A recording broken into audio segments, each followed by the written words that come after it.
Alright, hello. Sorry I'm so late getting to the screen here. Izzy, congrats on redeeming first. Let me go ahead and bring the scene live here. Let's see, it's this one here. Oh, I forgot to fix the camera. Okay. For some reason it's not capturing my game. Give me 1 second. Nope, wrong button.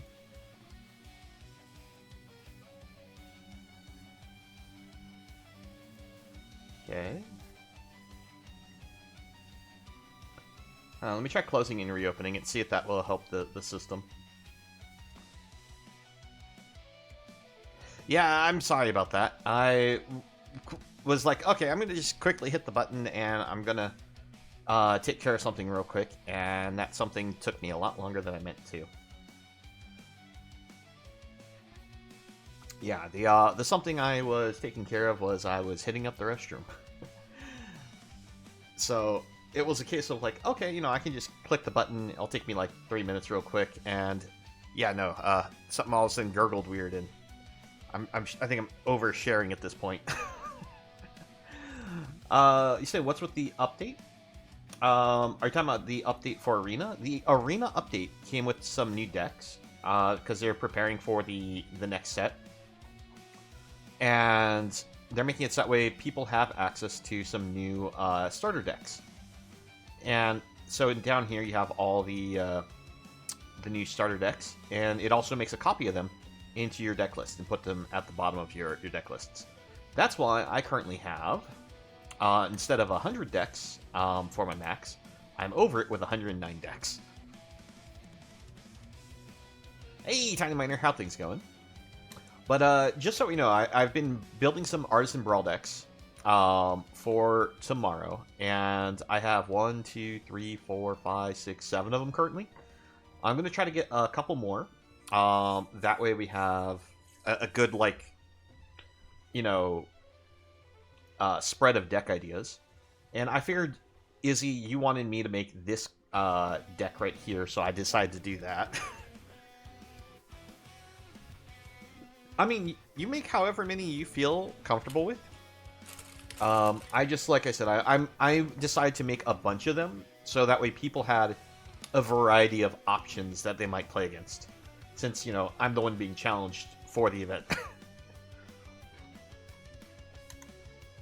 But, anyways, case, for the stream today, I decided to make 2 decks. One of them is based around Sob, the new blue-green frog god, even though it's not a frog, and Push the Limits, which is semi-budget friendly.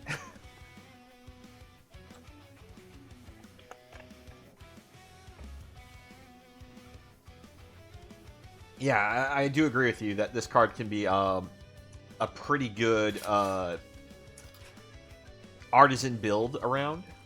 Here, let me just give you a peek at what I was doing with this. So, Pismilia, the Malician Poet, has that whenever you cast your first enchantment spell each turn, you get the 2/2 Nymph enchantment creature token. And at the beginning of combat, if you control 5 or more enchantments, it gets +4/+4 lifelink until end of turn.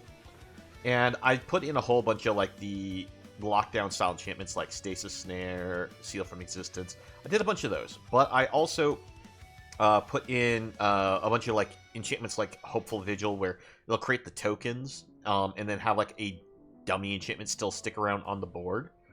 That way we can always try to like have the effect active.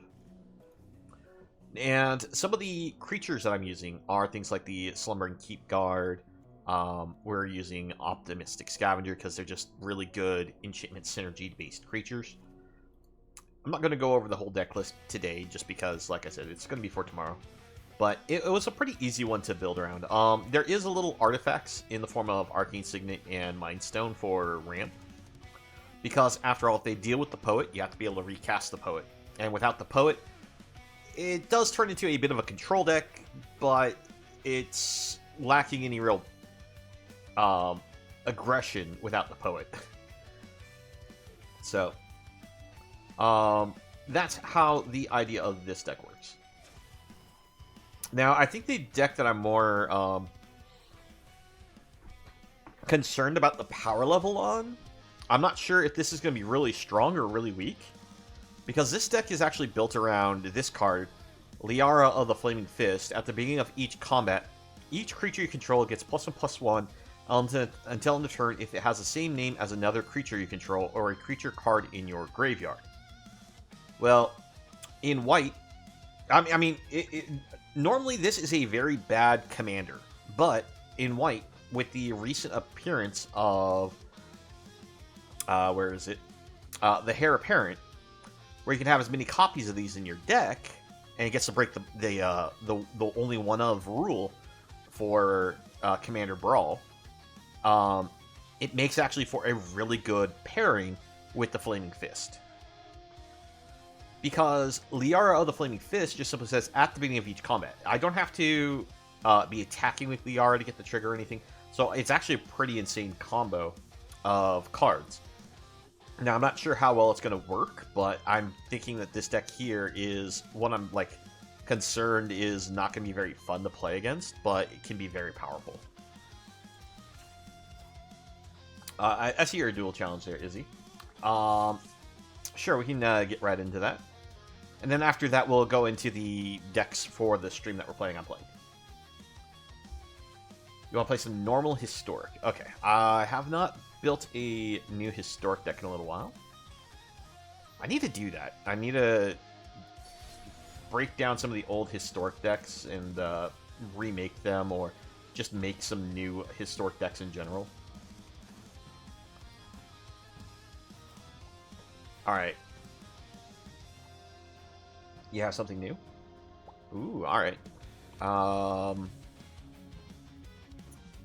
Let's see, for historic, I think I'll just play this.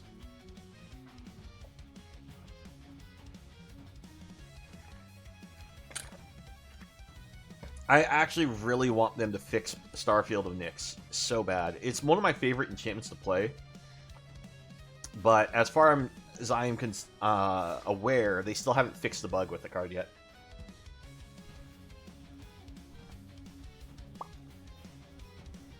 Well, I wish you the best of luck there, Izzy.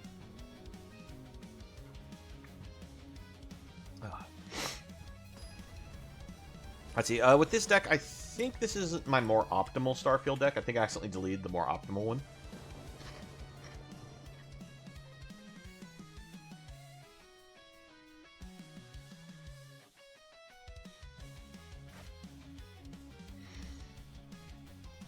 You know what? Sure, I'll try it.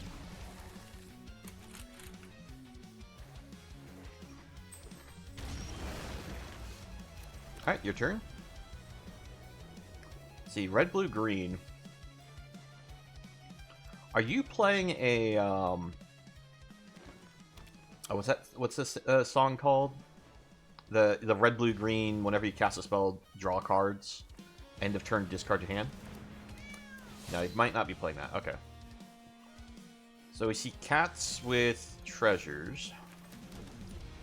This is all the creatures in your hand. Oh, no, I'm sorry. Choose up to 2 creatures and or planeswalkers in your hand. When you cast them, you get the treasure.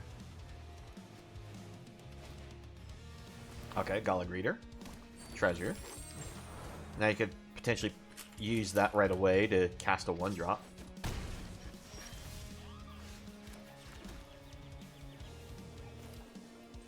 Let's go Banishing Light, and let's take away the Gala Greeters, since you're potentially using treasures.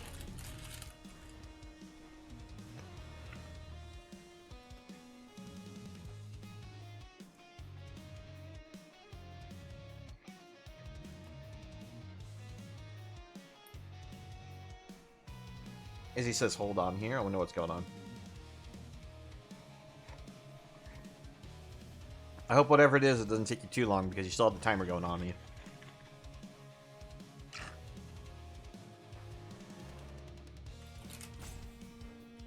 Uh-oh. Real life hit Izzy.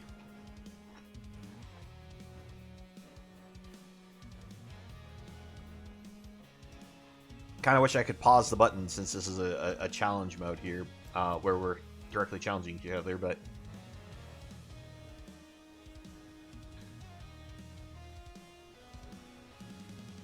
Let's see. If I hit full control mode, I might be able to give Izzy a attempt to cast things in their main phase too.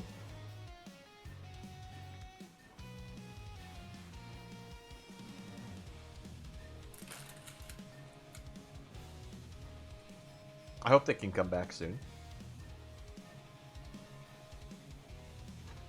If you're just joining us, Izzy challenged us to a fight using challenge points and chose the historic format. So that's why we're not actually playing in standard right now.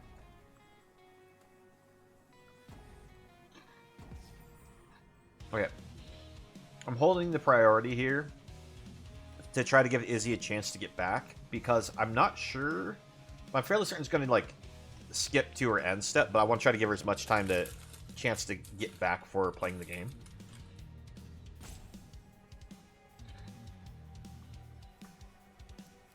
I just kind of hope Izzy will type something out to let us know that she's returned. All right, you're back. Okay.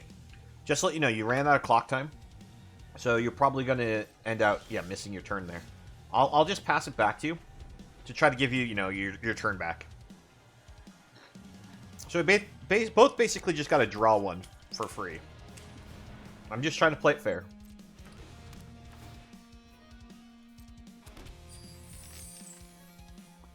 Okay, this one was the... You sacrificed to that to get the tokens, yeah. Alright.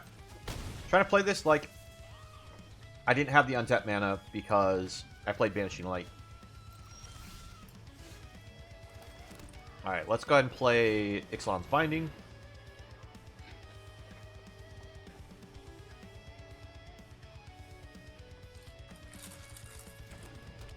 We will attempt to get rid of this. Okay, so you chose to keep the treasures. You didn't sacrifice any to crit tokens.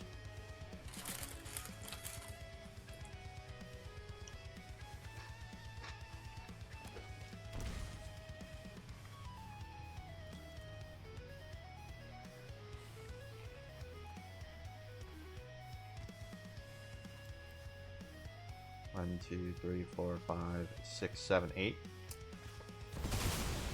Ah, you're playing the new card. Okay.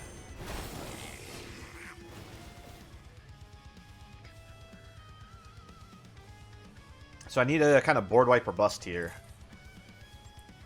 Problem is, with the amount of mana in play, I don't have the ability to cast the board wipe in my deck.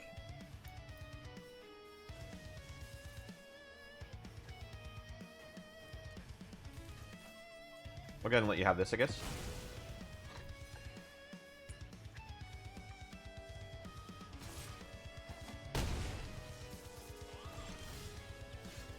Wow. Okay, game.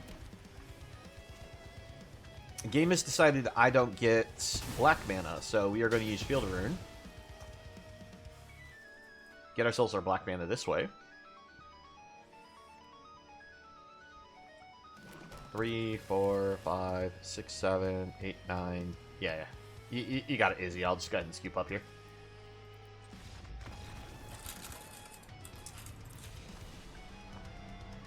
I just couldn't draw the black mana in that match.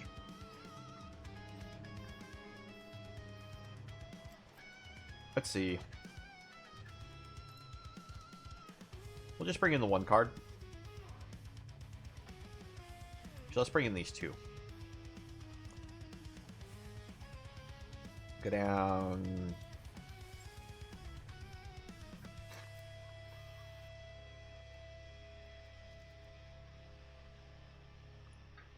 I potentially still have the bug, yeah. Actually, let's leave that in there. Let's go down this. And, let's go down that as well.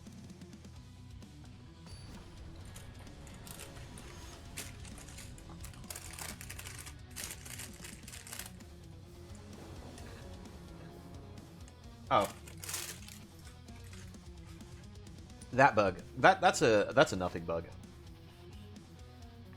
We can keep this.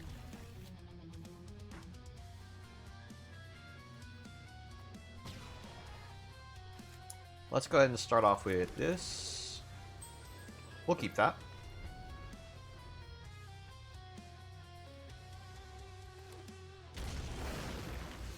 play out the authority of the consuls. Land your turn.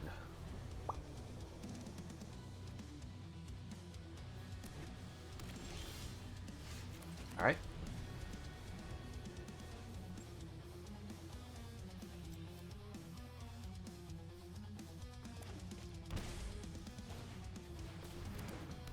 I gotta play Innkeeper.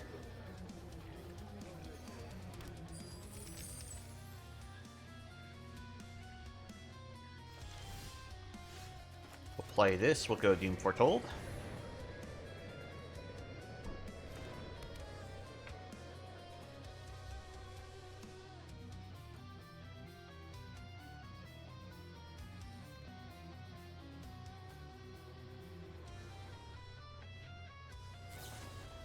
Okay, so you're going to bounce that to your hand, so I'm going to lose the Doom Foretold. But you're still going to have to discard a card.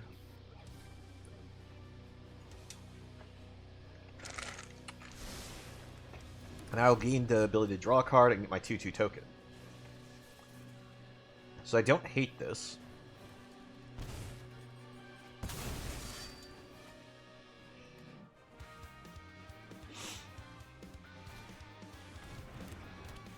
Okay, Innkeeper back.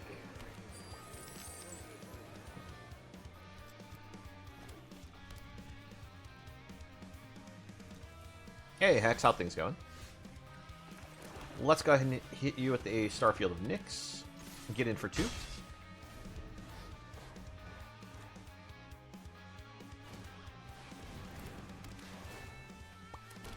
Alright, you got the stim package again.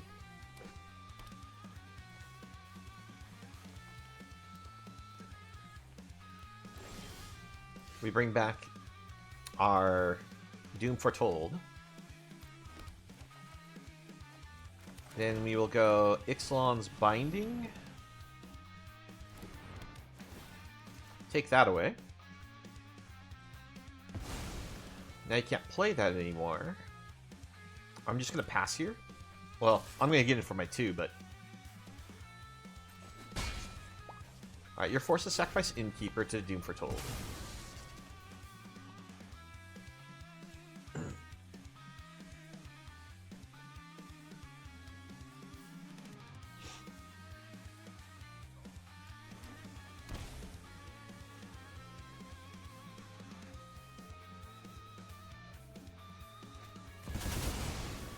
Yep.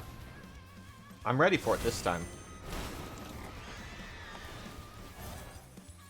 Oh, are you kidding me? It's Soul of Emancipation. Okay.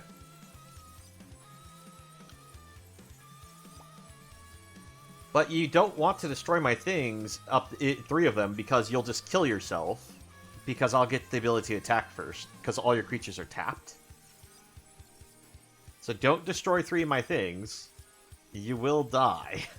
In fact, destroying 2 of them makes it dangerously close.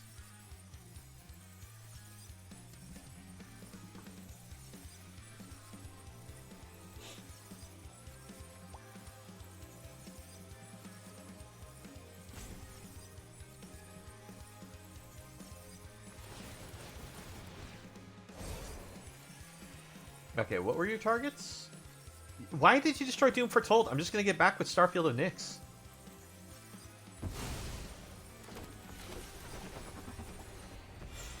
Okay. You should have destroyed Starfield Nyx over Doom Foretold. Anyway, Chase, let's go ahead and exile all the creatures. And I don't have anything in my graveyard, so let's exile the graveyards. Yeah, that was just a bad choice there.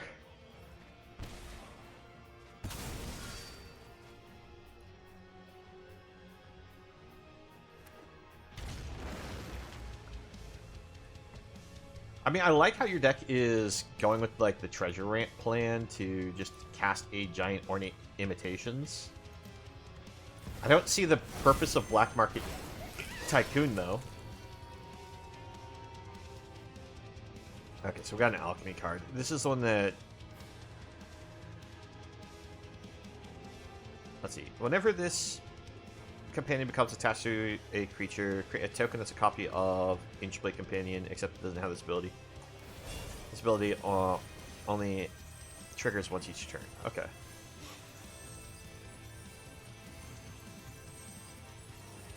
I get that it's more treasures, but it does more damage to you. I think it's just better just to have a just general ramp card instead.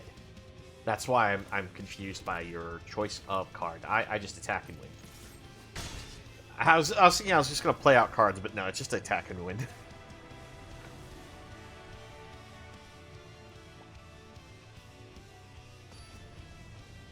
I would use that creature in decks that like artifacts matter for triggering, but not for I'm just generating stockpiles of treasures, because stockpiles of treasures will kill me if I'm using that card. That's why I'm like not a big fan of the Tycoon.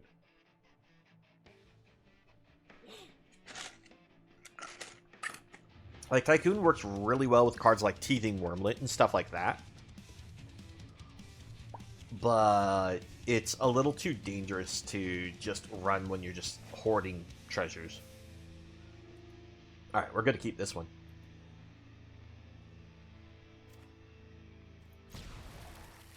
I mean, like I said, I just run just a different mana dork. Like, just running a Lanor Elf, or running any of the 2 mana tappers that can tap for any color. Both of those would work. So, we'll go for the Black Source now, and pass.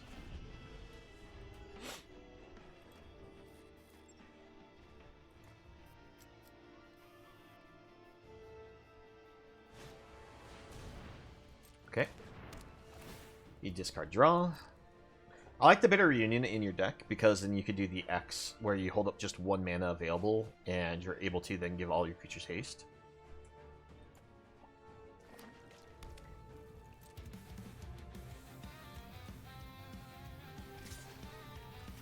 Let's just go ahead and cycle this.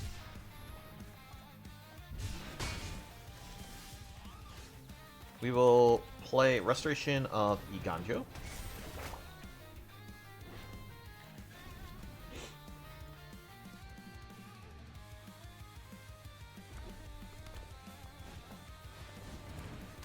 Okay. And then you have the combo with the Galagreater, so you can sacrifice one of those, create a token in response. You can do that like once each turn.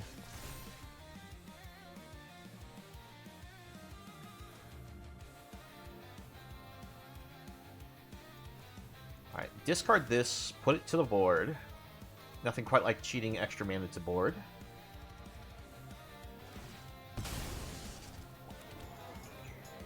Yeah, with the alchemy adjustments, that way you get the Scry one, it's actually a really powerful combo with Galagreater.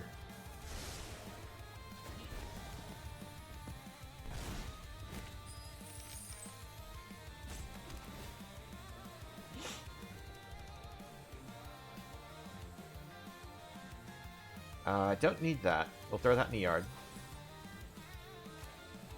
Go ahead and hit with the temporary lockdown. Now you could sacrifice your treasures in response to this so we can get a little more scry action. Set up the top of your deck, but you didn't do that.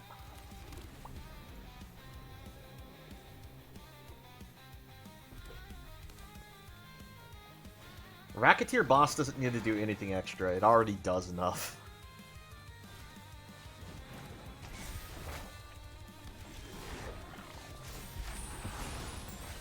Okay. Play out Doom Foretold. Pass.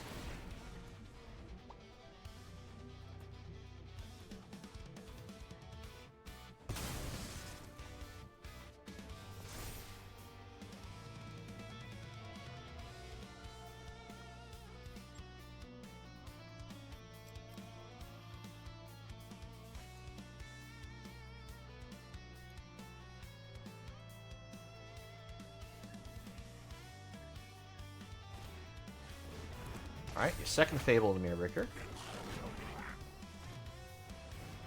Big spender, alright. Why is... Oh, wrong card. Is Big Spender whenever I block in general, or whenever one or more creatures you control become blocked? So, let's get rid of the one that just generates for attacking.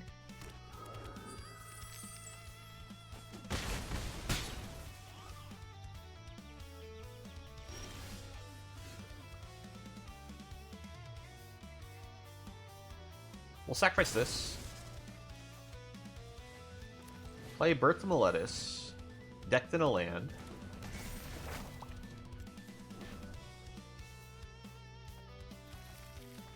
Play it. Ixalan's Binding.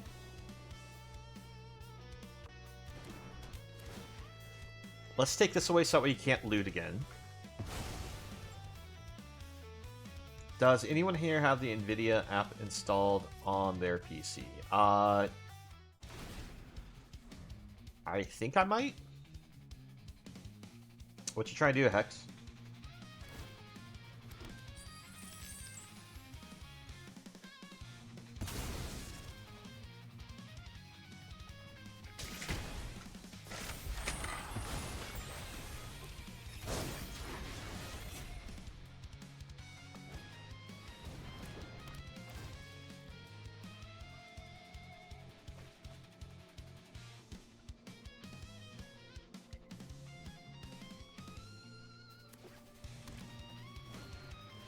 Alright, another big spender. So you have plenty of treasures. Kind of need something to clean up the board, but we'll go ahead and block here. I know you get the double treasures here. What does this spellbook have again? Anything good? It's got a lot of bad cards, but it does have a couple of cards that are good.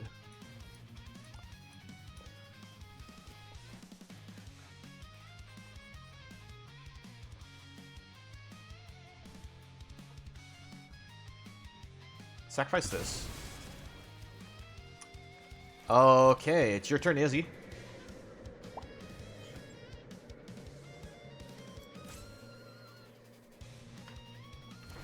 I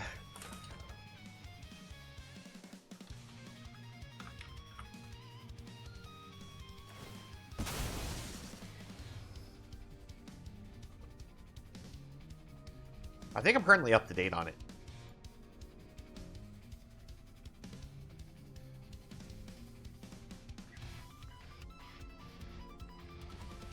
But if it's going to cause an issue, I can't really try to update it while I'm streaming, because then I might just crash the stream.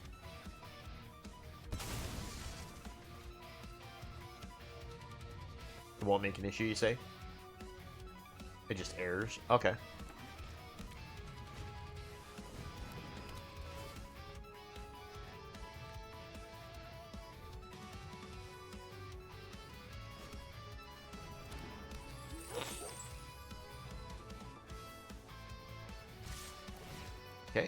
So Izzy doesn't bother to create the token copy, so that way they can get more treasures. Oh man, this is bad. I think I have to give up the Doom Foretold here.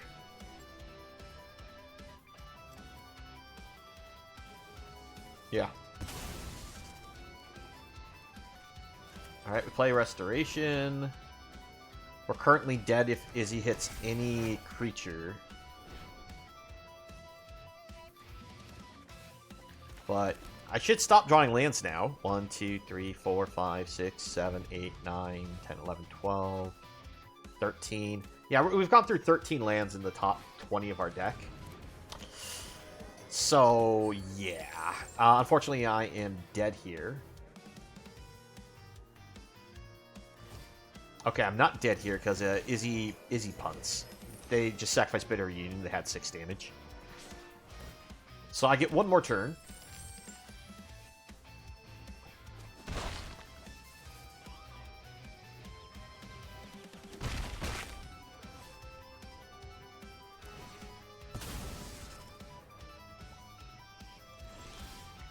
Nope, we still draw land.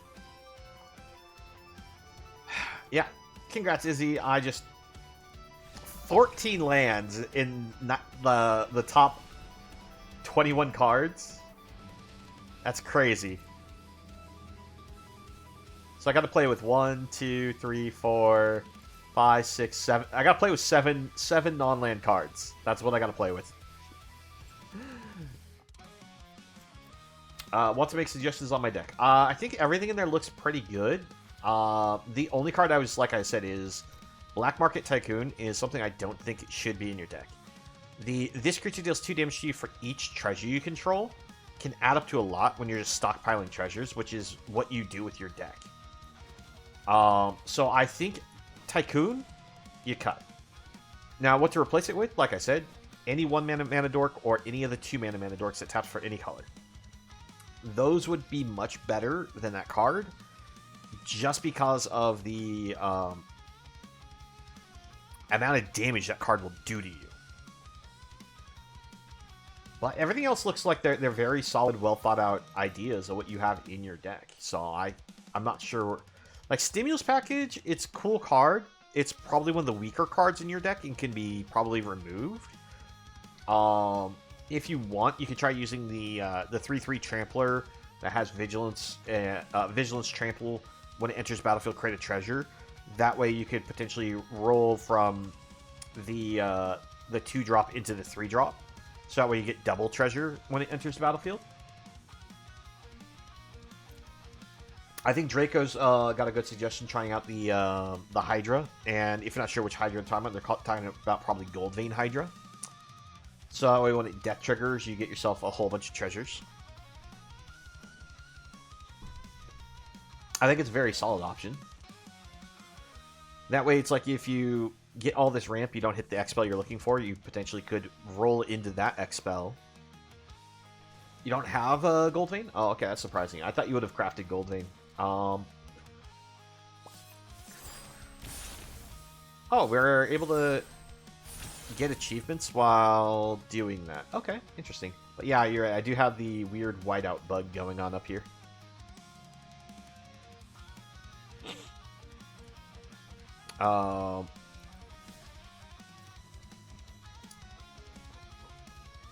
Anyway, Chase, let's go ahead and get into the deck ideas.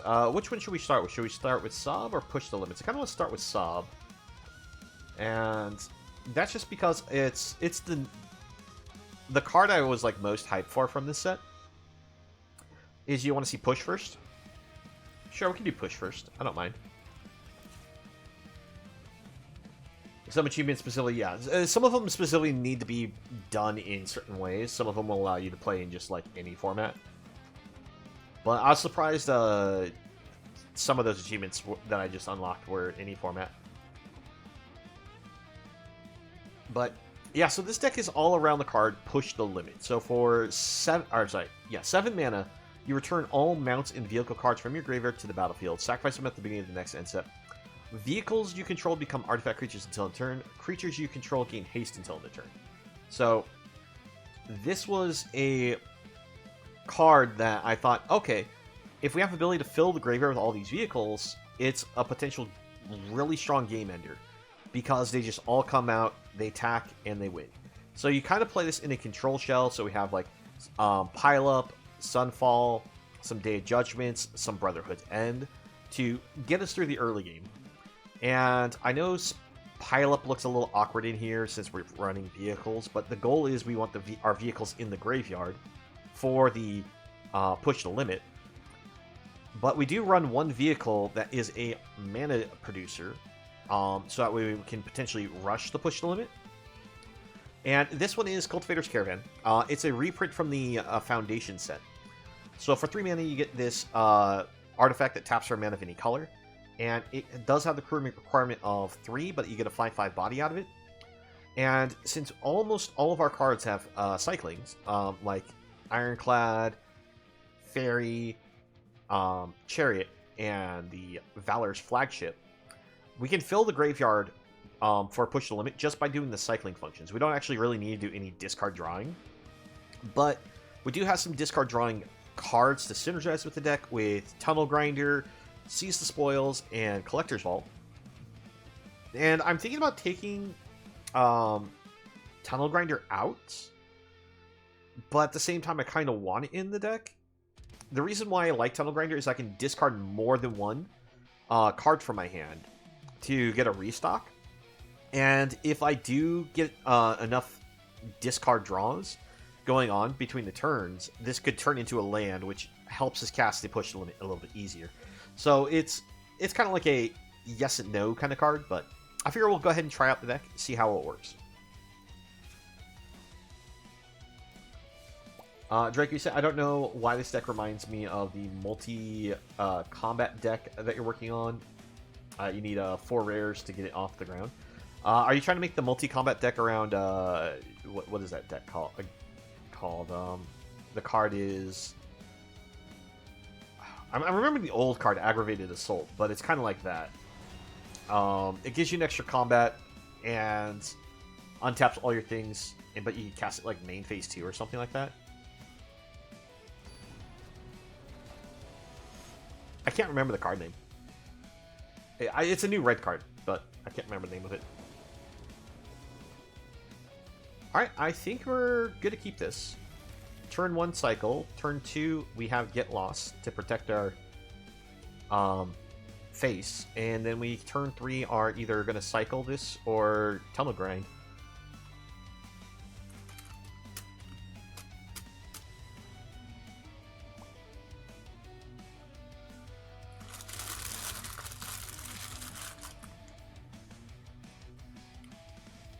That's right, it's 2 extra combats for that card, isn't it?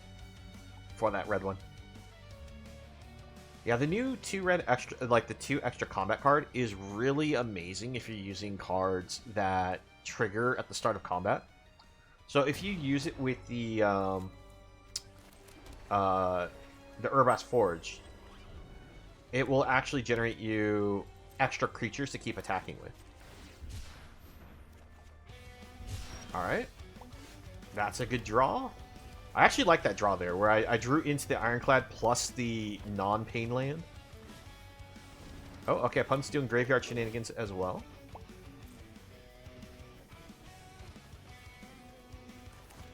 They discarded a Krenko, okay. I have an idea what they're doing. Let's Tunnel Grind here. 1, 2... I think I just ship the whole hand. No, I'm going to keep one land. I'm glad I kept the 1 land. Oh my gosh. I didn't hit I didn't hit any other lands. That's kind of crazy. So I did hit Brotherhood End, which is going to be actually really good for 2 reasons. 1, I get to create destroy all their little tokens. But 2, I imagine they're going to try and set up a certain thing with their deck. Which is, they're going to play, what's it called? Agatha's Soul Cauldron. So that way they can exile Krenko from their graveyard to power up all the goblins. Alright. I decided to wait on firing the Brotherhood End for the fact I want to see if I can get more of my opponent's creatures onto the board. Okay, that's probably the worst one to put that on. Yep, that hurts. We'll cycle.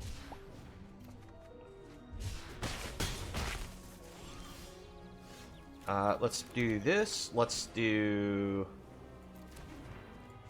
1, 2, 3. Brotherhood.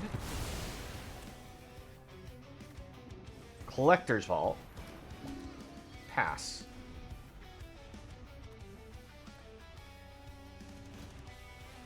Okay, there's another Krenko. Now, the problem is I can't get rid of that Krenko with Brotherhood End, because they're going to put a counter on it.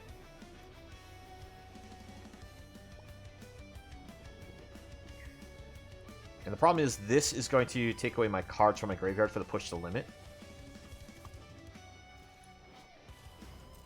Let's see. When this enters, exile target artifact or creature. Okay. We'll just play Detention Chariot, and we'll take away the Agatha's Soul Cauldron.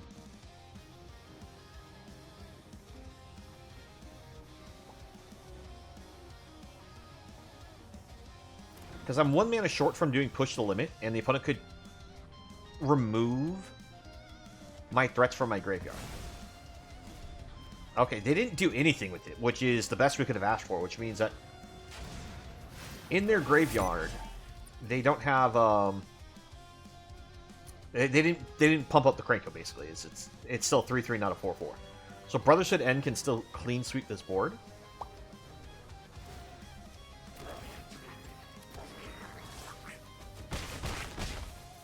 Now, if they timed that right and put it in like full control mode, they could have had an extra goblin. Let's just Sunfall. And I'll probably make the opponent scoop, though. Is this an attack trigger, too, or is it just ETB? Just ETB. Okay.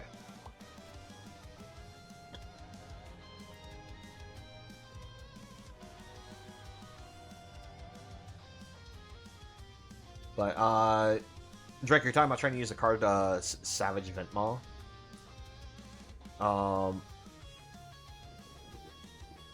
When this creature attacks until on the turn, you don't lose the mana. Oh, that card, the red-green dragon that generates so much mana. It's one of those cards. It was like a filler card for people using like Commander for dragons. Outside of that, it's not very good.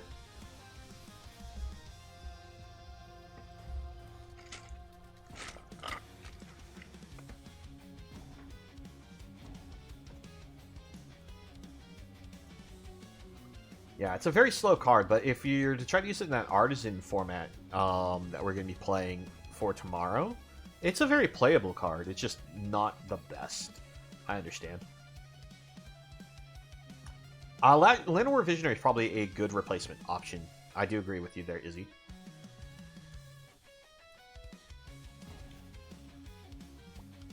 Yeah, opponent's giving us the AFK scoop here. If I hit a land, I can just push the limit and win the game.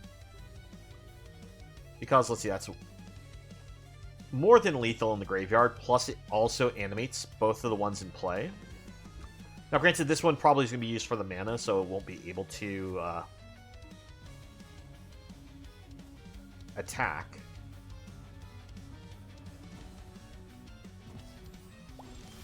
Oh, we did hit it. We'll push the limit. And we'll get the win. Okay, there we go. And even if the opponent brought down creatures to block this, I could have just, like, stalled a turn by, like, cycling this and using the Collector's Vault to get me the treasure. And we can also then animate this as well for the actual turn we go in. So, overall, we definitely beat this Goblin deck. Parhelion hasn't been standard in a long time. It left quite a while ago. Now, yeah, Parhelion would definitely be stronger than using the cycle ship that I'm using. But if you want to try to do push the limit with Greed, in what is it called? Modern, or I'm sorry, for arena purposes, the historic or pioneer format, or I'm sorry, explorer format, you're probably just better off using Greasefang instead of push the limit. It's a little hard to get the mana for this comparatively. We'll keep. We can start with this. We get to hold up options. Ooh, that's good. Yeah, Greasefang is definitely busted. Alright, opponent hasn't shown any interaction, so let's go for the Collector's Vault.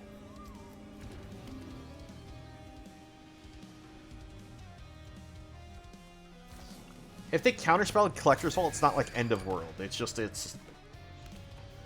Malcolm is an interesting card to see in a white-blue deck. If you're not familiar with this, if it hits a player, you draw a card, discard a card, puts a course counter on it. If there are 4 or more course counters on it, then you may cast the discarded card without paying its mana cost. Okay, so doing white-blue Kaido kind of stuff. We'll just land and pass. Okay, so they're doing that kind of shenanigans. Let's get rid of this one. I kind of wanted to have been able to use the Collector's Vault, but letting them cast things off the top of their deck is always dangerous. My biggest concern is they're going to have a counterspell, and I'm going to have to try to cast through it. And it's going to be difficult.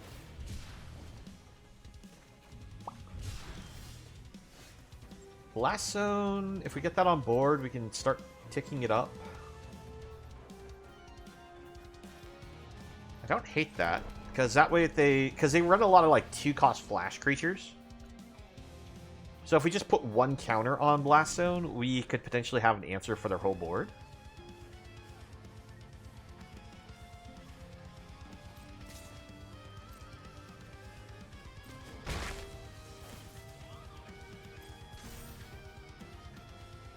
Probably discard Parlor, because it's going to be coming into play tapped.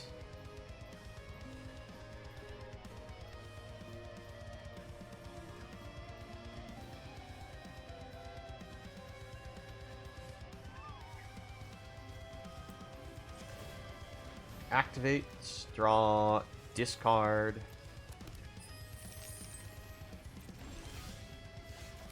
Play this. Let's get ourselves, I guess, a solid white source. 1, 2. Actually, wait.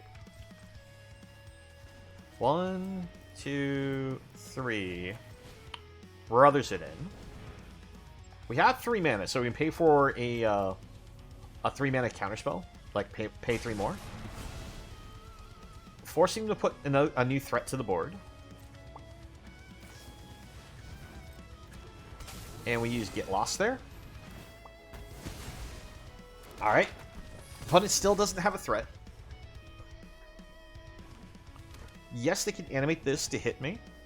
But that's going to tap them down, so I might be able to resolve a spell. And the opponent's just too afraid to do that. Let's go for the Caravan. It's ramp.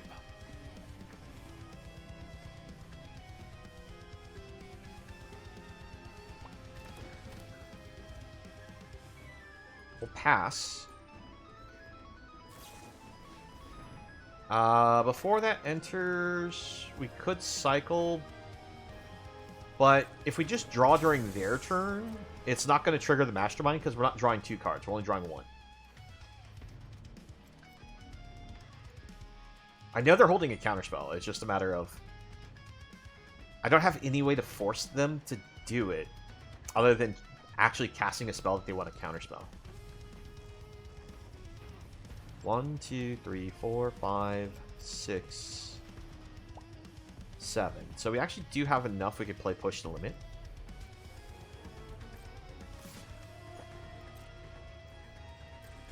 Alright, they draw a card.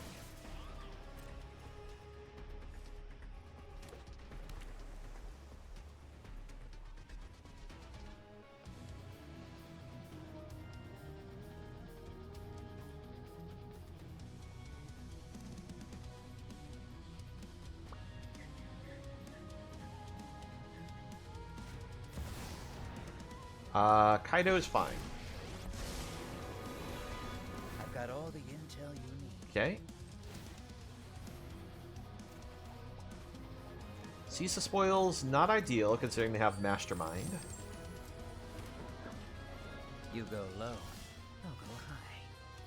Let's see, this will use 1 treasure. Is it even enough to be lethal? No, it's not. So there's no reason for them to worry about counterspelling it. So I guess we'll just hold up the cycle on Flagship, and we'll just create a bunch of tokens. Because we can create 1, 2, 3 tokens without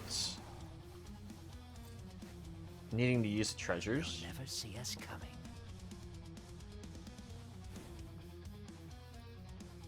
So they're going to draw 2 off that, but they're going to have to... Right?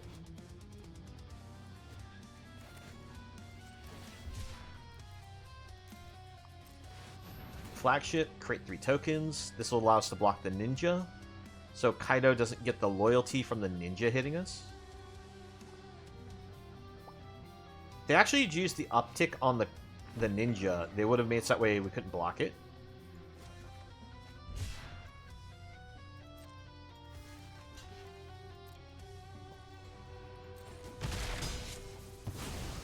So Kaido's up to 3.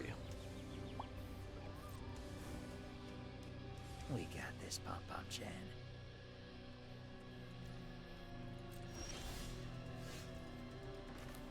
Play Tunnel Grinder. We're going to give the opponent a draw off with the Fairy Mastermind here. Interceptor, okay.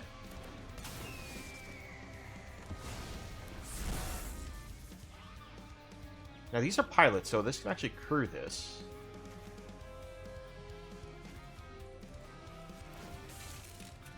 Crew.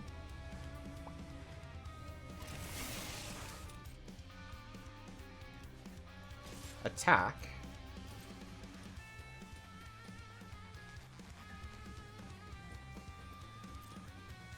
Kaido down. Come on, Pom Pom Chan. Let's go. I'll just hold up the Collector's Vault at this point. Let's see, that's 2, 4, 6, 8 in the air they're representing, plus all the maps that could potentially make it lethal.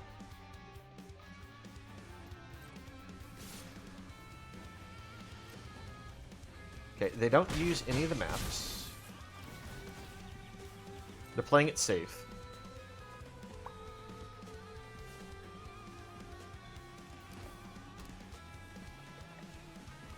I feel like they should have just, like, cracked at least, like, one of the maps. Because if you hit a land with the map, you still have the replacement card there. Let's discard Seize the Spoils here. We've hit Sunfall, which will draw out a counterspell. Is it good enough?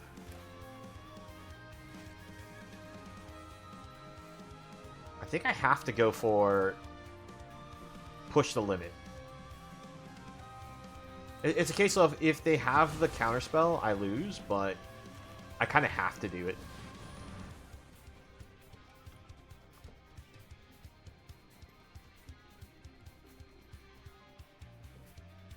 Yeah. I'm just going to go ahead and scoop. Because that makes it so I can't cast a spell this turn. But that was my only out. It was...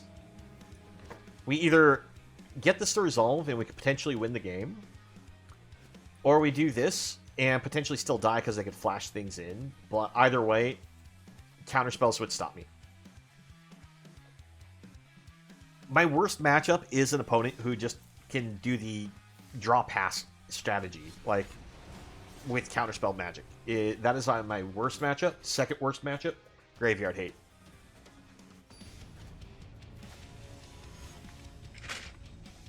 Because Graveyard Hate we could still potentially fight through. Counterspell Magic can't really fight through that. We'll keep.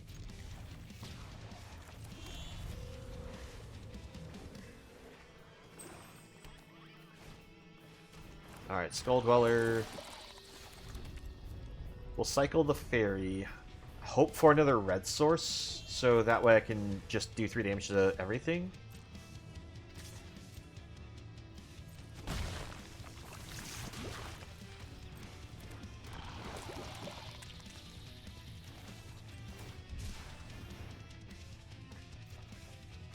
Not ideal. Cycle this now. We want to hit our colored source. There it is. Pass to the opponent. Hydrate? Sure thing. Need to actually go refill my jug here. I forgot to do that. So, let's see. Next turn we can use Day of Judgment. And then the turn after that we could either Sunfall or Brotherhood End. Okay. If you're wondering why I'm saying I don't just rip it with Brotherhood is the type of protection spells. I think I just want to use Dave Judgment. I say that, but with the lands we drew, let's just Brotherhood. I think this is still the better play. They proliferate. We play this. Set top of deck. Blast Zone, we don't need. Oh, Izzy, you know I need...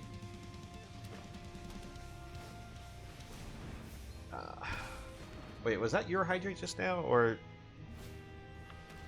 Yeah, that was the one I just did. Never mind. Yeah, that's fine, and I'm not too concerned about that card right now. I am concerned if they play, what's his face? You know what?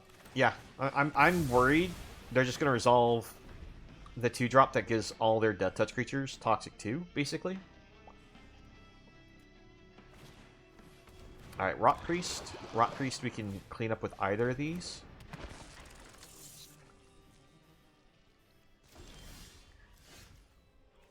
Let's deck thin a land, because we need more vehicles in the graveyard to get the win. Get a white source. Hit him with the Sunfall.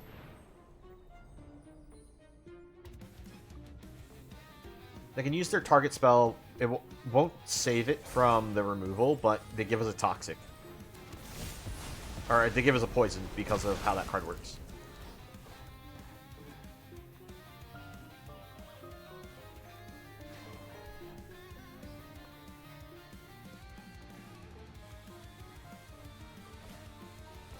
Alright, they're going to proliferate. I don't animate this because they might have a proliferation removal spell. Now the question is with Blast Zone, do we put it on 1 or 2? Oh, that's not usual. Okay.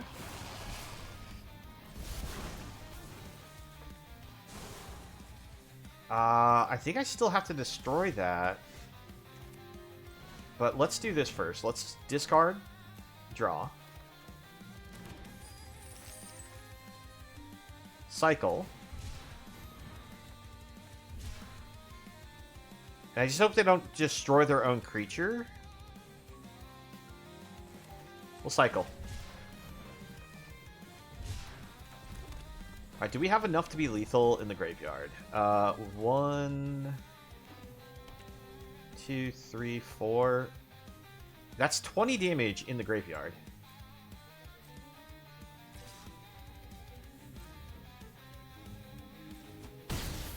One, 2, 3, 4, 5, 6, 7, 8. So we'll activate this at their end step. And we're going to push the limit and see if it goes through.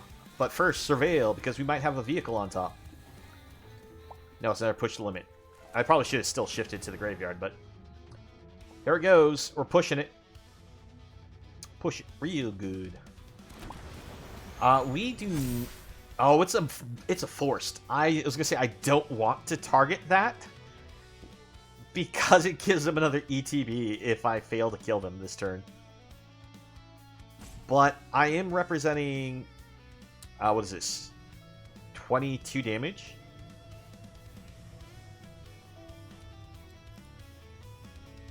So let's see what happens.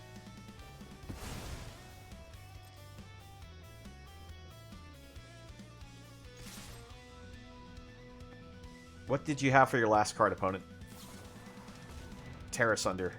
Okay, so they do get that ETB, which means I'm dead to a proliferation. Hey, Mr. Landmine, how you doing? We are doing some push to limit. We're reanimating vehicles. Opponent is down to 4. We have another push to limit here, another push to limit here. So if they give me hand hate, I still have one on top of the deck.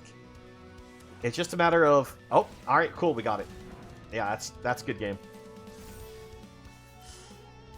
because we have 2 vehicles in our or 3 vehicles in our graveyard, we'll be able to get the lethal. Because they get the food token, they can eat the food token, go up to 7, but we can do at the minimum 8 damage when we use push limit. Mr. Landmine's been here before, Izzy.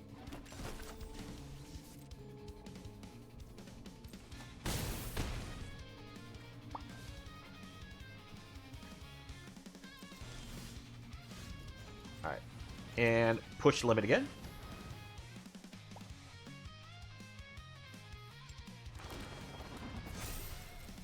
Yeah, we've seen you here before, Mr. Landmine. This isn't your first time. I know for 2 reasons. One, it doesn't say that you are a new chatter. Alright, we got lethal there. But, no, I remember you came in a little while ago. Plus, you have the subscription that was gifted to you from Draco a while back.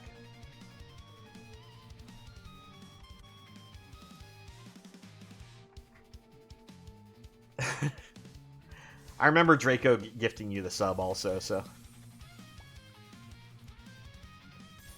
Alright, so we managed to actually get a couple wins with this deck now. So it is possible to push the limit. Let's go for another 2 more games at least with this. So that way we at least, you know, going out of 5 matches. Currently we're 2-1 with the deck.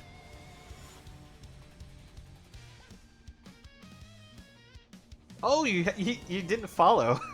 But you still managed to find your way back here. Alright, well, thank you much for the follow now. Oh, I forgot to fix the notifications. So, yeah, sorry you don't have the little pop-up notifications for, you know, saying you followed. When I was fixing everything, so that way I'd have the internet issues I was having the last time I was on, I forgot to fix that. I'll make sure to get that taken care of for next time. Let's keep the hand. Turn 1, we can play this and cycle.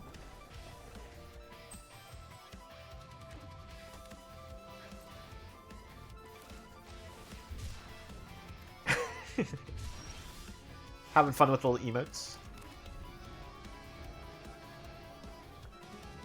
Yeah, I put a little party hat on top of the little bugler there. I thought it was a fun little emote option, but...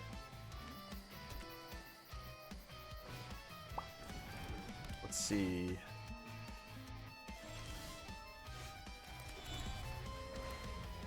Let's go ahead and seize the spoils. We will discard Day of Judgment here. Alright, Tunnel Grinder's actually pretty good. Do I play Commander? Actually, you might not have noticed, but we are setting up for tomorrow to be a special Artisan Brawl challenge. So what that means is you play, pick a commander and build the deck using cards that are not rare, only commons and uncommons for the format. And the only restriction I put on it was that the cards from Alchemy, if you want to use those, they just can't be the ones that create rare cards. But you can use any of the Alchemy cards other than those. And we're going to be doing a giant brawl thing for anyone interested. That I actually have to keep the Get Lost for. Almost made a punt there. Although I guess I could get rid of it with Blast Zone. But... Okay, much better.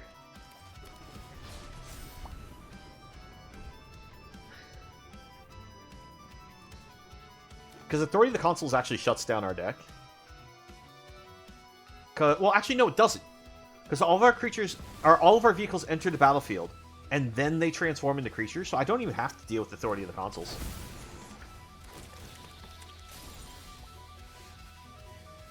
Let's see, we will cycle.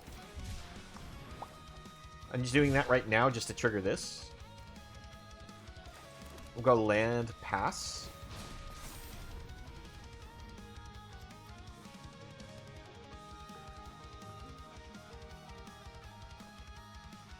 You said you made a good food deck.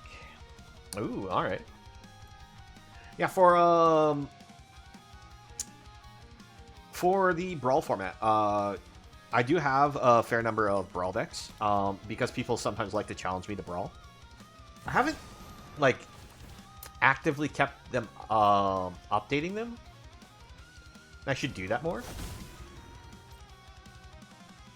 But I think my most recent deck is actually for the Black-Blue Rats. Oh wait, no, that's a standard Brawl, I think, that I made, not full Brawl. I have to double check. Let's see, 1, 2, 3, 4, 5, 6, 7. Is that enough to be lethal? We have 6, 4, that's 10. We're actually short just a little bit of damage, so we have to wait one more turn. Let's deck to the land. And, you know what, let's go ahead and... Do we cycle now? I think we can cycle this now. I'm not going to give my opponent any life here. Okay, I like that. Because now we can cycle this, but let's wait until their turn to cycle that one.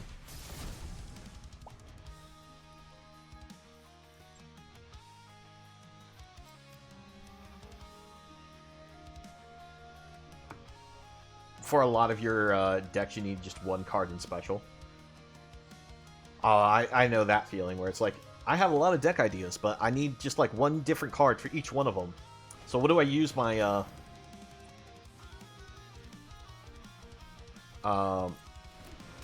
option for creating stuff with?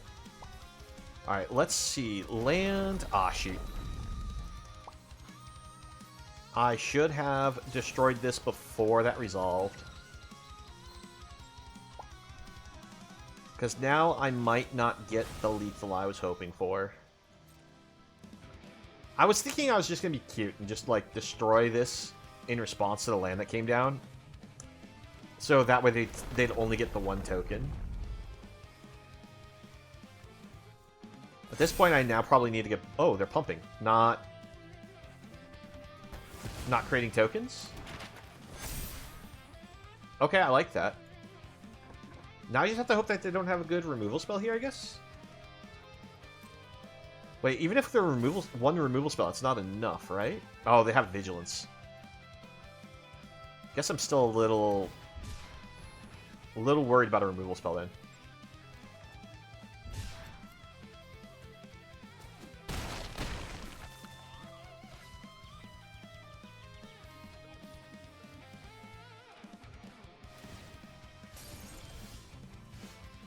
Maybe not.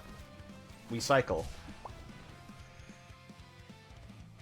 And then we're going to push the limit. Let's see if we can get there. So we can ETB exile one of these. If they destroy my creature before the ETB exile gets rid of it, then they won't lose their creature as a blocker. Then I might be in trouble. But if they get the exile... I think I have enough to finish this.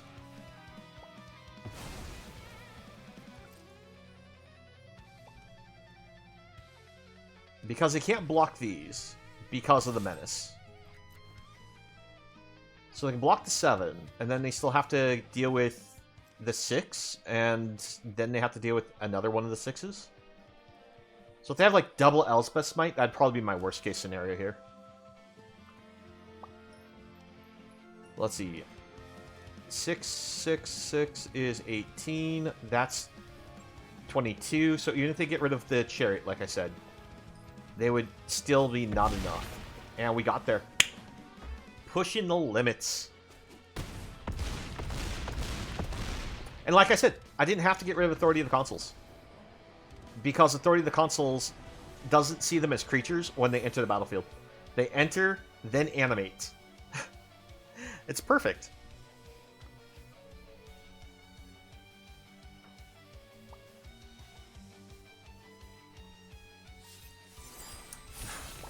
Oh, hey, we got an achievement. Oh, we got surprise attack there.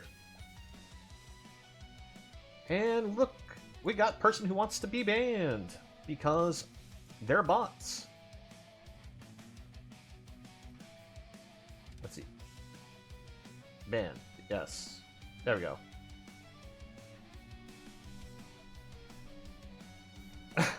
I accidentally clicked it twice, so I accidentally unbanned him.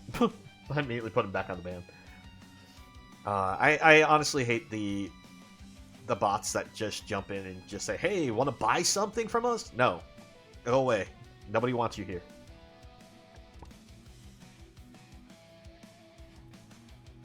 All right. Let's see. We'll do another round of push the limit here. Deck is 3-1, and I made this deck thinking it might pull out a win or two. I didn't expect it to work this well. But I guess current control decks, unless they're counterspells, don't run the type of hate that this deck is worried about. Yeah, let's keep. I'm a little worried about the hand because it only has a get lost, but feeling a lot better with the pileup.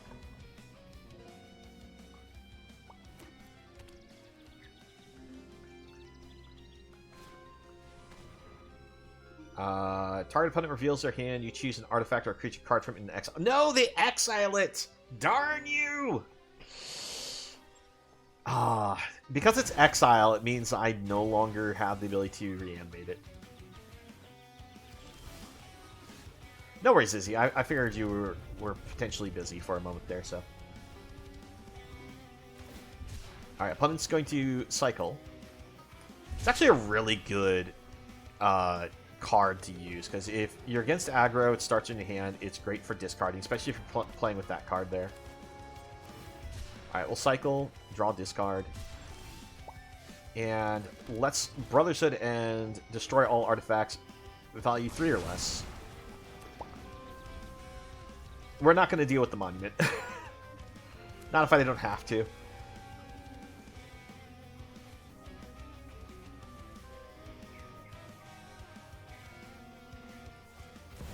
Alright, there's Ketramos.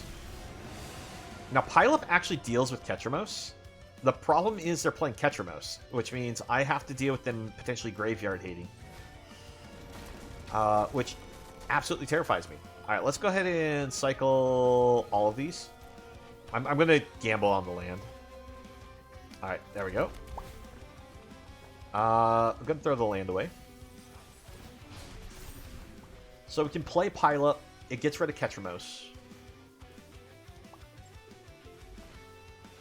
Oh, no. Okay, so I have to actually put my artifacts on the battlefield is what that means. I can't just throw them in the yard.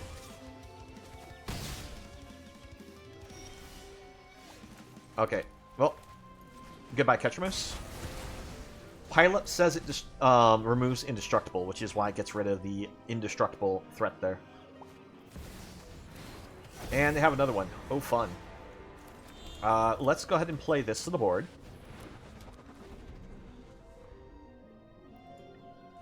Now, it seems weird I'm bringing this to the board, but the reasoning is I can't... Nobody knows Dominaria's shadows. I can't... We all have things deal with the Ketramos without doing that. What do you draw off of? Whenever one or more cards are put into exile from graveyards and or the battlefield, but it's never actually touching the graveyard, is what's going on there. You're gonna need a good Undertaker. Unfortunately, the opponent is going to uptick to Lily. I do lose push the limit here. Don't overthink things. So that's 2 push limits down. I am probably going to lose this one because of the graveyard hate. They didn't have that rest in peace. I think I would have been able to get away with this. Yeah, we'll just go ahead and GG it. Rest in peace. I came across, like what I said, is one of the worst 2 matchups I have, which is Graveyard Hate. The other one that I still say is the most of an issue is the one with counterspells.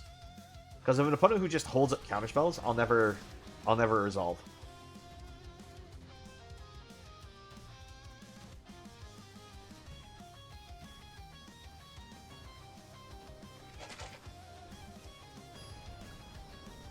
Alright. I think we've seen basically what this deck can do, and we know what its weaknesses are. But it's kind of fun to play, I won't lie. Let's keep. We have the the small sweeper, which is great for the aggro decks. We have early redraw. I'm worried about having double tunnel grinder in hand, I won't lie. I think I still want to just take out the tunnel grinder. I'm thinking it's just not needed in this deck. Alright, we're against a Boros deck. As it's the Boros Aura mouse deck. Yep.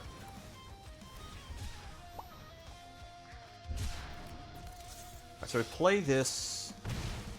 Gonna use Brotherhood and next turn. We'll keep the land.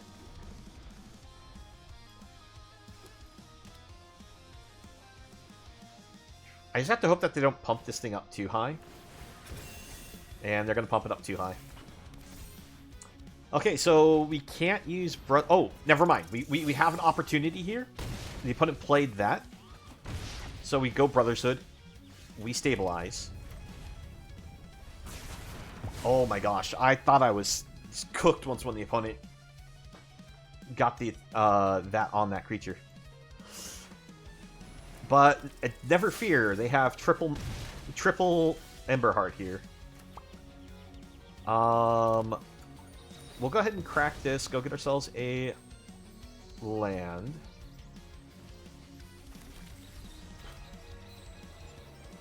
I think what we'll do is we'll seize the spoils. We'll discard a Tunnel Grinder. Sunfall, great. I want the Sunfall just because there is a chance that the opponent just simply has the Hexproof spell. Alright, we'll let that resolve. Shelter by Ghost, not afraid of.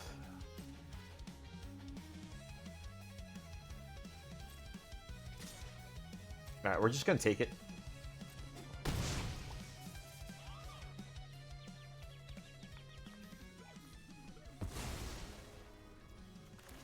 Alright.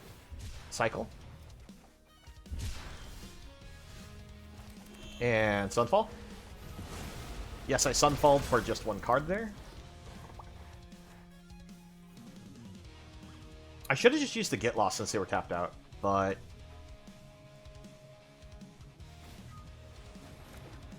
Alright, there's Manifold Mouse. They play that for free, yeah.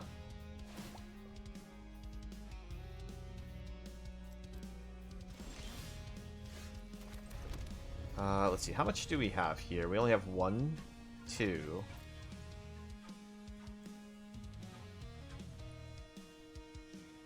They probably have the protection spell.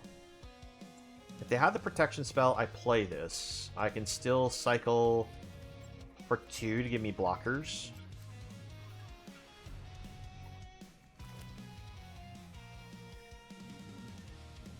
We're gonna gamble.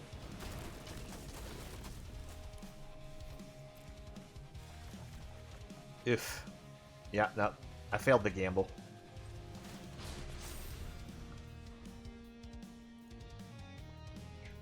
I really want them to tap out, so I don't have to worry about that one floating white mana. And I should have, like I said, I should have used the Get Lost earlier when they were tapped out. I made the mistake of using it when I did. I made a mistake with Sunfall. Yep. It's currently not lethal, so we'll just see if they keep it not lethal.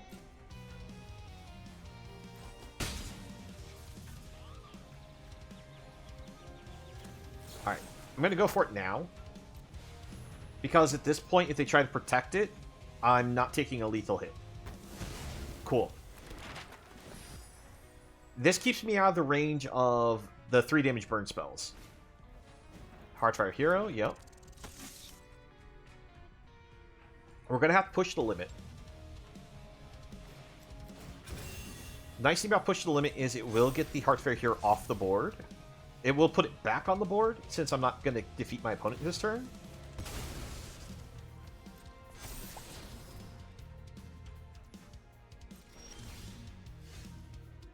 Or I could just cast that because my opponent is tapped out.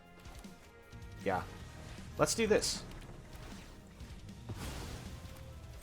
And sacrifice. Oh wait, I missed lethal by doing that. I actually had enough mana that I could have cycled and cast push limit, right? No, I was one short. I was one short. 1, 2, 3, 4, 5, 6, 7. No, I had 8. I missed lethal for doing that, but it's okay. It's okay. We'll get it. We'll get it.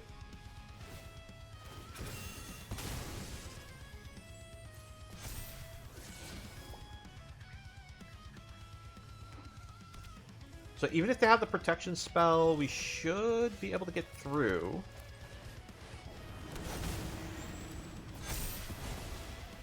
And they didn't have the protection spell, so in we go, and we have lethal.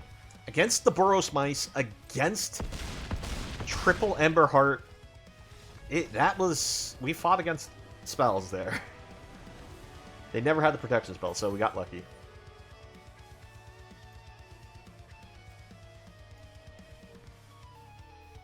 Do I want to battle with your food deck, Mr. Lime? I mean, if you ever want to challenge me, there are the points in the channel points in the rewards. You can click, and one of them is dual challenge. It'll cost you 1,000 channel points, and you pick the format that you want to challenge me in. If it's not brawl, I'll give you a best of 3. If it is brawl, it's just a best of 1.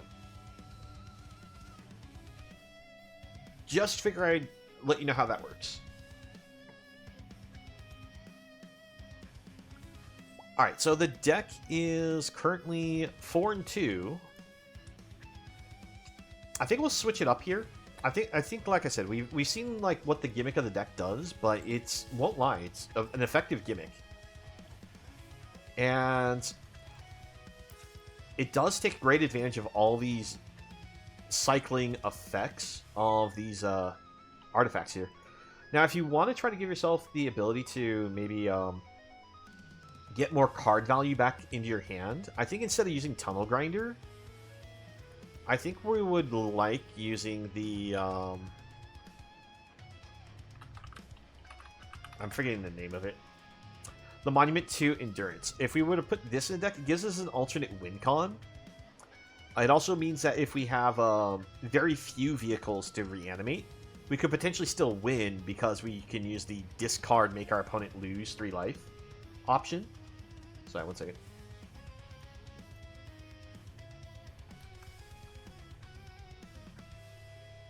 There we go.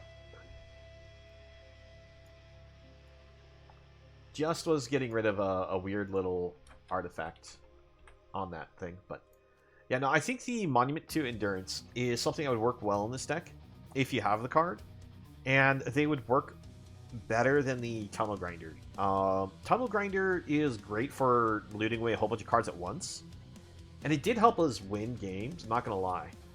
But I think the Monument to Endurance gives us a backup plan for if opponents have the Graveyard Hate. And I think that's a good enough reason to maybe include this. Plus, it has the ability to ramp us as an option, besides just giving us potential bonus card draw or make the opponent lose life. Which means that we could potentially still push the limit sooner. So I think I like the idea of trying to include this over the Tunnel Grinder. I still like Seize the Spoils in the deck because of the ability to get the treasures discard draw. But even then, I still think Seize the Spoils could potentially come out if we were to put Monument to Endurance in, and then just bring in some other removal options, maybe. Or something maybe hate on the opponent's hand or something. Now, the question is if I was trying to give something to hate on the opponent's hand because we're trying to get out of the counterspell issue, I'm not entirely sure what would be the card to do that in these colors. So it's definitely a bit of a challenge. Maybe we could just use some of the what's it called? Stone Brains or something like that, so that way we can maybe just exile a card from the game. But nonetheless, I like this the feel of the deck so far. It just, I think, needs some just small tweaks to make it more optimal. Yeah, this weird little bug is kind of awkward to click around here. Let's go ahead and play Sob here. So, Sob Sunin is what we're building around, and this is a 5-mana 6/6 Reach, Trample, and Indestructible. It can't attack or block it unless it has an even number of counters on it. 0 is even. Kind of important to know, so that way, the moment you bring it to the battlefield, you know that you can block with it. At the beginning of your first main phase, you get to put a +1/+1 counter on it. Then, if it has an odd number of counters on it, draw 2 cards. Now, to take advantage of this card, I am using cards like Innkeeper's Talent, so that way I can put it back to an even number of counters at the start of combat, so that way we can either attack or block with it, depending on what we need for the turn. We're also using Bristly Bill to potentially help with the same kind of idea. We also have the Agnosaur Rex in the deck, because you can always cycle the card to protect one of our cards. It does put 2 counters on the card, so we don't have to worry about interfering with the number of counters on Sob, but most of the time this is actually going to be potentially cycled to protect one of our other cards, like the Sentinel of the Nameless City, or even Bristly Bill. And it's always great having the Scavenging Ooze in the deck because we get the Graveyard Hate life gain with the card. Now, I'm using some bounce spells in the form of the new Bounce Off spell as a form of protection for our cards, as well as a way of interacting with opponents' aggressive creatures. We're also using some Monstrous Emergence as fight spells. Now, I'm not entirely sure how well this one's going to run because, I'll be honest, I'm a little off, I think, on some of my card options here. But I figure we'll go ahead, try it out, see how it feels, and try to adjust from there. I think Spyglass Siren's one of those cards I feel a little off on, and we might adjust out of the deck, but it's still a really good card, so kind of hard to say. We'll see how it works.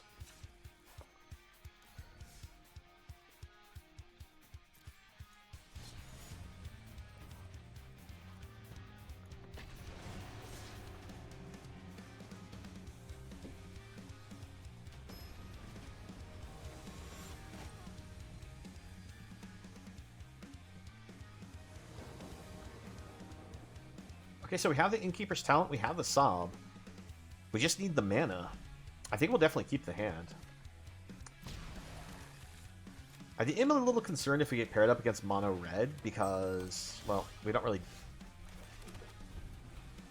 I was going to say we don't really have much to fight against them with this hand, but black-white's still a little concerning. Should we just start with the Innkeeper's Talent? So, yeah, we'll do that. The goal of starting with Innkeeper's Talent is that I can start by trying to give my permanents the... Okay, I'm going to Soul Partition, sure. So we're against a exile-heavy deck, probably. In which case, this is not going to be seeing good times. Let's go ahead and start off the Ooze. We'll get this hit by removal. But we're going to remove the card from their graveyard.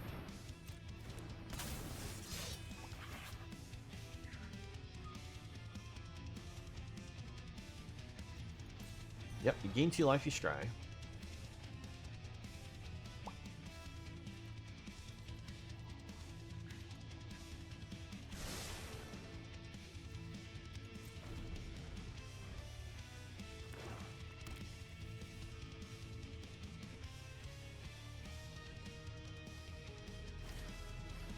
It's gonna Shelter by Ghost my card. Okay.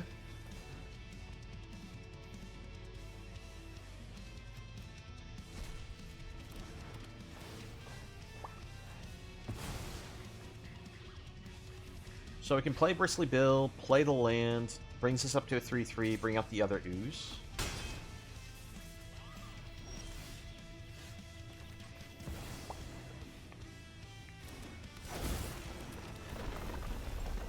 Counter on Bill. Yep, Bill gets another hate card. Play out the Ooze. If they offer Flinker as a trade, we obviously take the trade, but I don't think that's going to be the case. That was a really awkward choice. Yeah, opponent. So, something to note on the Guardian Gear pair and how my opponent made a misplay here. It is worded when this creature enters, exile up to one target creature or artifact you control. This is not a may. So if you have a legal target, it must flicker it. And what happened is they had that with the Shelter by Ghosts, but Shelter by Ghosts will fall off, go to the graveyard, the creature will come back, but that's not what they wanted to do.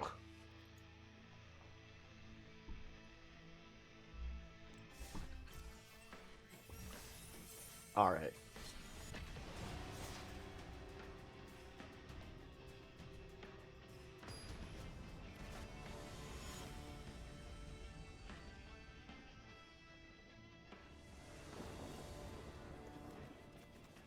Alright, no blue sources, but I think I'll still keep the hand.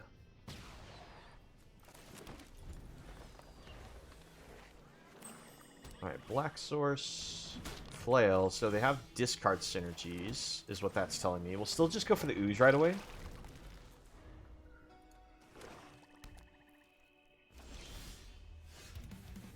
Let's go Bill.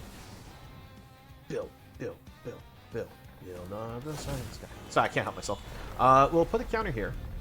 We have bounce off now as protection.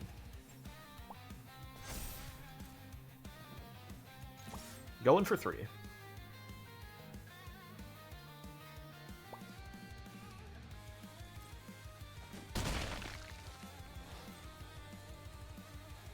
Kind of curious like what the opponent's going to be doing here.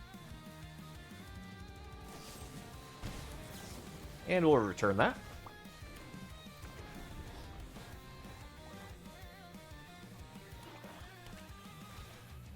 Creature of the Schism, okay.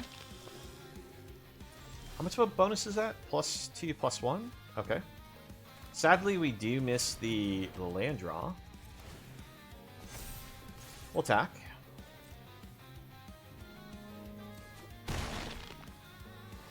And we'll go ahead and level this up. So that way we have the Ward 1. We need lands. Lands for Bill, lands for Sob.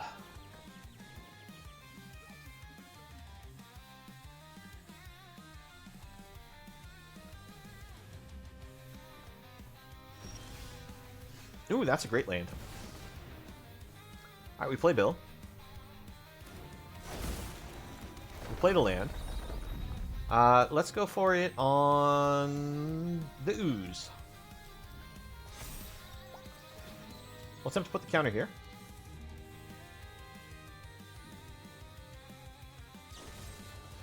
Yep. Figured as much. So we'll, in response, sacrifice, and we'll get ourselves another blue source, I feel. And we'll put the counter here.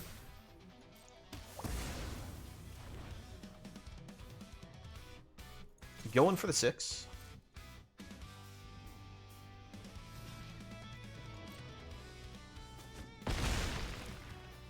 And we'll play out Bristly Bill again. Because we know how much they love Bill. Another removal spell opponent. Right, is Bill going to get to do... Bill gets to do 6 damage to my opponent. And make them also have burnt... Actually, that's an additional cost. So Bill did 9 damage to my opponent.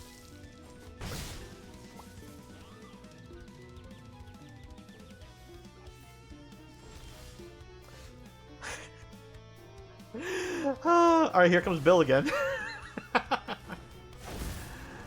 Counter here. Attack. Sadly, I don't have another land. If I get another land, we can play Sob. I think we get the GGs from this opponent.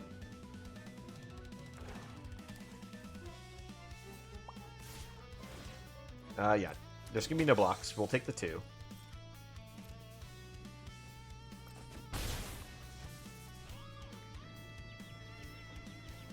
Are you gonna board wipe? We just need a land. Alright, each player sacrifices 2 creatures. Yeah. That's rough. I don't think they have any way to take advantage of these, but let's go ahead and exile a card from their graveyard. And, you know, let's exile one of our bills. So that way we can gain that one more point of life. We just needed that one more land so we could have gotten Sob to the board, but Wrinkle's Prank would have answered it anyways. Well, Llanowar Elf. Counter on it. We can level this up. You know, I think it's better to play another one of these. Level this up to 2.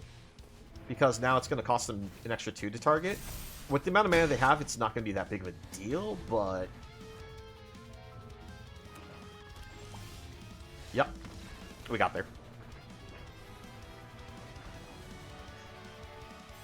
Yeah, the opponent is more than likely trying to take advantage of being like a mono-black discard build with the Monument, which is why they're running a lot of the cards they are. Like, this is a free discard outlet, as long as they have a creature, so they can discard and trigger it multiple times for free. But, yeah, we got the win, though.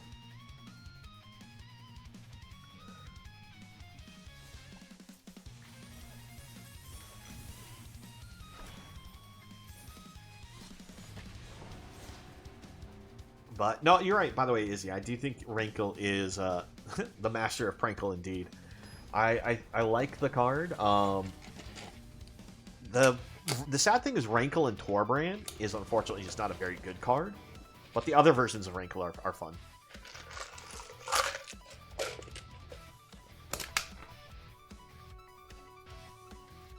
Alright, we have a very keepable hand. Let's keep it. We'll get that turn 1 Llanowar Elf, possibly into a turn 2 3-drop. My bad. I forgot that I am running tap lands here. Let's see. Let's go Bill.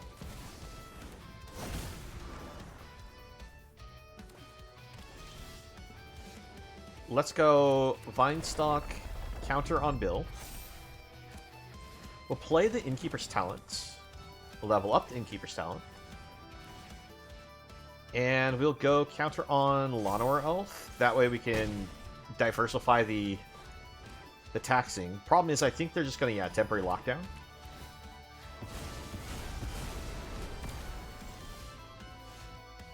Let's go Nameless City. Play the land, pass it back, hold up, bounce off as a protection spell.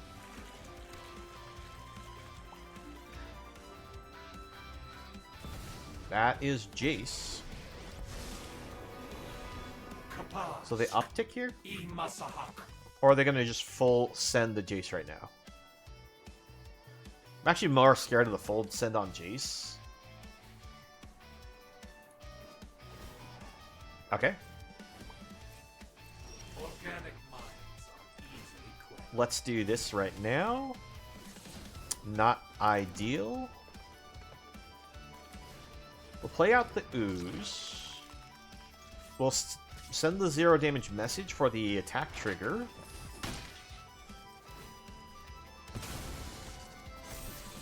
Okay, and we'll throw that in the bin.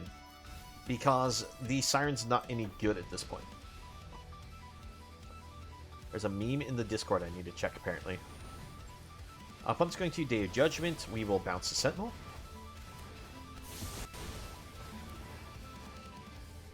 So we can fire this up to hit Jace. Do they realize that? Because they downtick. Yep, they went for the downtick.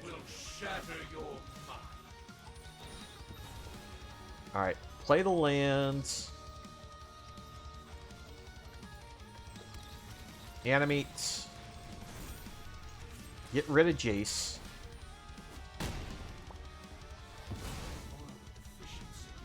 Now let's see, what did we lose? We lost only one Sob. The problem with playing Sob now is I'm worried about the Sob drawing me too many cards. Because I'm playing against Mill. Alright, opponent's pulling stock up, so they're trying to set up for the control. probably to hit their land. They hit it. Go to Nameless City. I am concerned about going too heavy to the board here. I can pay for the No More Lies, so that was a waste. They probably should have, you know, waited until I maybe went to cast my second spell to counterspell that.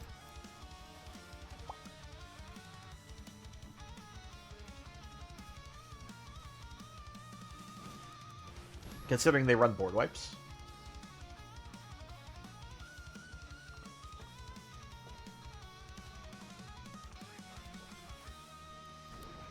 See, they hold up 2 mana, so I do have to worry about a removal spell here. So let's do this. I like that. Like that quite a bit, actually. Let's go 1 to play out the ooze. We'll play the land from hand. We'll attack in for the 4.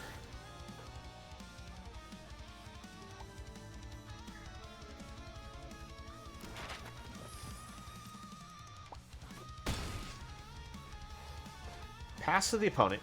If the opponent hits us with another board wipe effect, we just sink all the mana into ooze. Bit late of playing that Get Lost there, but I guess they were worried about us using a pump spell or something to, I'm sorry, a protection spell, so they take an extra point of damage. All right, Jace is gonna mill us.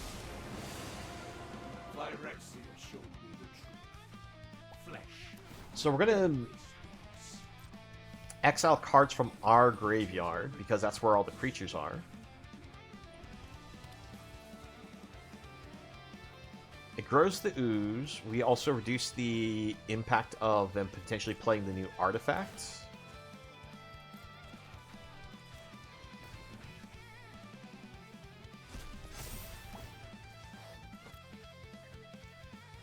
We lost both of the dinos.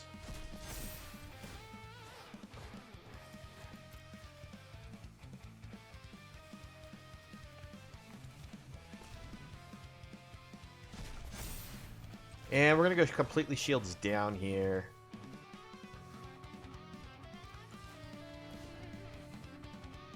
Do you fire a removal spell? You do not. So I don't think you have a removal spell.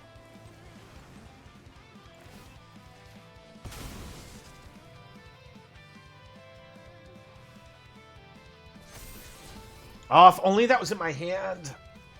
Alright, we're going to go for it. We're going to try to see if we can get the lethal. Combat. Attack the face. Make that a 3/3 base. That is currently 13. Okay.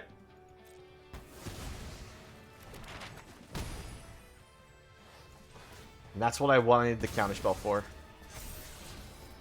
Okay, so we're dead if the opponent has another Jace.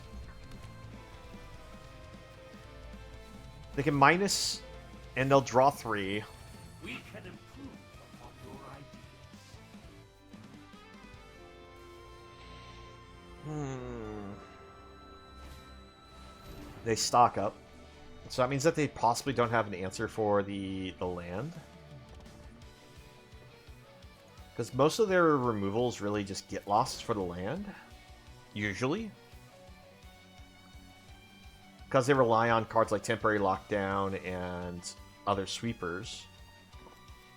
This does have the ability to block, but this has trample, right? Yeah, so that won't save them any life. We'll go for Furrowback.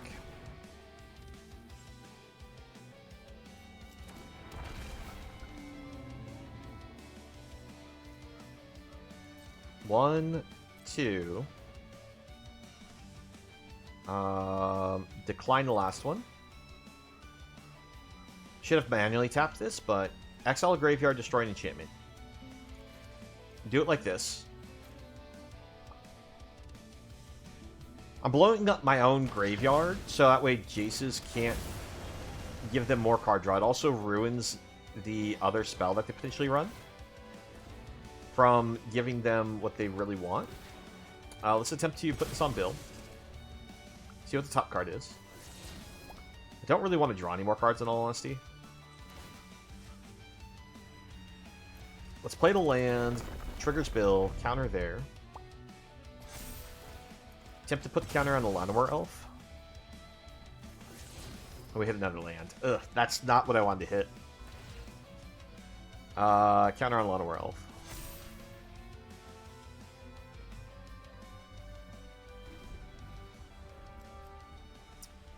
So, let's see. We have 17 cards. Yep. Sucks all those cards back up again. Still have Frillback. Frillback is already a base 3/3. It won't change if we use the Vine Stock on it. It'll still be a 1/4 swinger.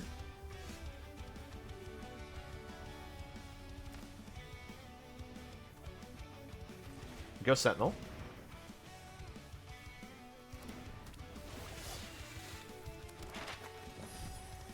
Animate. Combat.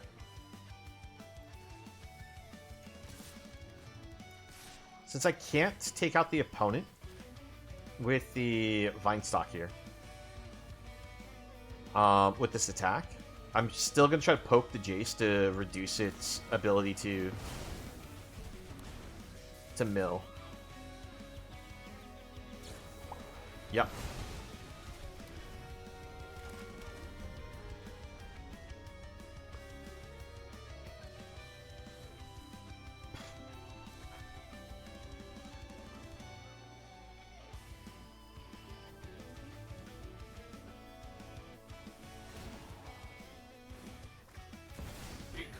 Okay, Beza gives them life, and that's also going to give them a treasure, because we've just hit so many lands.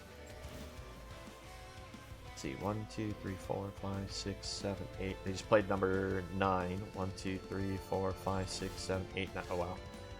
Let's see, we can bounce Beza off the board, but that's not going to really help me.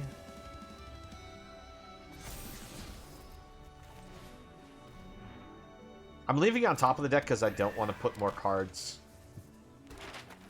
off due to the Jace. Attack the Jace. Bounce off the Beza because I need to hit the Jace. Okay.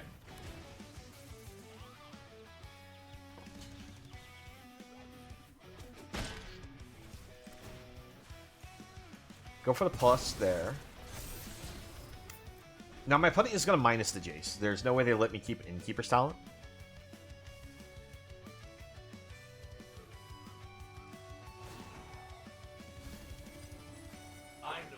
Frailback would have been amazing. We only have 12 cards left. What is left in my deck exactly?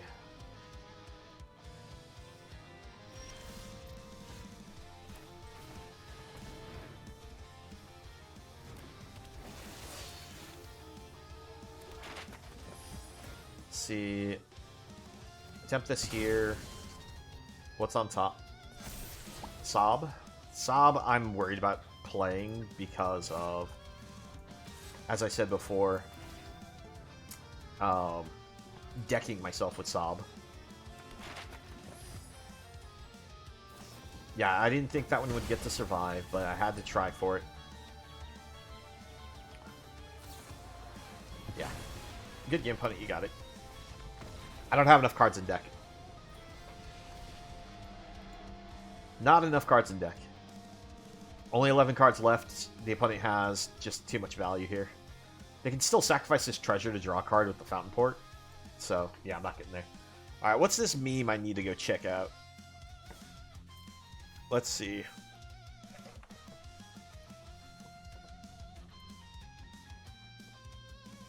Let's see, we're on the right thing. Oh, okay, you decide to make something. I think I've seen you do this one before. Because we were talking about... Wait, where did it open it?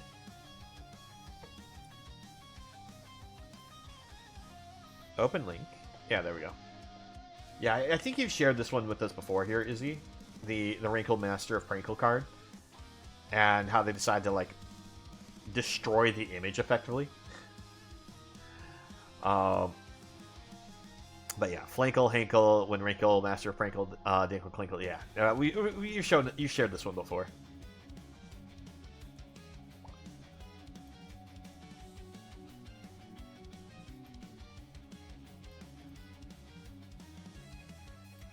Alright, let's see. Let's go ahead and jump back into the queue with Sob again.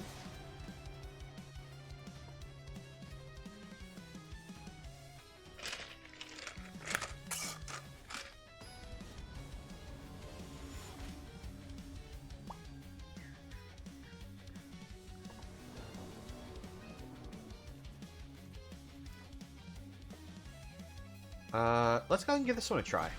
I'm a little worried about how many tap lands I have here, but... we do have a removal spell in hand, and the nice thing about this one is I can reveal the creature in my hand to do the damage. I don't have to have it in play. Ah, alright, so they're playing Oculus Jin. The bounce off actually is really good against them. Because they... oh, no, never mind. They're playing that. Okay, so we need to get the Scavenging Ooze to resolve. If the Ooze resolves, they might just concede.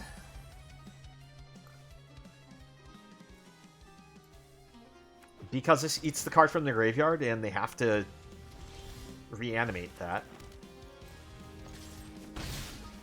Let's attempt it. Okay, pass.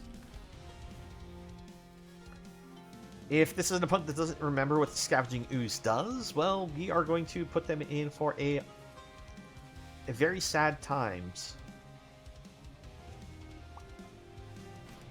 Opponent, you're not going to get that. Shame Scoop? No? They're going to stay? Cool. So used to people like Shame Scooping after something like that. Alright, let's go ahead and put a... alright. I was going to try to put something there, but apparently the game said we hit land. We'll hold up the green source for the Ooze and the bounce off as well.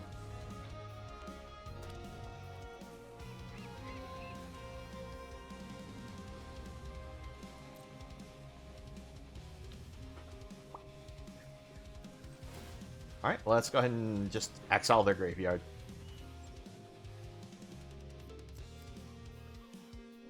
You know, I'm going to still hold up the 1 blue mana for the bounce off. I'm not going to... yeah, you know what? Sure, that's fine. I'll just exile the graveyard. I mean, they're going to play the spell to bounce my creature. I don't have any reason to bounce my own creature.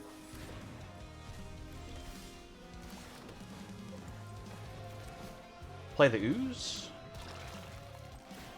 Activate this. Well, let's go ahead and pitch that. Get in for some damage.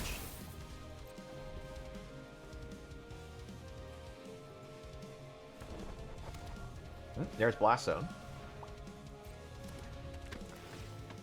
Okay, so I can't react to what the card they grab. Because it's... otherwise, I would just use Scavenging Ooze to eat that in response. But the nice thing is they did leave some fairies in the graveyard, which will grow the Ooze.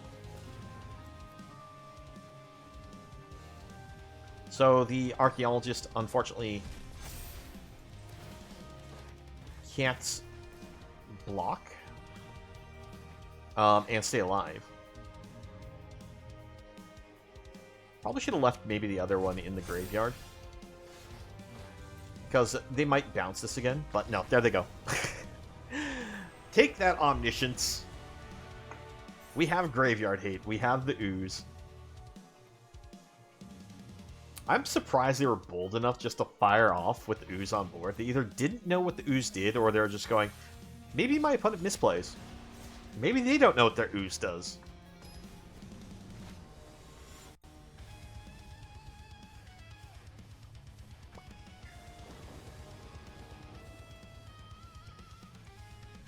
Alright, let's see here. I'm a little worried about keeping this hand, but I think it's still something I can keep.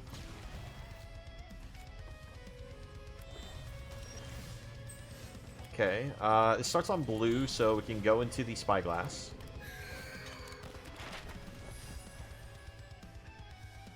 And the question is, do we start with the Innkeeper's Talent or Burstly Bill if we had an untapped land?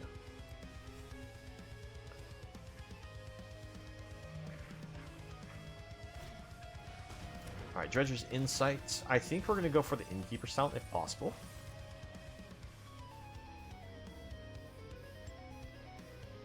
Would love to hit a land.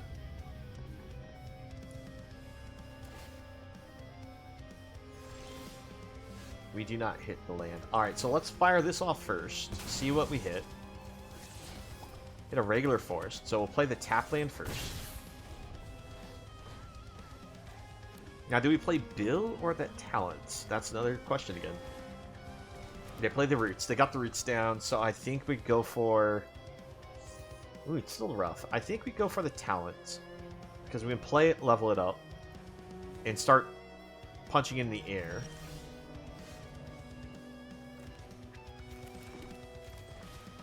I mean, it wouldn't have been bad maybe to go for Sentinel, but the problem with Sentinel is it quickly becomes blocked by the tokens. You can't get through.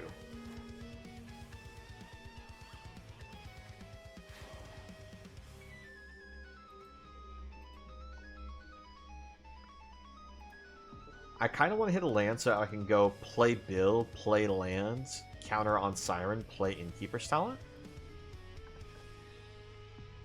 But I think I might just need to just hold up the Confounding Riddle for when they find themselves their important cards.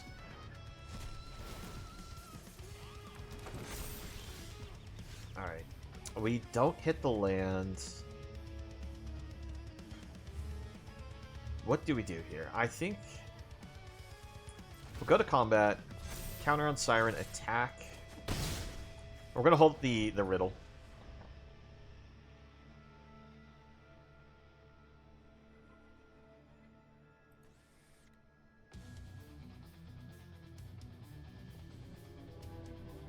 They currently have 4 mana at their disposal because they can tap this for mana thanks to the Roots ability. The graveyard doesn't really have anything other than Molt Tender. Yeah, no, we can't let them have a second copy of that. That's just a little too strong.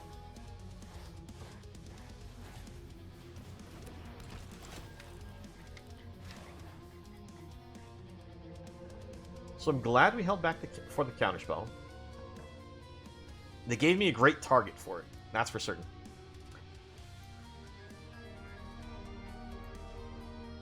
Scavenging Ooze is terrible in this matchup because it just triggers the roots for them. How's this card worded again? Destroys a creature with mana value. Okay.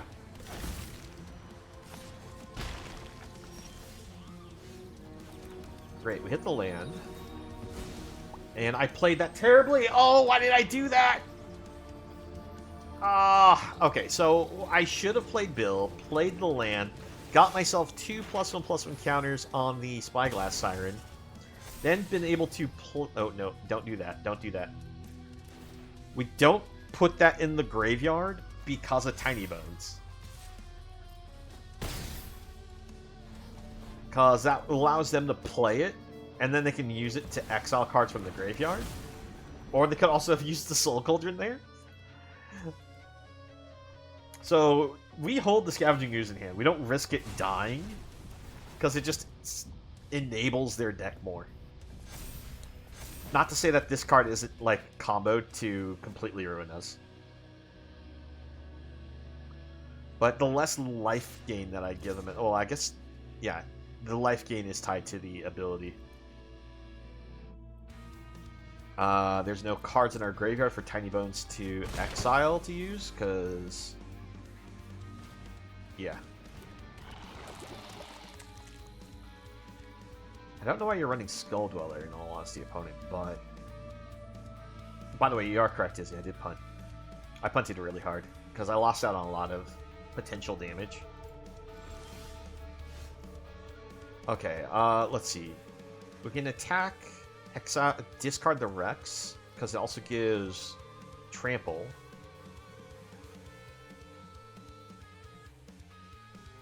So let's do that. Let's go ahead and go for the counter here. Attack. Yeah, Finn is standard legal, but I don't think they're doing Finn with their deck because it doesn't synergize with anything they're doing. We'll cycle this, trigger, 2 +1/+1 counters, trample, and indestructible. So, yeah, they scoop. It's not lethal. They could have still just kept trying to find it out a little bit if they could find the removal spell for the Siren. Because we know that they run Quag Feast. But yeah, we got there.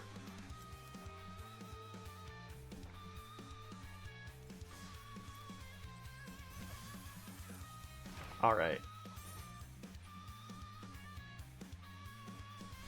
I have to admit, I do like the blue-green counter deck we have going on here. Yes, I did check the memes, and I think you were AFK when I checked it. You've already shared Rankle, Master of Prankle before, but I even still brought it up on the screen for everyone to see what you were trying to share.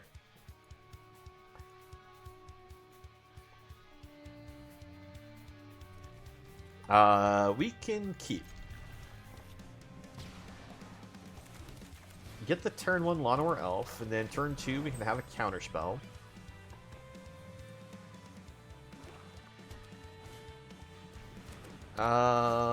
Yes, we will discard a land here. Pass to the opponent.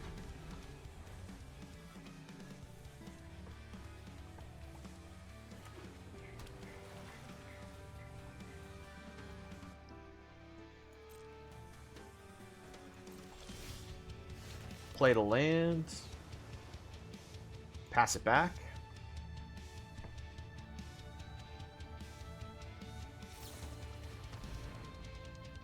Yeah, that's fine.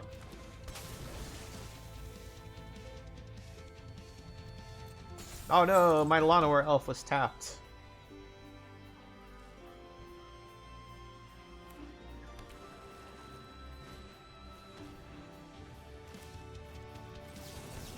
I'm going to counterspell this just because my opponent might have this town ain't big enough, and they can choose to bounce both of them. I was actually really hoping to get this town ain't big enough with the counterspell, but something tells me I'm not going to get that until after I play something. Okay, we're just going to go ahead and flood here. That's always cool.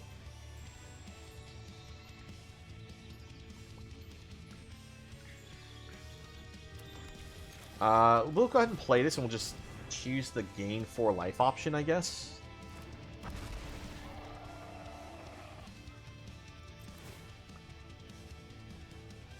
Yeah, we're going to gain 4 life. If I try to destroy the Nightmare, they're just going to bounce it in response.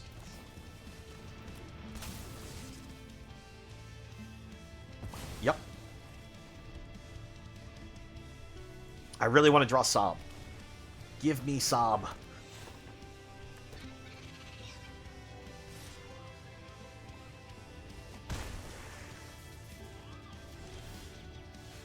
Bill's not a terrible draw.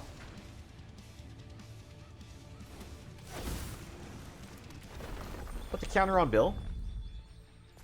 And we pass. If they try to know where to run it, we sacrifice the passage in response. Put the counter, make it 4.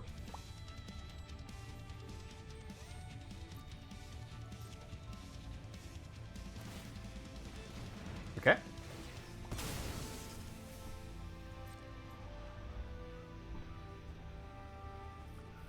Now, I am a little concerned about blocking the Floodpit Drowner because they do use some non-targeted sacrifice a creature options, so I kind of want to keep the Llanowar Elf from blocking it. And again, if they hit another nowhere to run, I don't want to block it. Okay, Fear of Isolation. They replay it. Triggers prowess. They'll still have 2 mana. I think I can risk the block then, right? Alright. Well, if you're going to do that, we'll sack in response. Grab an island, I suppose. Llanowar Elf can trade with the Flood Pit.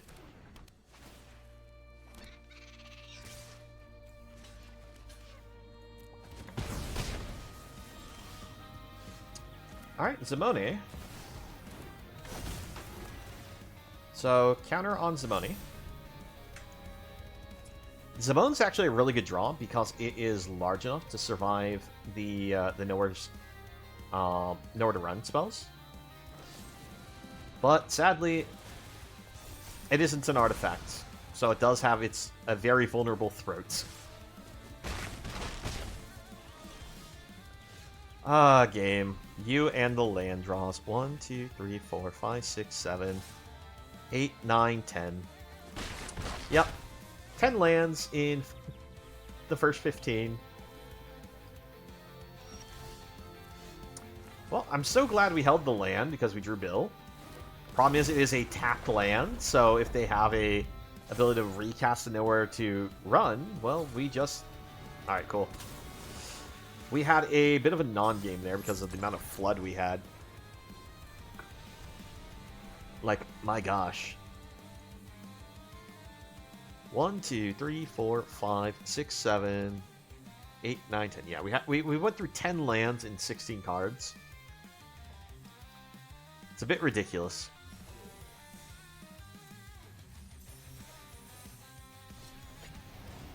If only we saw Sob, because Sob, against all that type of removal they did, would have actually been able to stand there, tank it, would have given this card draw, it would have been amazing, but we have not seen it yet, except for one hand where opponent made us discard it. Or no, it wasn't discarded, we could never get to the board.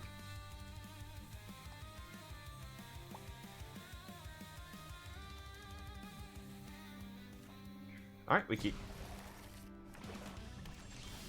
Another black deck. Alright. Spyglass. Spyglass Irons are really good turn 1 plays. Alright, you have Deep Cavern Bat. What are you going to take from my hand? Probably the other Siren, right? No, you go for the Ooze. Interesting. Huh. We'll play Siren. Go for the untapped lands. Map token. We'll keep the bounce off.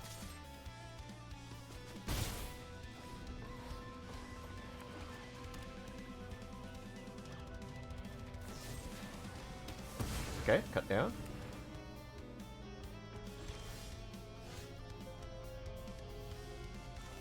We'll play this.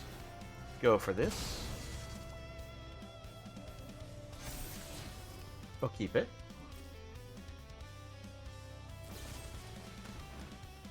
We'll just bounce it. Makes our spell completely worthless.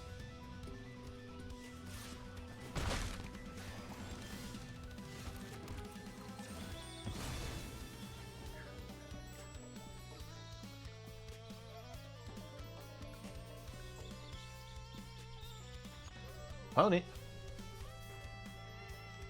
Yes, that is indeed a land fetch trigger. We will go for the Siren.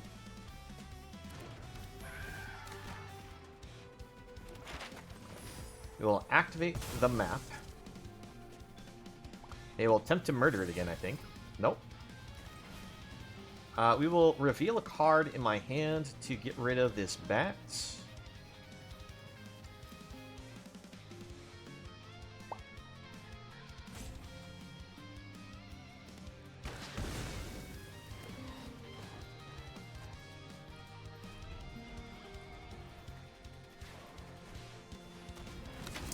Annex. I like the Sob draw. Let's go for Sentinel.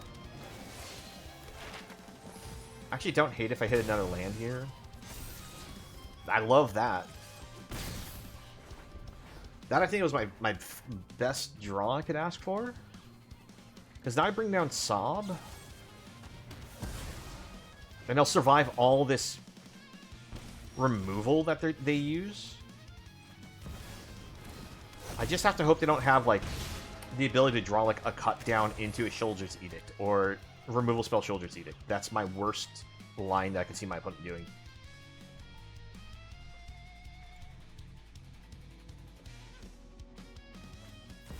Shoulder to the Apocalypse. That's still pretty bad. But I think we can get through the Shieldred.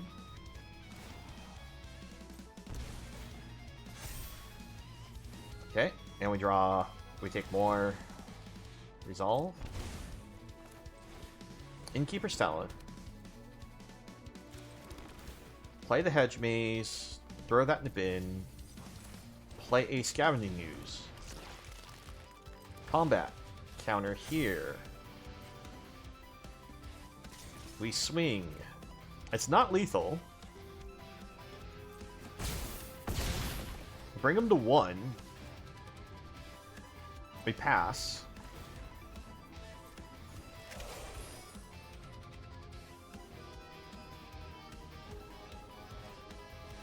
Archfiend the Dross, okay.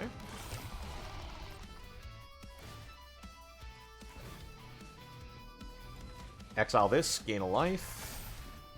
So we lose 2. Then we're going to lose another... how much?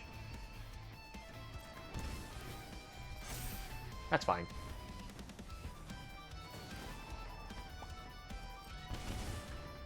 Unfortunately, I didn't hit the bounce spell to put Shieldred out of here, but we just put counter here, animate this, shrink the Archfiend of the Dross, and that should just do it.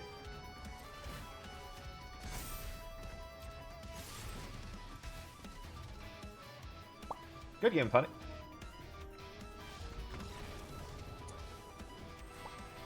Yep. So, even with the opponent being able to block and block, it's still more than enough damage to get through. And even though these two will die, these death triggers happen after damage is dealt, so and I would still survive it too. So, unfortunately for them, they got pinched on their mana, but they had a lot of removal spells, so it's not like they weren't doing things.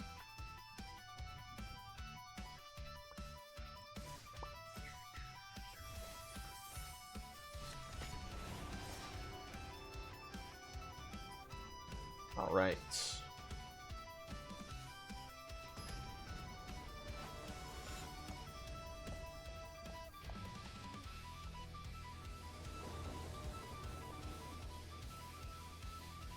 Ooh, this is a risky two-lander here. Punt's gonna go first. I will keep it. Alright. Oh, okay. I think my opponent is playing Grixis. Black, blue, red. Yep, there it is. So they're trying to do the clone strategy. They're going to play the new black-red Gearhulk, and then just bring back all their whole graveyard to the battlefield to swing for one big turn.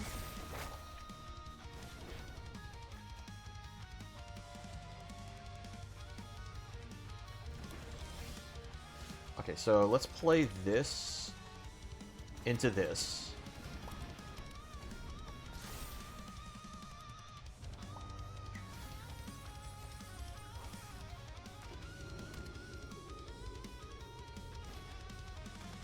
Gearhulk costs 5 if I remember correctly, so I still have time to do my setup that I'm doing.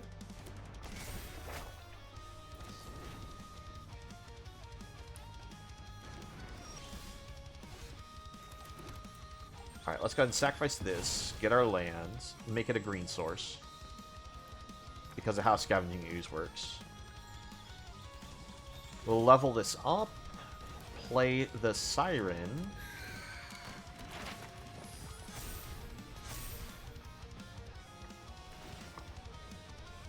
Okay, you mill.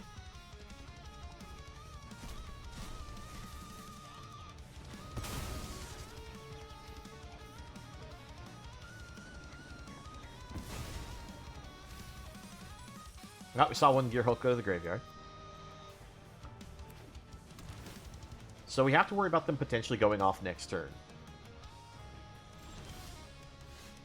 Oh, if I had the one more mana, that would have been perfect, because I just exile their graveyard completely. And they would have just hard scooped. I just know that. Well, we just saved the Scavenging Ooze trigger. Yep, that's fine.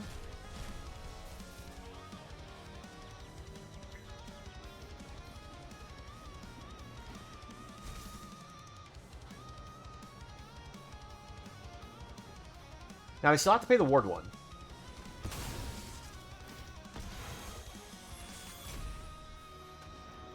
Let's go ahead and exile this real quick.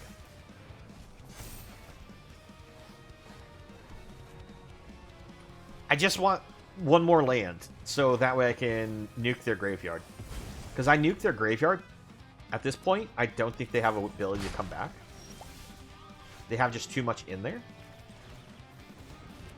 But we're not getting the land. Oh. I mean, Scavenging Ooze is keeping us in this. Because we just, in response to what they target, exile it. And we keep them from comboing. Yep. Choose your target. So that way I can exile in response. And you're going to feel really sad. Yep. There we go. The power of Graveyard Hate. Now, granted, if I had that one more mana and we just played Frillback and just popped that whole graveyard, they would have scooped much earlier, but I don't think I saw a single removal spell, and that is very bold of them to do. But, alright, we got the win.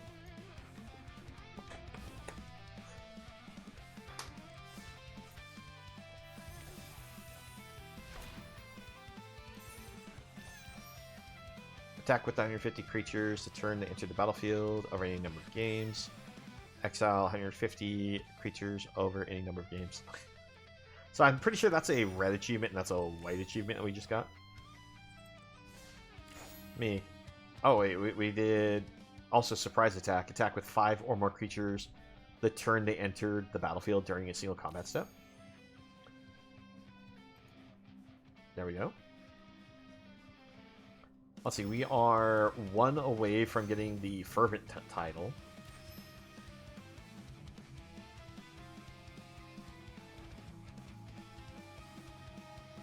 Some of these are actually a little challenging to do, because like these cast 6 or more spells in a single turn.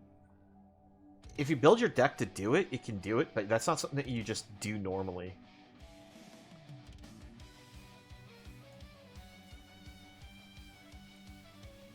Okay. See, we already have this one, which is the Mighty.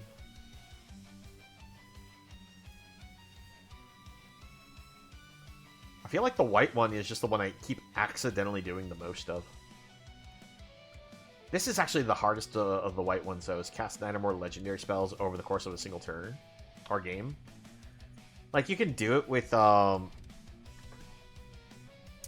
in Standard right now, but it's still a bit of a challenge, because you have to be able to not have your opponent scoop on you, is really what it is. So you cast 250 more Soldier or Angel spells. That one's also one of those, like, you have to be building playing certain specific decks. Alright. Sob's actually putting in some good work. Now, sadly, I haven't really seen Sob put in the work. I've been seeing the deck put in the work. Sob just hasn't been drawing. There's 3 copies of it in the deck. But the deck is 6 and 2. Okay. This seems like a good hand. We get to keep it. We have the talents that we can set up early. We also have the bounce off.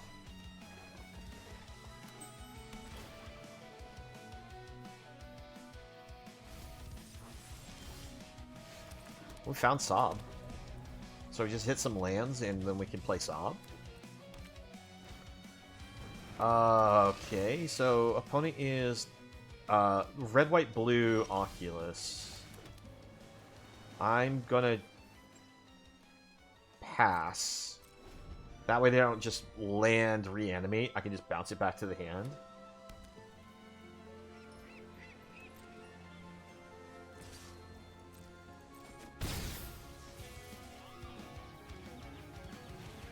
Oh yeah, there's definitely times where the beard gets annoying easy.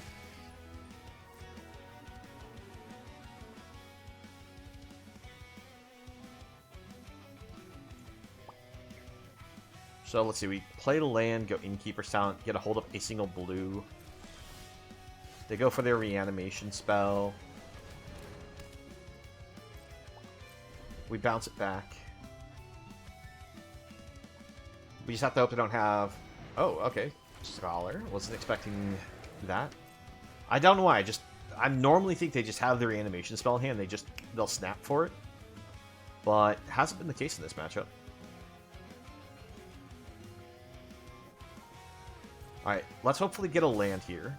Preferably a green source because of all the green mana symbols we have. Perfect. Nameless City. Hold up the blue source.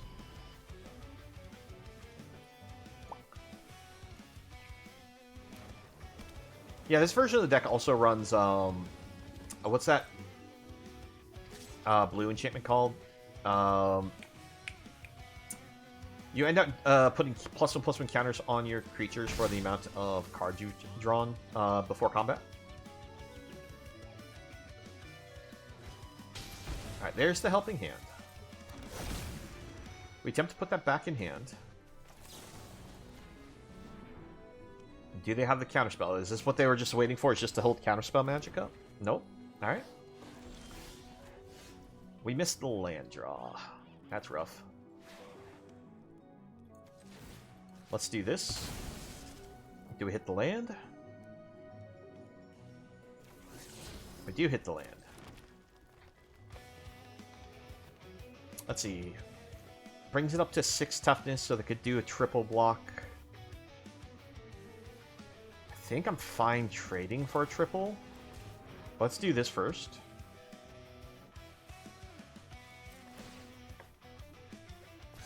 Because then they'll probably try to cast the Oculus from their... by exiling cards from graveyard, and we can Confounding Riddle counterspell it. Okay, they just take it. We're holding Riddle up. There's no reason not to.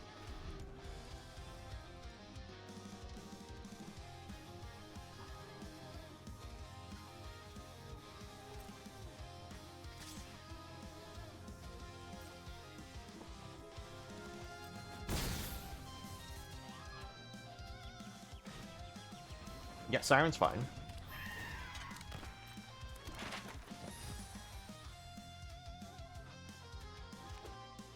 Another land for my opponents. They're holding up the 3 mana.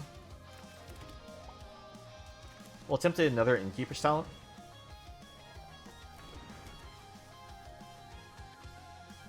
Move to combat.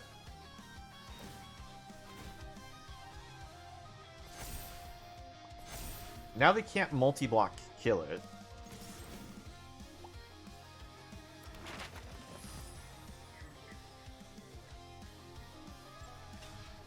If you're missing out, goes to the graveyard. That does give them the ability to untap and get another combat. So they could potentially hit me for 5 this turn, maybe 6, depending on how this map goes. Alright, that's going to come and play tapped if they play it.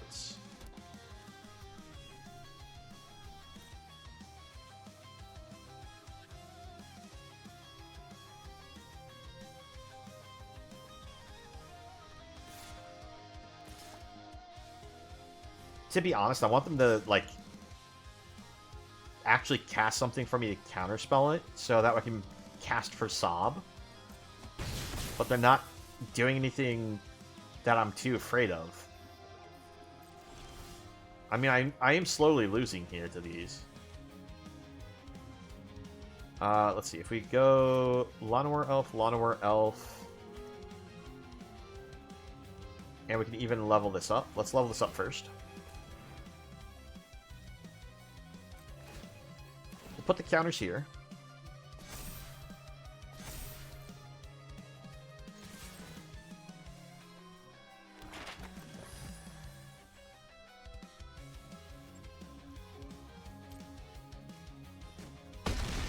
Oh, they take it.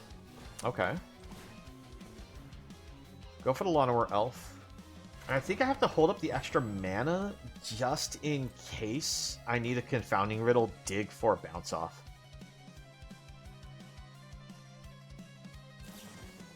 Torch the tower? Yeah, that's fine.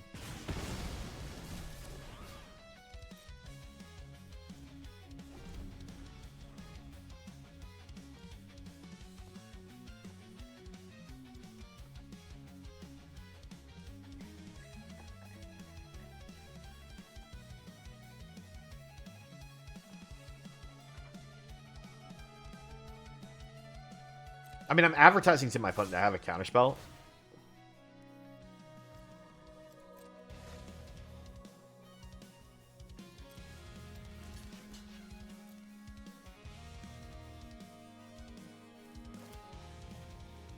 I'm worried about being in burn range that goes to my face, so I'm going to attempt a Confounding Riddle here.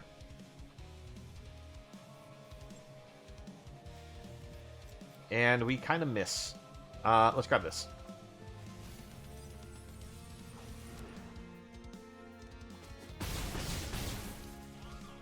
Because they can hit me for another 2, and if they have a 1 mana or 2 mana burn spell, I'm just dead, even through the Confounding Riddle.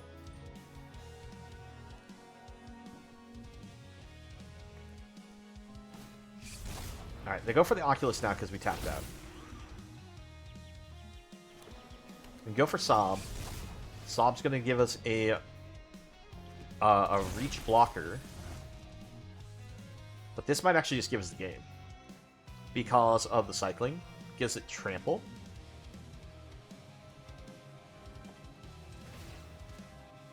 Let's see. Let's do this first. Combat. Attack.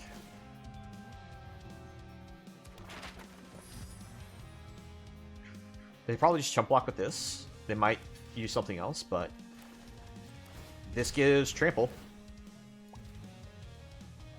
Do you have a response opponent? Because they could bounce me. Good game. We did it. The Rex. More than just protection. It's also a win con because of the trample. Like, the cycling on this thing is so nuts. It's an amazing 5-drop being an 8/8 trampler, but the cycling on it's still nuts.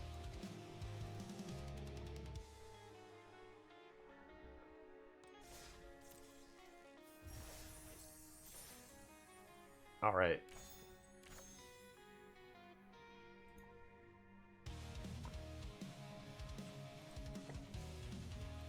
Let's see. We are 7-2 with Sob.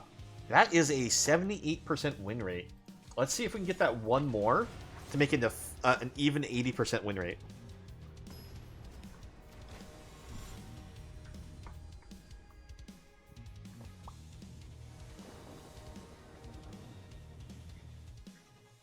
Yeah, we'll keep this. So we start with this, then we can go to this. Depending on what the opponent plays is whether we are going to use the Emergence to destroy something, or we probably play the Innkeeper's Talent. Because I usually like playing the Talent before I play the Ooze.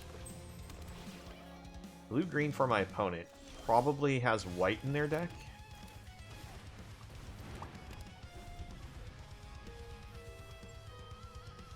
I'm figuring my opponent... Yep, there's a white. It's up the beanstalk, yeah, I figured. Which means Sob, unfortunately, not really going to help us out as much as I would like it to. And what I mean by that is they exile things. They don't destroy.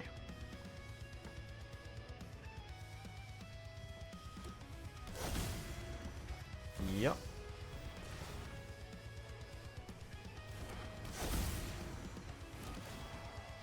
What do we hit? Another Innkeeper's Talent. That's a lot of Innkeeper's Talents. I'm a little worried about doing this, because if they play the 3-mana enchantment that exiles everything 2 or less, that's a lot of permanents they get on my side of the board. It does get rid of their up the beanstalk, but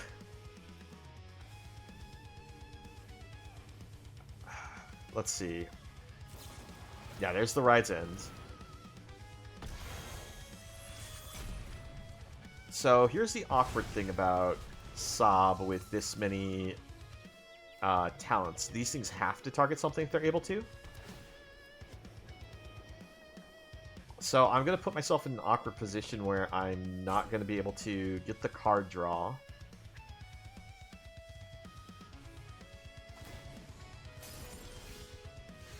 Oh. Alright, we missed the land draw, but that's still a good draw.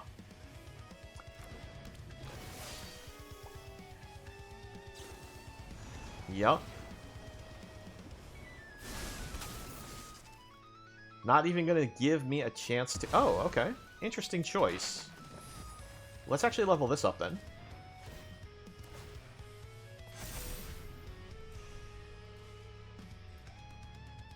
I was thinking that they're just going to take my creature off the board right away. So that way I didn't even have a chance to get the counter on it to give it the ward. Opponent, you forgot about the ward 1. Yep. Nice.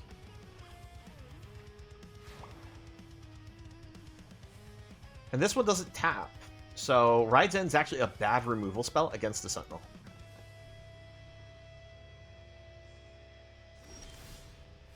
Okay, that's a bad draw. That's terrible. Don't really want to bring more to the board. Just off the fact that they do run Sunfalls. I want the land. I want the land. Come on, give me the land. It's not a land. I need land. I want Sob.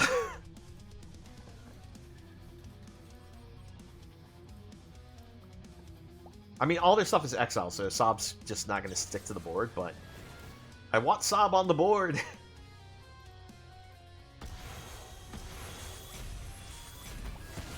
Okay. So let's see. We go for Bill. Actually, that was a terrible line I just did there, but let's get that off the board first. Because I was supposed to play Bill, then activate the trigger by playing the land. I'm going to keep the bounce off.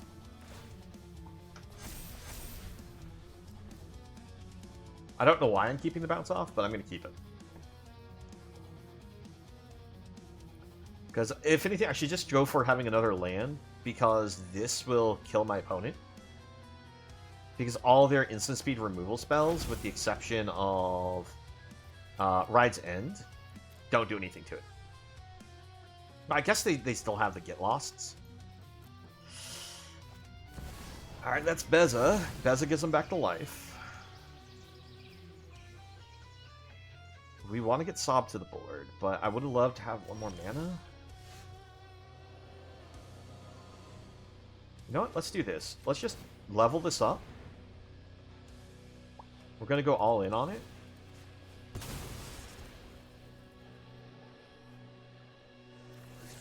Awesome, we hit the land. Counter. Now, this is going to force the opponent to have to block, because it's lethal. They either have to block or they have to have a removal spell.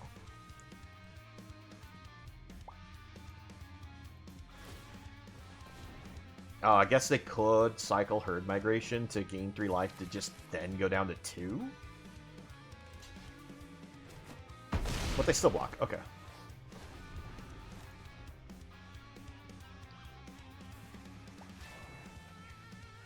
I don't think Bill's long for this world here. Oh, there's the Ride's End. That means there's only one more copy of Ride's End in the deck. So there's a good chance I could defeat the opponent with the Divine Stalk here.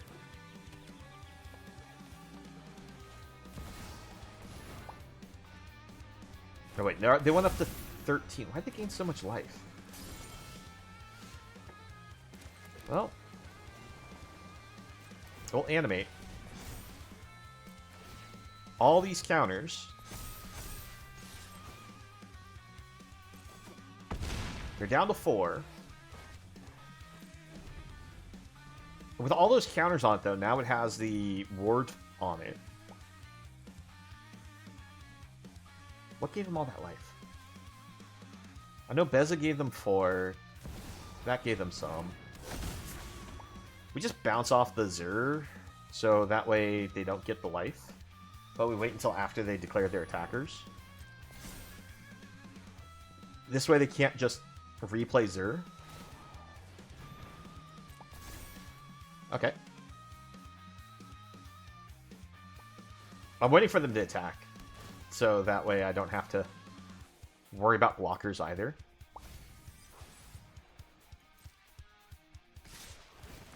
Cool. Off the board you go, Zur.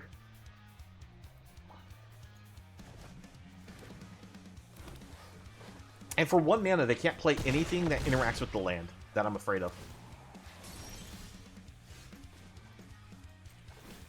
So sadly, Saab, again, doesn't get to do anything, but... yeah, we'll shrink that for fun.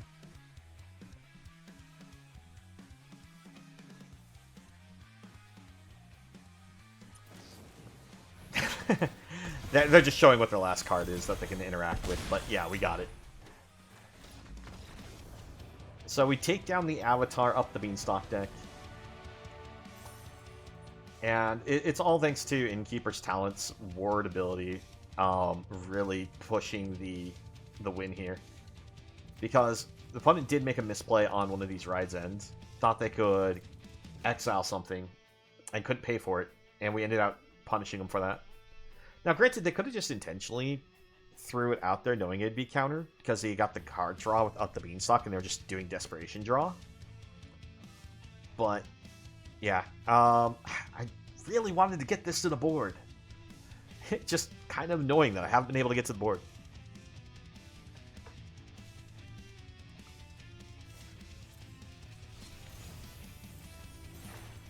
I don't know what I got because the game glitched out weird.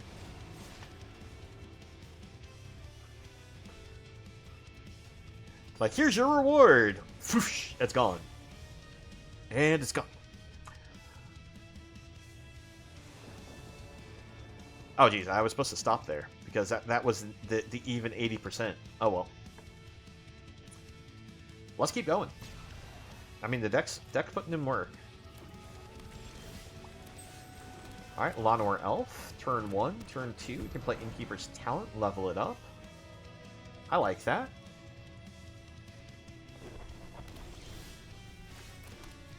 Play the Innkeeper's Talent. Put the counter here. No attacks. Now level it up. I'm doing this specifically just in case they have the flash-in spell that... oh, alright. Yep. Lauren, third path. Good answer. Good answer. Alright, let's go ahead and play a little Spyglass Siren here, and we're going to pass. We have Confounding Riddle. Might catch people off guard. Yeah, no. Let's go ahead and not let you do that.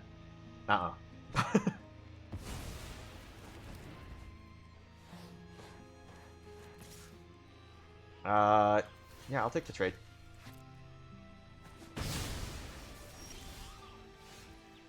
Let's see, they have this, so this won't do anything. Let's play this instead. We don't need another bounce spell. You're useless. Alright, opponent's turn.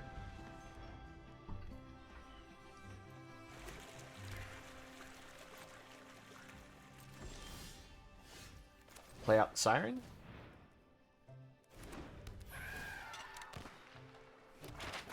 I'm going to attempt to do this here before I go to combat, so that way I can get around Elspeth's Smite. Yeah, we'll keep that.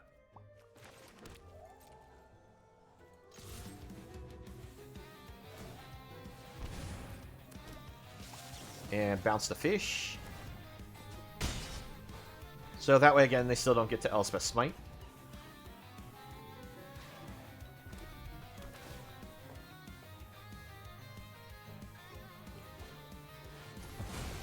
Yep, that's brutal. So let's get in for the 5 damage with the Vine Stalk while we can.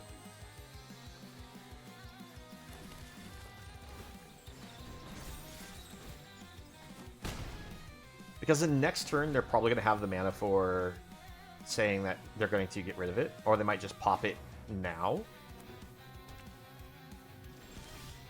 Okay, that's pretty bad. I will go for an Innkeeper's Talent. Pay for a green. Level it up.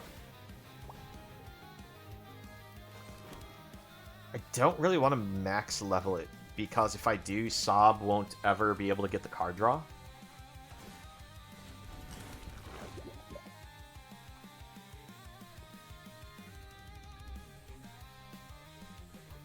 I know, it seems weird to say it that way. It's like, the card that makes it so we can double. I don't want to do it.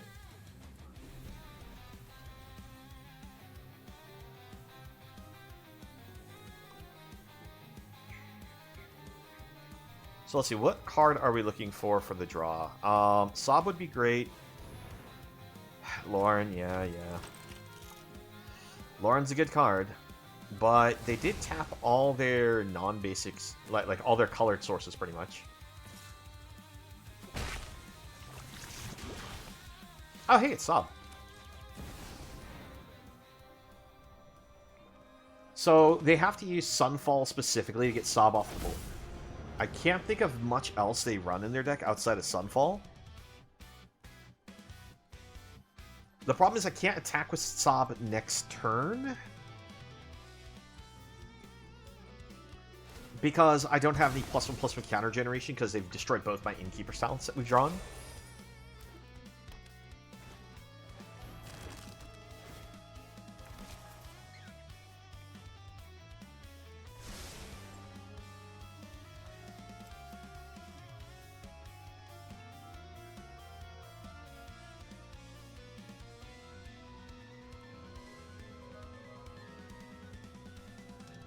So we'll get to draw cards.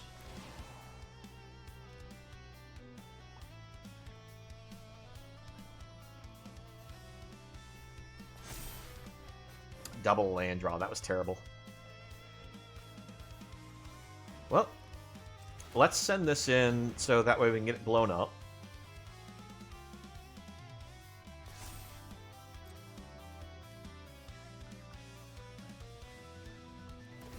Yep.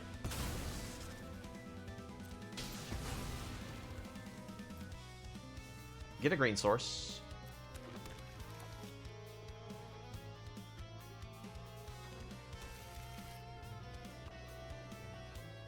Main phase 2, I'd like to play another one. I don't really want to play the Ooze to the board. If I play the Ooze to the board, it gives the opponent the ability to get more value if they do top it deck into that Sunfall, which is what we're trying to avoid.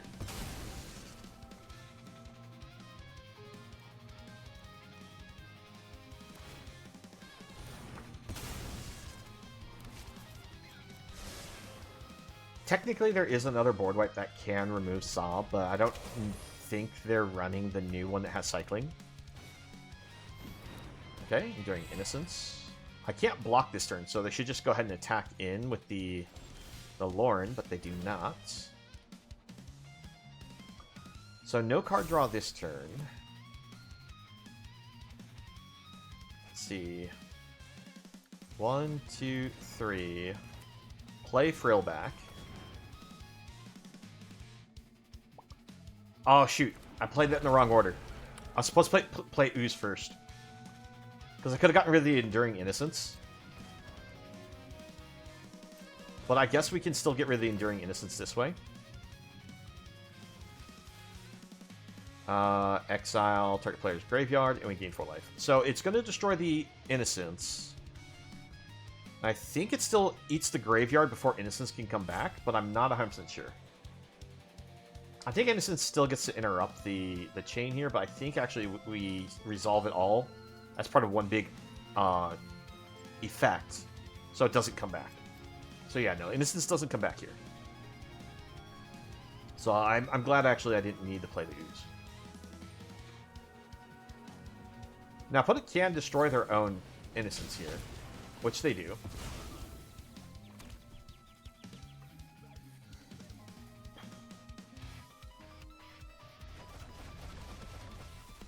We nuked the graveyard. We get in for 8. Hopefully they don't have the exile a attacking creature type effect here.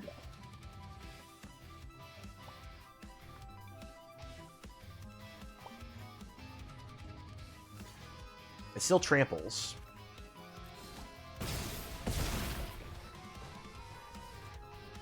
Alright, we pass. And we just are hoping that the opponent did not hit Sunfall. That is fine. Except for the scrying part, where they could dig into the card that answers Sob.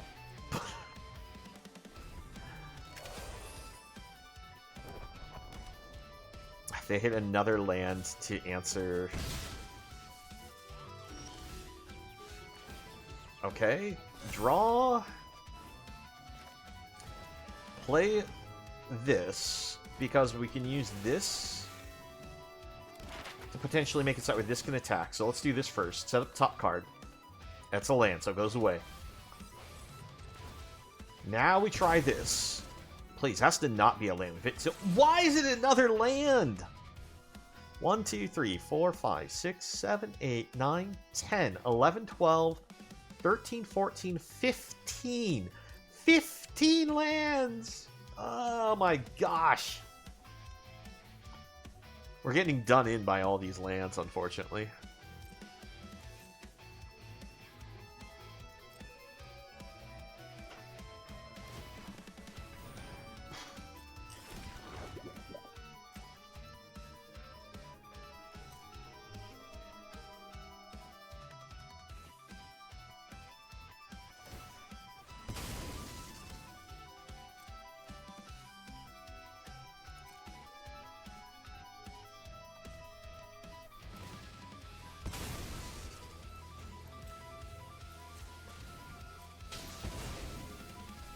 Take the action, grab a forest.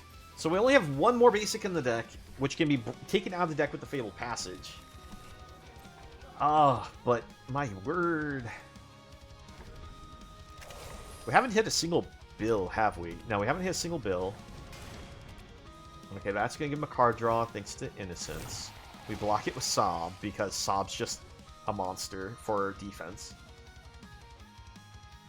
Alright, so they're going to sacrifice the token to this, probably.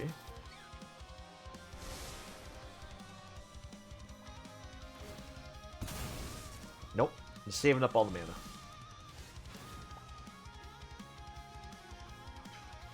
Okay, so we can attack with Sob, we can attack with this. This, we can cycle to protect this, and even give it trample. Doesn't give Hexproof, just to note. It only gives Indestructible.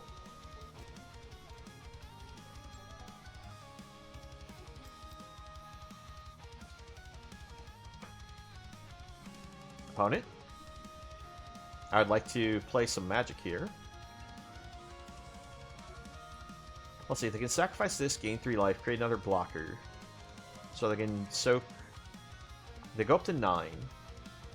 They can soak up 3 points. And they can also still block this. So, soaking 2 here and blocking this. They don't have an answer to Nameless City. If we cycle this onto it, we should win.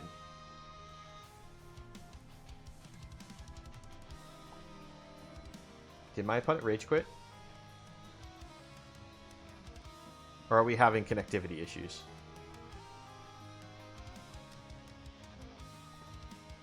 But the glow is on them, so it should be on them for the whose move it is. Pardon?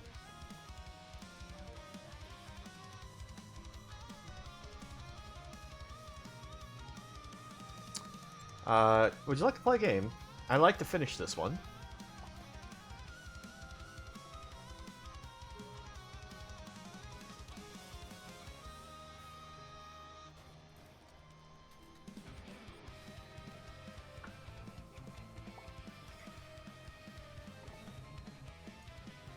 Well, I mean, we're gonna get the win, I think. But I'm worried the game's might be crashing. In which case, that's the only thing that stops me from winning. I haven't seen the timer, the rope pop up, which makes me think I'm crashing here. Am I crashing out?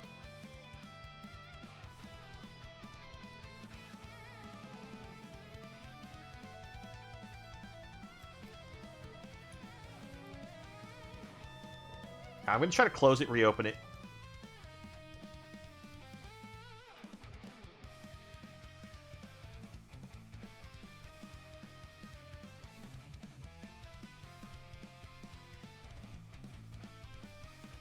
I'm just worried I crashed out.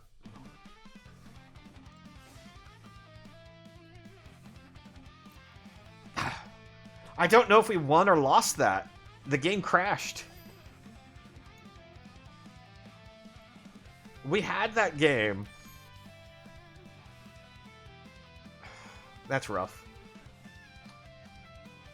Okay, let's see. Is there a way for me to check? Let's see. If I go to my profile... No, it didn't count. Because we were already at this point. So it didn't register the game as a win or a loss. So something went wrong. The game crashed, and I think we both were just basically given a draw. So, no winner. That's a shame. We were winning that one. Well, I guess the deck will stay at the 80% win rate. Because that one was a game that just didn't exist, basically. It's a shame. Oh well. Let's open some packs. Let's see what else we can build with. Ooh, Toby. Toby's a pretty good card. I still haven't actually built a deck with using Toby, though. If you're not familiar with this, it's a 3-mana 1/1, but it gives you a 4/4 beast token that can't attack or block alone. And as long as you have 4 or more creature tokens you control have flying. And I think Toby actually, with the some of the new cards, actually has some great new synergies with some of these con spoilers that we had. Because they showed some really good token generation cards. So I don't know if it's going to be good enough or not, but I'm interested to see. Alright, let's see. What else do we have here? Celestial Armor, which I think is just a very mediocre card. The card's a bit expensive to use as a protection spell, but it can be used as hexproof and indestructible until the turn for 3 mana. But equipped creature also gets +2/+0 in flying. So it's good for giving your creature evasion, but it's also very expensive to re-equip if you ever have to move it. I honestly am not very impressed with the card. I think it's very mid.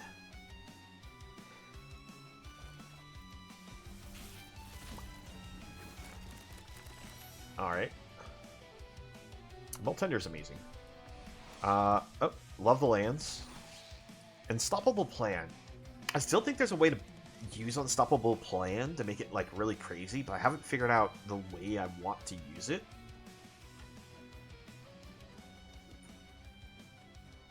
Because at the beginning of your end step, you untap all non-land permanents you control. So it's really great if you have a bunch of cards that you can, keep activating.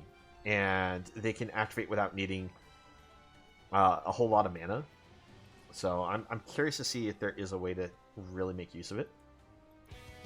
One of the things I was thinking about doing is that you can use it with vehicles and the creatures that have the survival trait.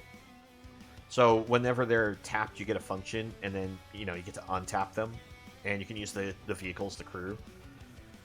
Well, I figure that's not good enough. I think you have to do something better than that. Because just having like pseudo vigilance isn't good enough.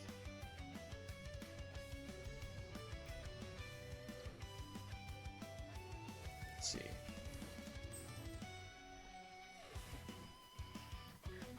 This is the worst of the Gear Hulks by far.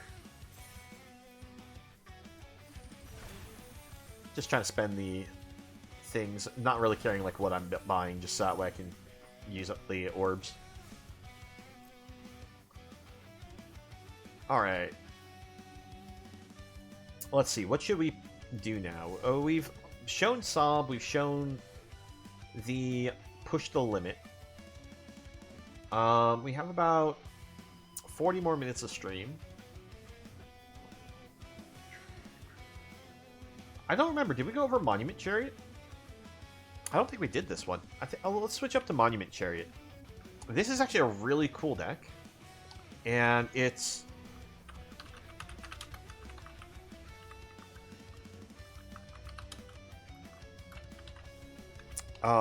it's a self-discard style deck. If you're not sure what that means, it means that we're using a whole bunch of cards that we discard for value. So this deck is all around the Monument to Endurance and also the Crypt Caller's Chariot. And the goal of the deck is that we use cards that we, do drawing and discarding with. So that way we can not only get like extra triggers of Monument to Endurance, but also can get ourselves like a horde of zombie tokens. Monument Endurance will help us redraw more cards after our discard. It will also give us extra mana with treasure tokens, or just make our opponent lose life. And pairing this card with cards like the Collector's Vault is very effective.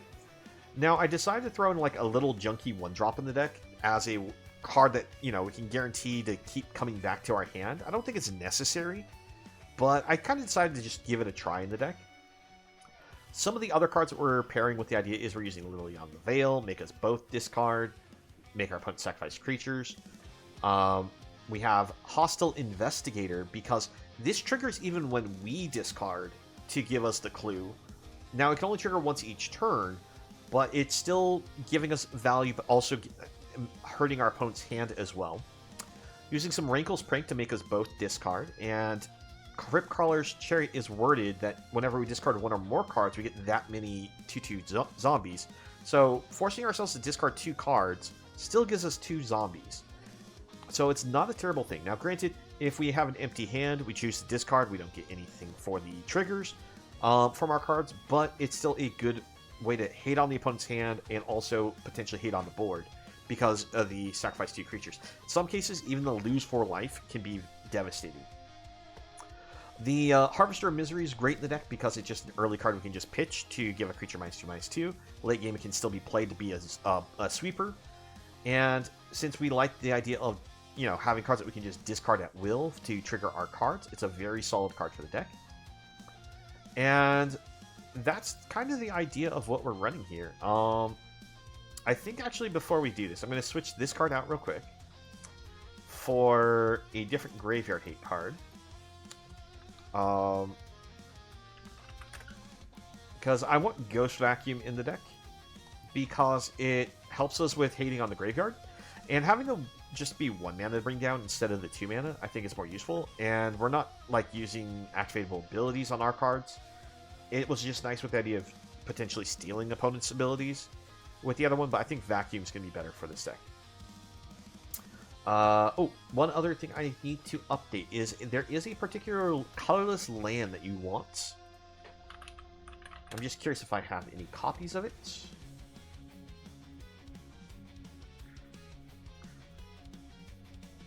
There it is. Mythosynth Gardens. So you can tap it for colorless mana, and it comes to play untapped, which is fine. And you can mana filter for it, but more importantly, you can pay X, tap it to become a copy of a non-token artifact you control with mana value X. So you can copy your Monument to Endurance or your Chariot with this. More importantly, you copy the Endurance if you have the option between the two. But let's throw 2 of these in the deck. I'm not going to go too heavy on them because I'm a little worried about overdoing my colorless sources. So let's go ahead and give that a try.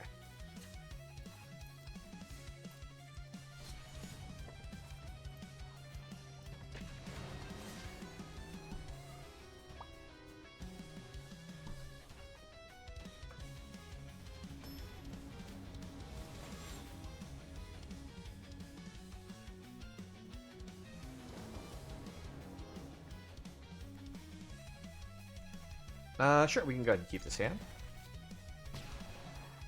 It's not exciting for a hand for the early game here, but we can discard this to this and get ourselves some value because we can just always add that back to hand later.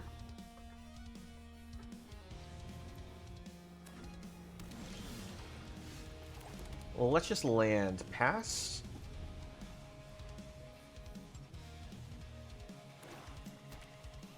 I think my opponent's just going to pass their turn. If they don't, we get to get the Chariot down without having to worry about a counterspell.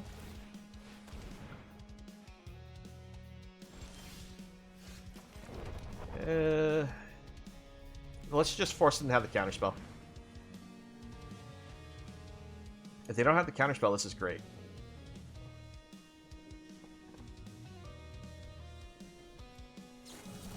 Okay, they did have the counterspell, and since using Bring the Ending, they might be a Toxic style deck. Okay, they left only 1 mana open. We go for the Monument.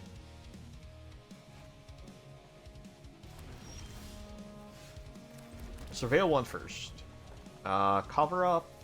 No, I don't think we want cover up against this opponent. And we pass. Not playing the Revenant, because like I said, if they are a Toxic style deck, I don't want to necessarily give them good targets. Let's see. 1, 2, attempt Collector's Vault.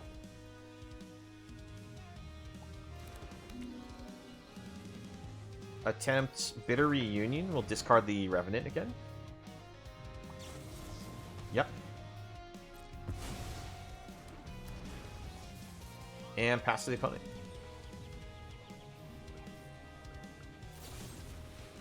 Yeah. See, they're all about poison. So, without giving them targets for the poison proliferation, it's harder for them to win.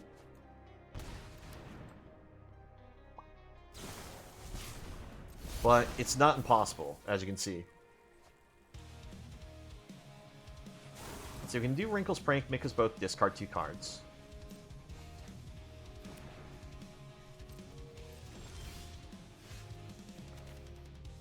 Let's see, we'll play the lands, play Wrinkle's Prank. We'll choose all the modes for fun. Discard, discard.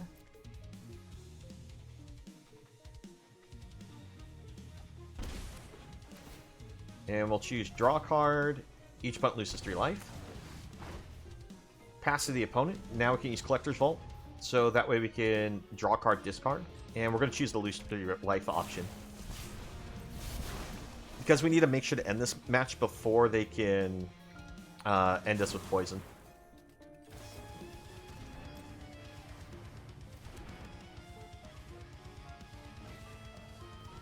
Alright. Actually, let's let that resolve first. They only have black mana open, so this would be a great time for us to potentially hit a... You know, let's go for the draw card. I was really hoping to get another monument here. Okay. Discard this. We'll draw the card. Not what I was looking for. That we can use. Alright. The problem with the cats that we make is they come and play tapped. Does this say target creature? Cool, I can target my own creatures with this. That's important because, like I said, my opponent uses cards that want our creatures on board to proliferate off of.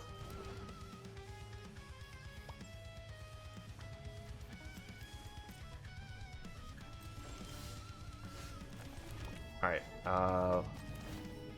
1, 2, 3. Copy.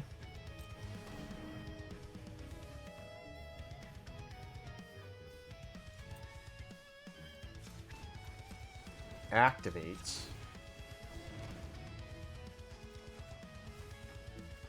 Discard here.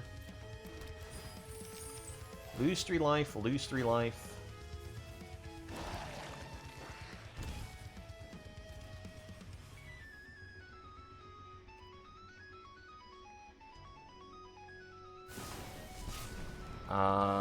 Shoot. Yep. Discard. Draw. Draw.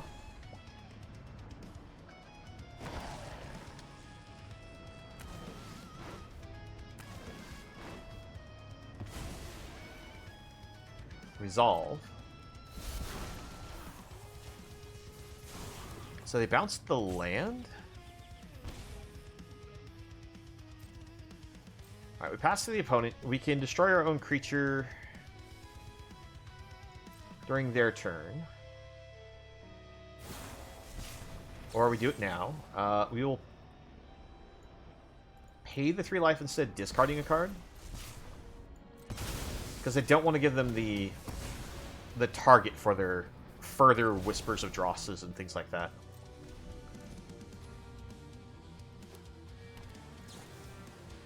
Alright. Do they have the ability to give me one more? If they do, they win. As simple as that. Yeah. Alright. Good game. I hate poison. Poison is kind of a bullshit mechanic. Like, I understand the idea of it was to make it so that way life gain decks had something to worry about. But the fact that there's no answer to poison is why I think it's a bullshit mechanic. It's just too easy to do.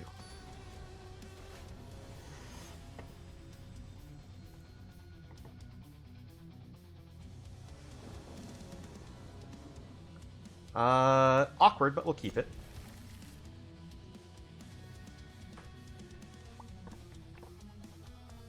The nice thing about these things is they're artifacts. They also are good with Torch the Tower. Just play it out there and just be like a weird little early aggressive creature.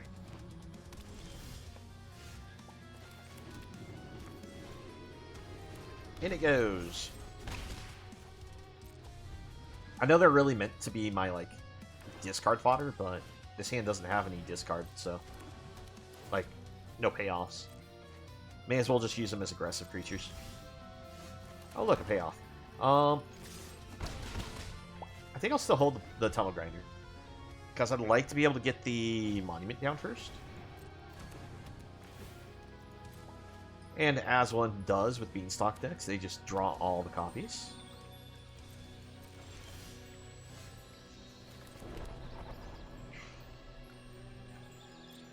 Let's go ahead and get in there. I think we'll play Tunnel Grinder. We'll give up these 2 cards.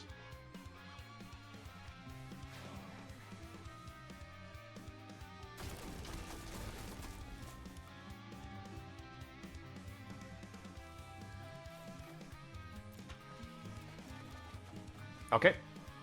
We hit the important card, the Monument. With Wrinkle's Prank, though, it means that after I play Monument and make the opponent discard. Okay, so their reanimation deck.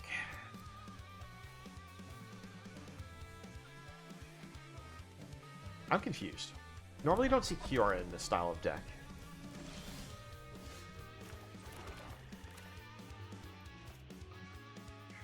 Should I just go Hostile Investigator?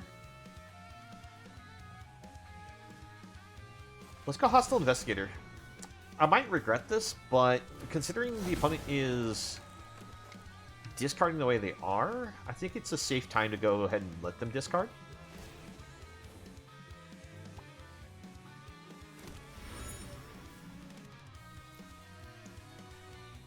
I also don't really have a good attack, and playing Monument didn't really feel good with the mana we had set up. We'll go for the double block. Because why not?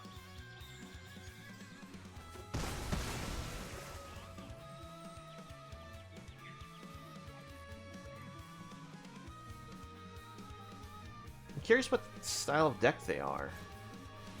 Another Kiora, okay.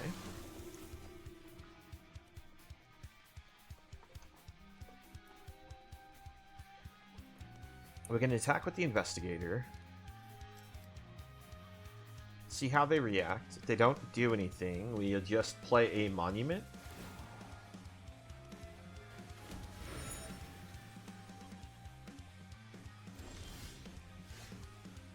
Combat. Attack here.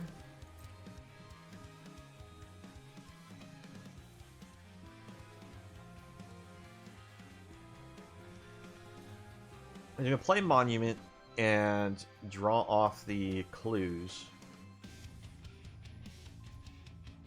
Maybe we draw off the clue first.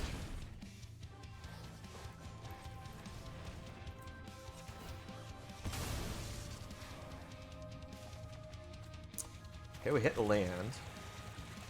Do you just want to use Crypt Callers for them? 1, 2, 3, 1, 2, 3. Yeah, let's go Crypt Callers. Cause this way, if we hit into a what you call it, another untapped land, we could play Monument with Wrinkle's Prank.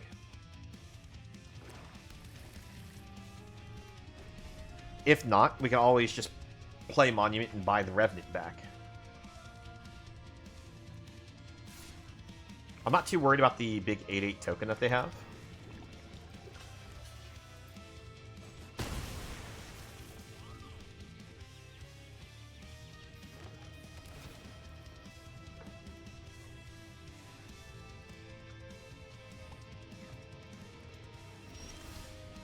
Okay, 1, 2, 3. And we'll attempt the Prank. Now, we're only discarding one card here. But it does still trigger the Investigator before it dies. And we also clear up the board. We get ourselves a 2/2 token.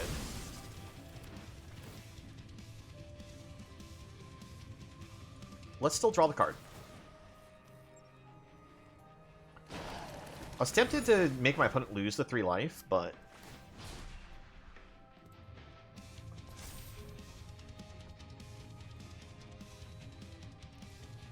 Because 3 life brought him down, would bring him down to 4, but I don't have the lethal hit here. Now, I could get rid of that with the demo field if they tap out of it a certain way. Hi, Arctic. Yeah, this is standard right here.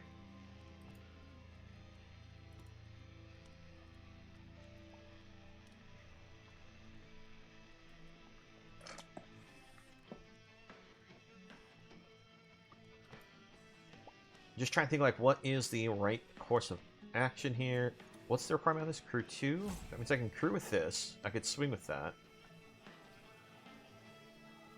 If we could discard at all, that would mean that we could bring them within a lethal range. Alright, there's Zombify. Kind of expecting Zombify from their deck, considering we see Kiora.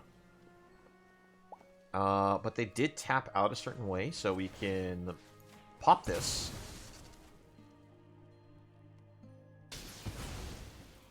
I'm just going to go for it right away, so that way I don't have to worry about it. I do potentially have to worry about them playing the Maelstrom Pulse, which blows up both of these. Let's just draw a card real quick. Ghost Vacuum?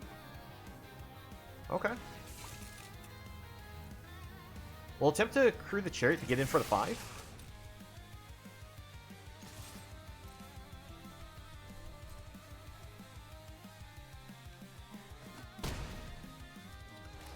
We'll play out the Ghost Vacuum, we'll play the land, and we'll pass. Ghost Vacuum will make sure that we don't have to worry about any more Zombifies doing some shenanigans over there. We can still do a redraw with this. All we need is something to allow me to discard, and we'll just guarantee the win.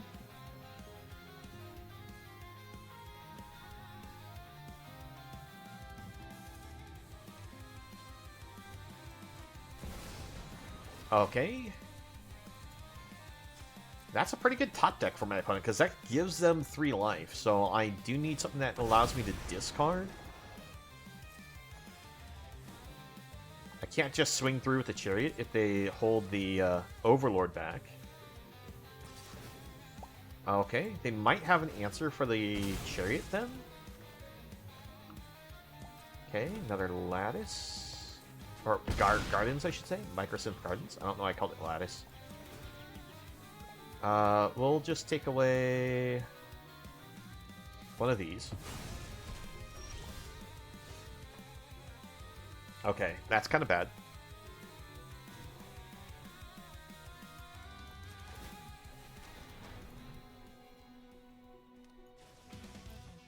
Okay, I gotta check.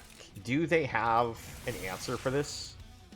No? Why did you attack then, opponent? Did you forget about Menace? I was going to sacrifice this draw card to try to find a discard outlet to win the game, but opponent threw the game. Because they could have held this back as a blocker. Now, it would trade with this, but they needed 2 creatures to block this because of the Menace.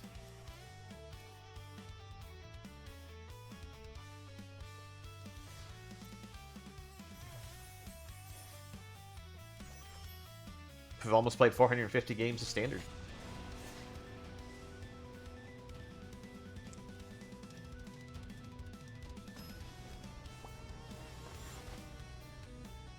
By the way, Arctic, are you still there? Like, what format do you primarily play? Did you come here for the Standard, or did you... Were you looking for something else? Because I have in the title that we're playing Ranked Standard. Alright, so we start with the Vacuum, which is not bad. And we have Interaction, so yeah, we keep. We've been playing against a lot of people using Graveyard decks, so the Vacuum in the opening hand is great. Okay. Mono red it is. I think we'll just torch it right away. We don't need the Vacuum, so we can always just discard it. Against mono red, that is. And I think we'll just discard it to Bitter Reunion here. Alright, we hit everything we're looking for. Screaming Nemesis. Alright, so I'm gonna destroy Screaming Nemesis before they have a chance to do anything with it.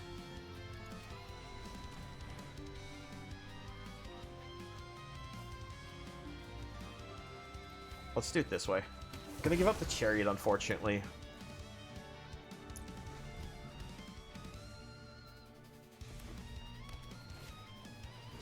Okay, Swiss Spear.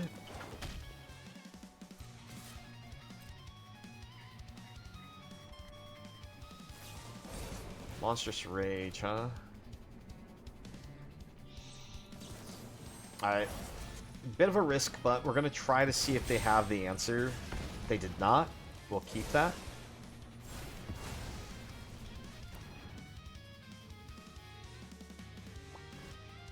Hard Claw, okay. We'll play Monument to Endurance. Hard Claw will get in for some damage. Up to 3. If they hit another pump spell or something, it can be a lot more, but... Wow, that was a top deck for them. Because if they had that for the Swiss Spear, I would have been gotten blown out. Alright, so we can play Bitter Reunion.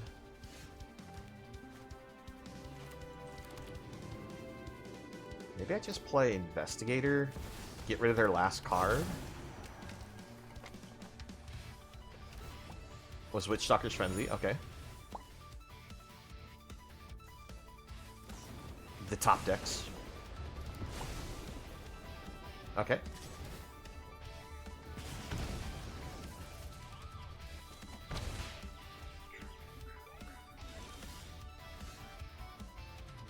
So let's Bitter Union, discard the theater.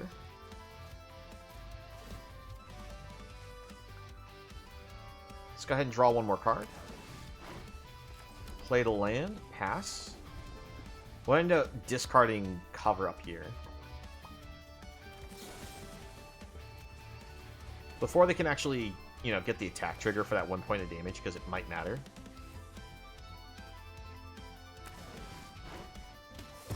Another monument, great. That's a good draw.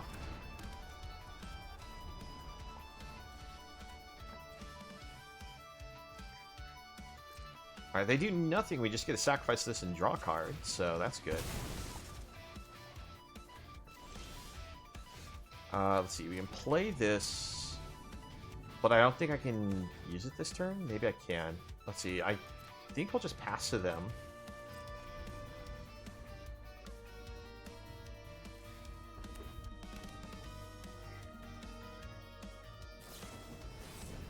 Ouch, that hurts. 1, 2, 3. Copy. Let's see, if we play this, we'll choose discard 2. Discard, discard. Draw a card. Token. Draw a card. Lose life. Draw a card. Lose life.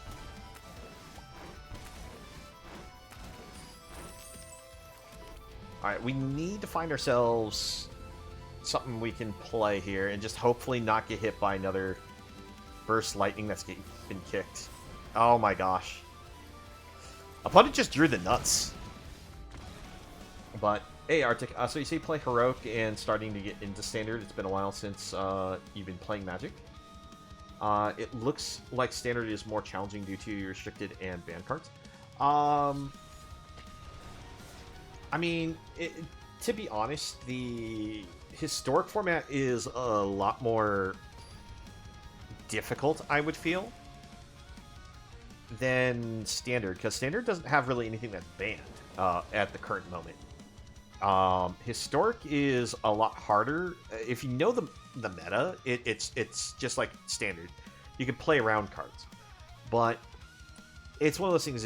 If you're not doing something within like the first couple turns of Historic, you just absolutely lost.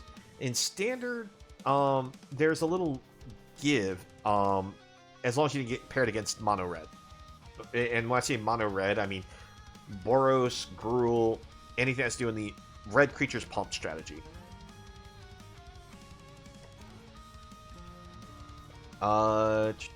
Let's try keeping this.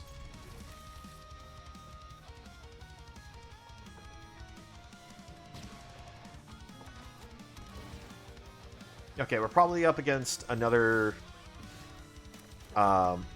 Avatar deck. Yeah, white, blue, green, up the beanstalk. It's the Avatar deck. So, Torch the Tower's useless in this matchup.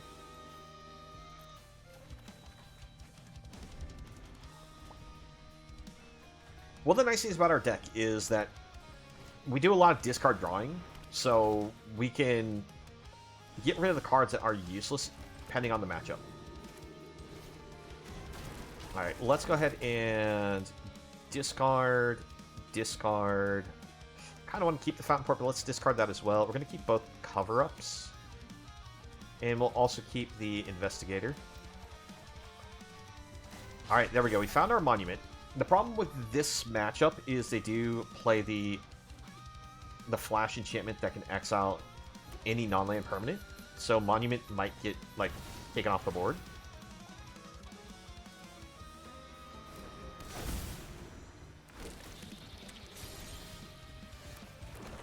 I'm going to actually lead with Hostile Investigator, because they might discard a card that I want to just exile with Deadly Cover-Up and take all the copies out of the deck. That was just a land. Okay, never mind. False alarm. So what's in my graveyard again? Harvester plus Torch to be exiled for the cover-up cost.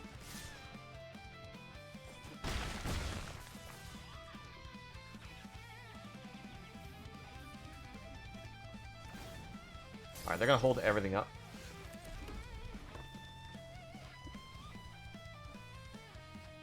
I'm gonna attack with the Investigator. I'm curious to see if they'll do anything to it. They're reading Tunnel Grinder because they're trying to maybe check to see if Exile might affect it. But it's when my cards go to the graveyard for descend purposes. So they're going to exile it with Elspeth's Might, yeah. We'll attempt Chariot.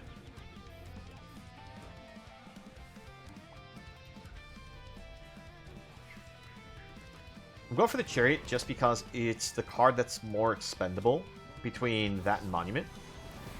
Yep, and there's Leyline. This is why I went with the Chariot first.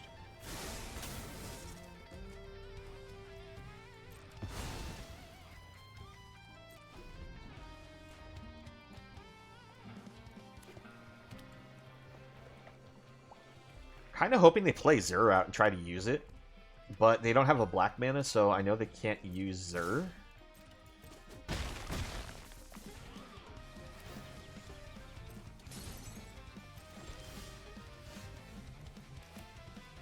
Alright, let's activate to draw.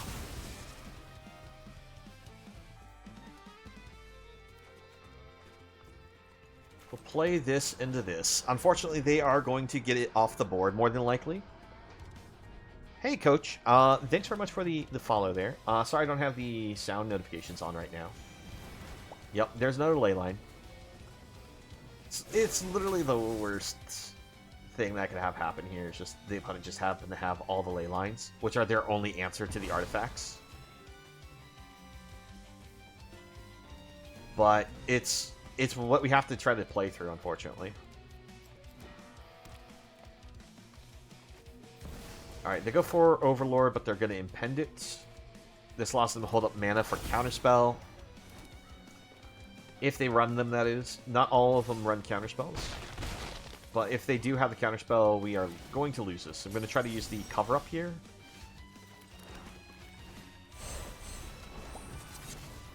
This one and this one. And we're going to try to get rid of all the Overlord and Mistmoors. Alright. It worked. And that's a lot of herd migrations, but... Let's see, yeah, there's still 2 more Leylines in the deck. They are running the Zur, like I thought. Is that a... Yeah, they're also running 1 copy of Doppelgang for fun. Nice. Coach, the beans haunt you. Even when you're not playing. No, I totally get it.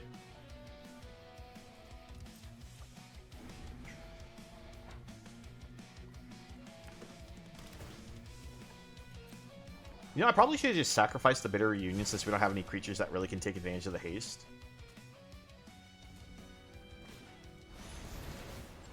Uh-huh. So, we're going to Deadly Cover Up, get rid of all the herd migrations.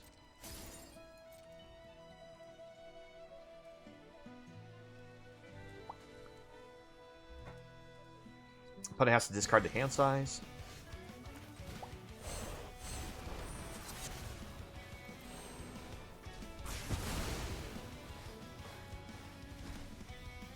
Get rid of this. And that's it for the herd migrations.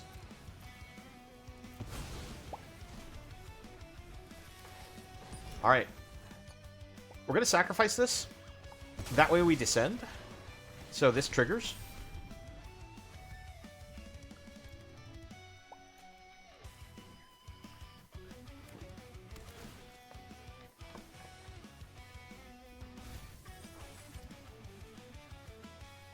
Now, the thing is, we don't bring any creatures really to the board for the Sunfall to really be an issue. Unless we happen to have the Chariot online, which we haven't had online yet. We're going to play Liliana to get rid of the Overlord.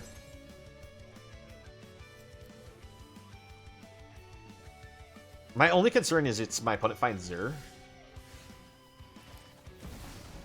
So we play Lily. We down ticket.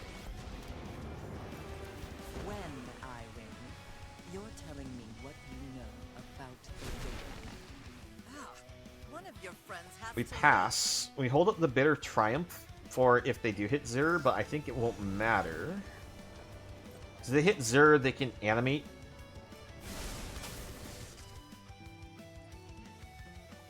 Oh, they're afraid of that transforming. Nice. But that's three of those from our opponent. If we can hit another monument, that'd be a good game.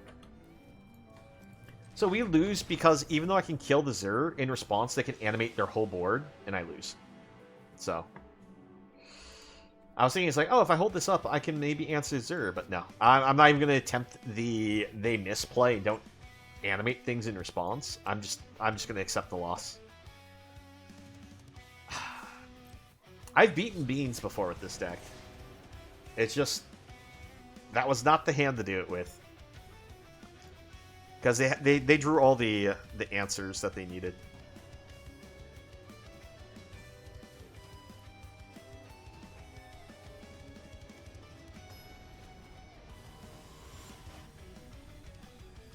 Oh well.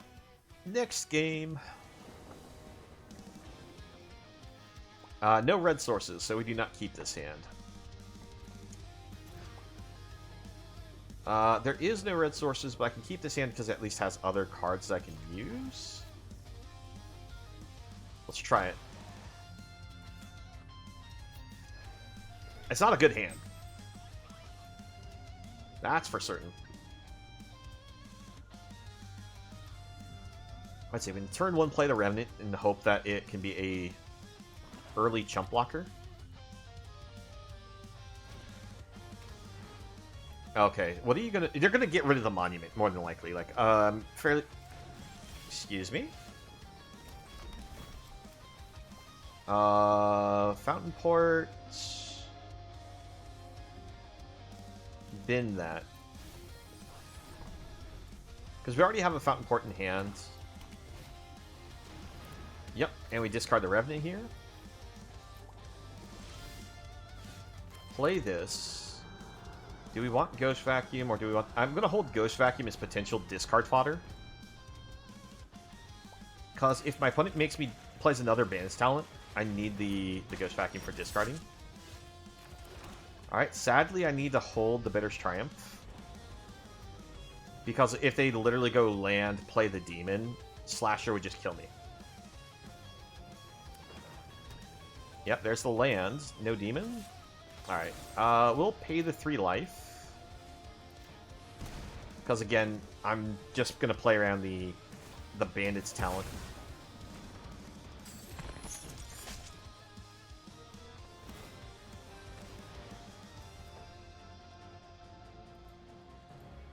Okay. So we can play Monument.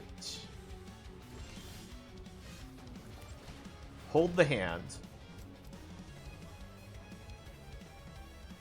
I think I may still want to play the Fountain Port.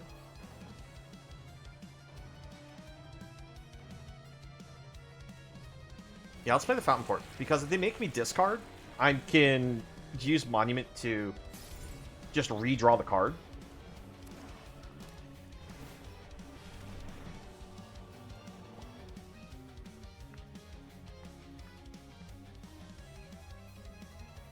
So we can play Tunnel Grinder, discard the whole hand. So if 2 cards, draw... actually, this is better to play.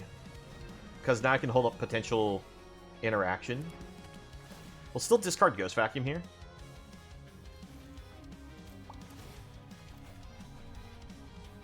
Now let's actually create the treasure token here. I'm going to pitch the whole hand to the Tunnel Grinder.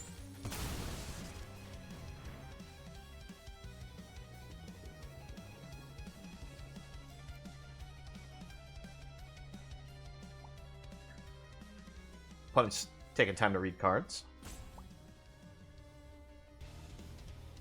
I really would like to get Deadly Cover-Up so that we can get rid of the Unstoppable Slashers, but I'm worried that if I draw it, if the opponent's going to hit me like a Duress or something. But, hey, that's the risks we take with this, right? Oh, there's another Monument.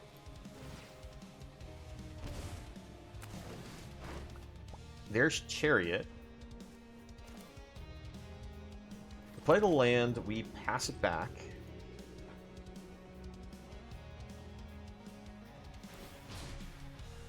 That goes up. I need to find an answer to the Slasher still, because I'm worried about the Demon coming down. I think my opponent's just only got removal in hand, though. Like, creature kill spells.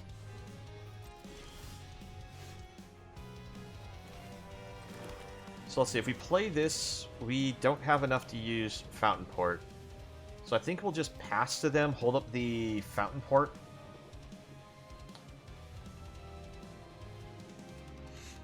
Is that good enough?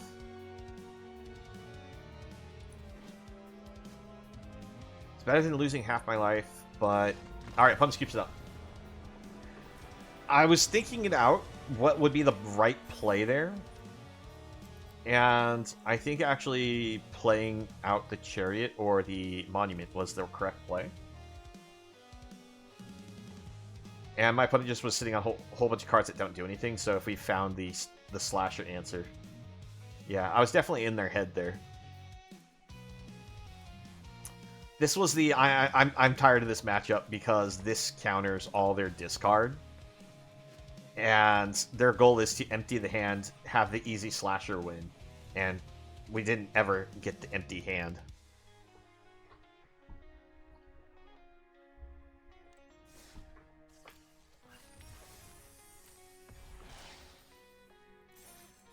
Like, this deck does really well against discard decks, unless it happens to be the exiling of card style discard.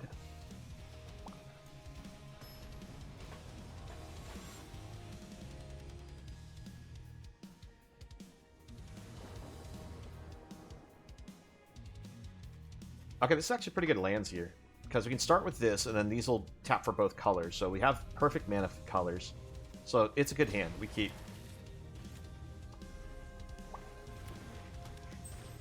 Alright, they're ramping, and they're first, which is kind of scary.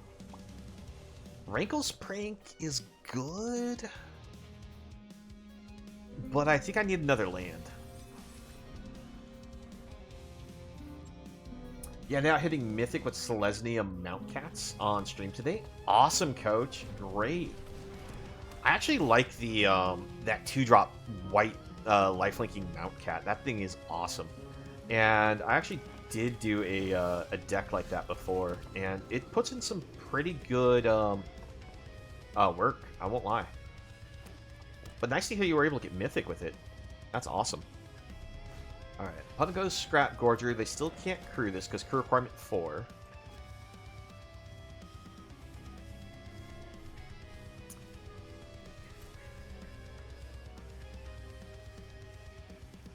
Let's see. Yep, we'll take the draw, land. We're just gonna go Monument and jam it as fast as we can. Hope the opponent has no Artifact Hate. In the colors of Gruul, there is a fair bit of Artifact Hate that they could be running. Ooh, that's dangerous. Alright. So, let's see. I'm going to have to use Bitter Triumph to destroy something. We can then use the Treasure from this, because we'll have to discard a card, to also play out Liliana. We can use the Uptick to attack the hand? Or do we down tick to attack the board? Because we have to get rid of Terror of the Peaks. There's no ifs, ands, or buts. It just has to go. But they're holding up the 2 mana, so they might have another Smuggler surprise, so I might just get cooked by a protection spell.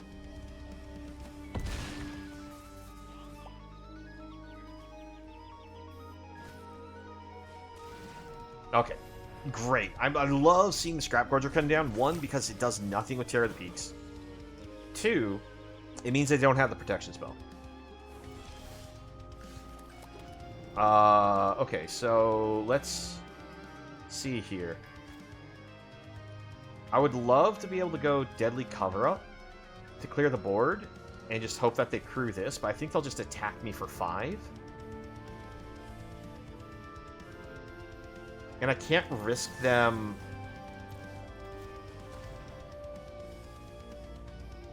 Well, let's discard this. Yeah, I lose 3 life because I targeted Terror of the Peaks, in case you're wondering why I lost life. We're going to go for Liliana. And we will uptick it. A fight? And you think you We'll discard we all Investigator. have things we'd rather forget. We'll draw a card. And we hit another Investigator. But... Arctic is saying that you played a deck that killed... that they killed your creatures, and your creatures were then exiled, and they bring... tall... They bring tall... Their creatures from... Oh, okay. Well... They killed your creatures were then exiled. You're probably playing against somebody who's using that new Black-White God. But since you're saying that they also bring back their creatures from the graveyard, it's a little different.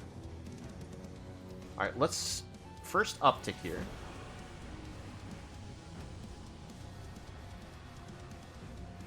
Drop it. I should have actually played the Chariot first, won't lie, but... Let's do this first. Alright. We'll play the Chariot.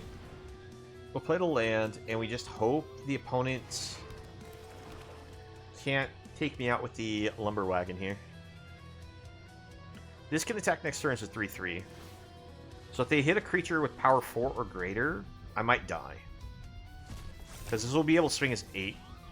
8 plus 3 is 11, yeah, so I made a mistake there. I should have just used the Deadly Cover-Up.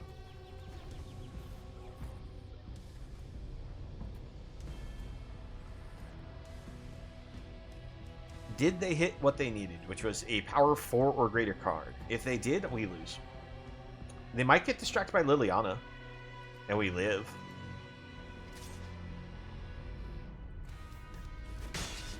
Interesting. They're not playing the card out? Okay, there it is. It's no Lawnmower Elf.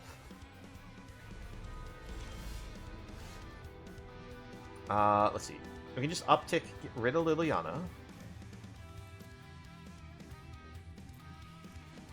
See, let's actually give up the Hostile Investigator. Because the opponent can't react to Deadly Cover-Up. Because it's a part of the cost we're doing here. And we'll also exile this, just for fun.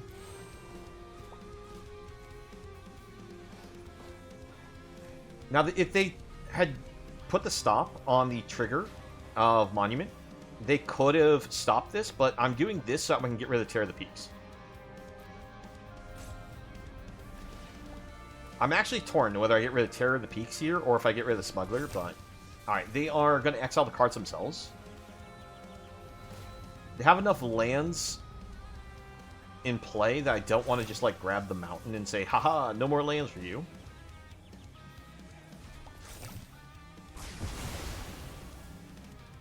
And at this point, I submit 0. Like, well, I can select that, but I'm just going to end the search. We'll just leave everything in their deck. We'll hold the land as discard fodder.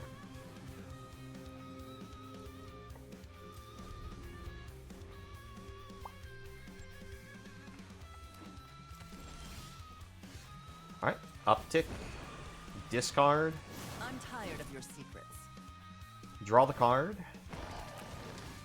Bitter Triumph, perfect. Pass. Because now if you get a creature, I can destroy the wagon. And also even trigger the monument during the opponent's turn. Alright. A power 4 creature. But it won't matter because we're going to use it to kill the wagon.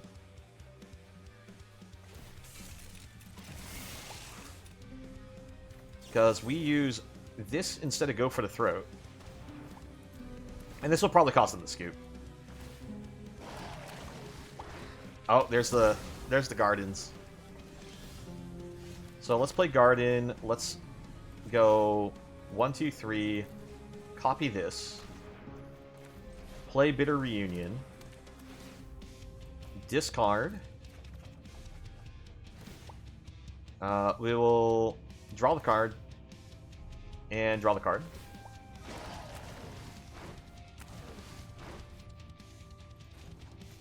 Go ahead and use the minus here. So that way they won't get the card draw options. Haven't you ever heard of personal space? We'll hold this one back just in case my opponent has a haste creature. But yeah, no, Go for the Throat's still a good card for removal. But for best of one, it's you don't necessarily go 4 copies of Go for the Throat anymore. All right, there we go. Yeah, we took it down. It was definitely a close one. Like, they flooded in their deck, so it's definitely a case of that being their downside. But I think we did a good job of showing what we could do against it. Like, I was holding off on using my board wipe so I could try to actually get something more relevant, but... Alright. Let's see, it is 10:04 for me, which means it is at our time where we should be wrapping things up here. Let's see, the Chariot deck, it only went 3 and 3, bit bad for the overall, but I have to admit, I like the deck. I think it's fun.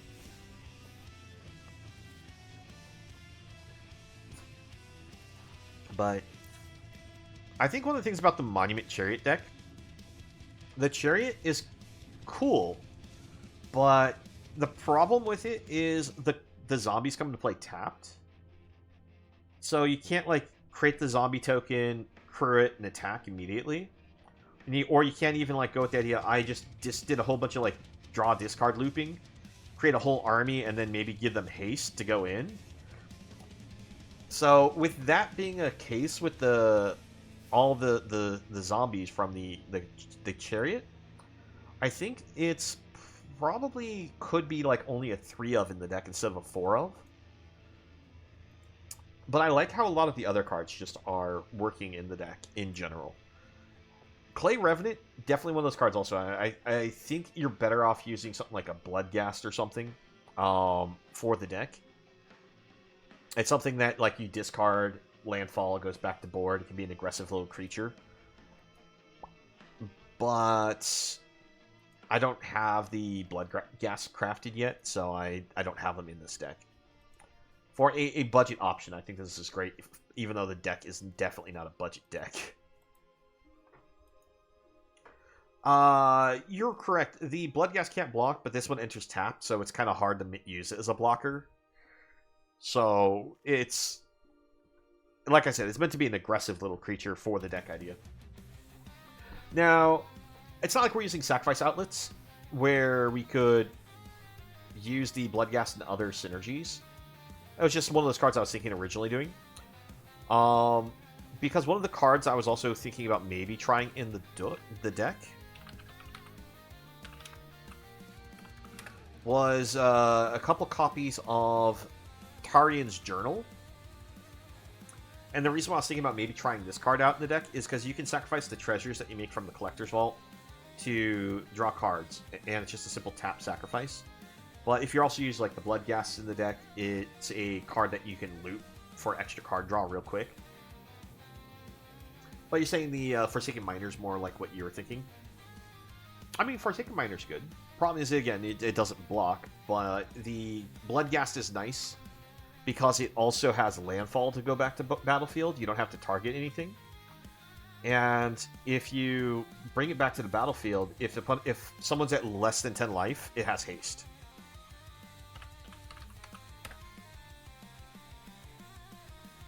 So I think that's actually really cool with this. Nine Lives Familiar, I don't think actually works very well in this deck idea because it is a cast trigger to put the life counters on it. But it does pair very well with that artifact I was talking about. We've actually have a 9 lives deck, and it's actually pretty fun also. But it's definitely a different style of gameplay than what we're doing here. I'm just trying to think if there is something I can really like change to the deck to make it better. But I'm not entirely sure what to change in the right way. But I have fun with it. If you think that they have some good ideas for what to do with the deck, I think maybe just like adding some like early duresses might help the deck and not hurt it, because you can pressure the opponent's hand, make sure that you don't have to deal with certain type of removal spells. Might be better than the Clay Revenant in that slot. And since we do a lot of looting with like cards like Collector's Vault, once when the opponent's hand is empty, it would be good. So Inti I don't think works well in this deck because we don't usually use creatures to attack to get the draw discard. Or the discard put to exile option. FOMO, I don't think it really offers anything to this deck. But it is a good card. I'm not saying it's a bad card to use because it's still a 2-mana loot card. Kind of like using like a Bitter Reunion, but Bitter Reunion will draw you 2 cards. I think Bitter Reunion is also a card that could potentially be swapped out for a different draw discard. I think maybe Demand Answers probably is better than Bitter Reunion in this deck. Because you can use this to sacrifice an artifact or discard a card. So if you don't have another card to discard because you just top decked it and your hand's empty, you can still use this to cast, sacrifice like a treasure or something that's an artifact on board to draw the cards. Corpse of the Lost. Is it? I'm trying to remember which card that one was. Oh yeah, that's the enchantment with the. This actually probably wouldn't be bad in the deck in all honesty. If you were to switch out some of the card options we're running, you could probably turn it into like a skeleton style version of the deck. The problem is it doesn't work with the zombies at all, which is a bit of a shame, but because when I was originally first crafting this, I was actually thinking about trying to jam Corpse of the Lost into the deck. Corpses of the Lost. And the problem is it adds a lot to the 3-drop slot. And if I was to try to include these, it's a case of, okay, what do I take out for it? I probably wouldn't be using the Hostile Investigator. Probably take up that card slot. And outside of that, I don't think there's too much else I could really trim for that card slot. Do I play other decks submitted? Like, on our Discord, people submit deck ideas, and I occasionally will play people's deck lists, if I have the cards. If I don't have the cards, I will see about doing the best I can, especially if somebody's like looking for help for a deck idea.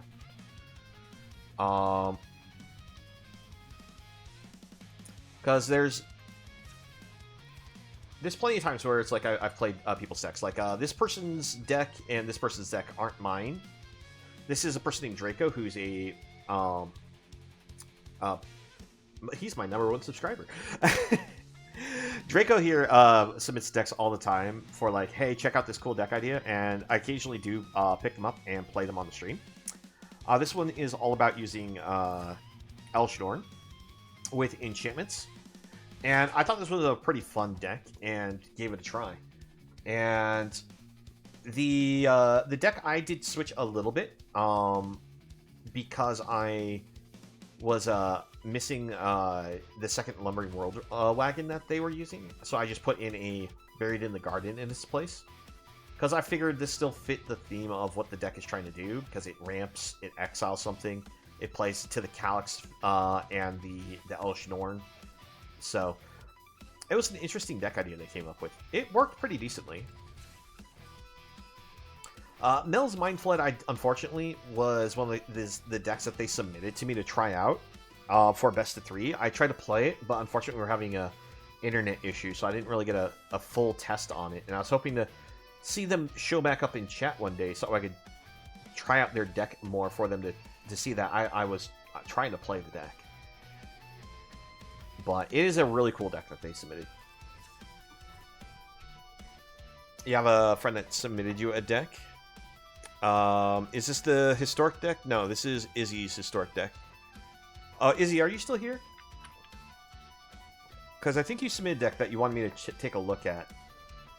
Oh, actually, I need to delete some decks here. I got myself to the deck limit, and then they gave us a bunch of free decks. So I have to delete a bunch of decks real quick. And the great thing about these decks is that they're put down here, and you can just clone them whenever you want to actually just try them out to edit them. But I'm just going to be deleting all of them real quick. I think all of these decks do give people a great start for trying to build deck ideas, even though they're not like they have a lot of filler. Some of them I don't think are very good cards that they use, but are for playing in constructed standard. But some of them are it gives you copies of cards that are great. What is our Discord? If you look down below, you can check in the About section, but let me see if I can get you that link real quick. This, yeah, it's doing this thing where it doesn't like sharing it.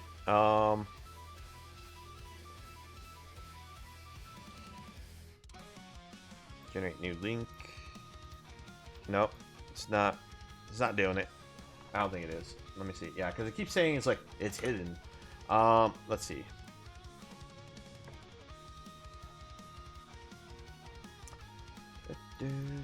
Let's go to this. Do this.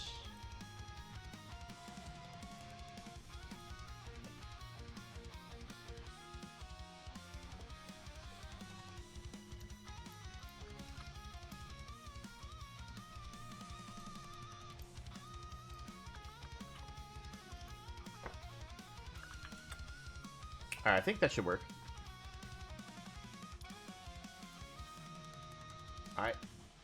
I gave you the follow there, Coach. I'll make sure to check you out when I have time. What time do you stream around, so that way I have an idea of when I might be able to catch you. And also, just go ahead and tell everyone else here.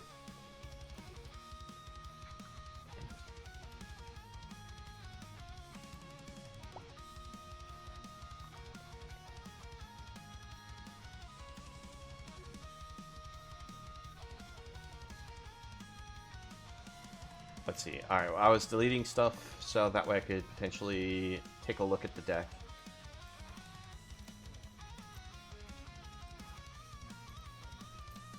Okay, so that should give me enough to at least look at a deck.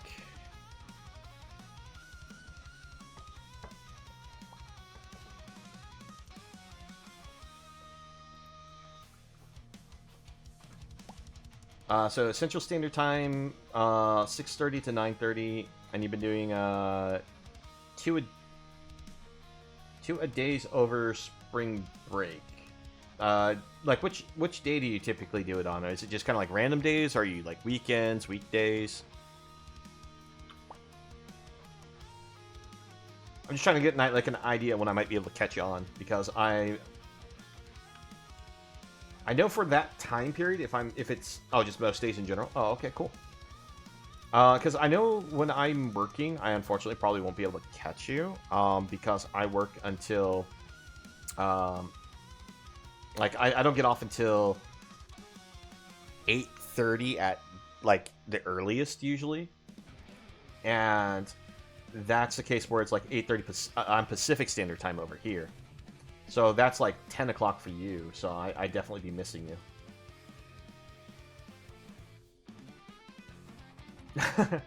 Okay, yeah, I'll make sure to check you out, though. Let's see.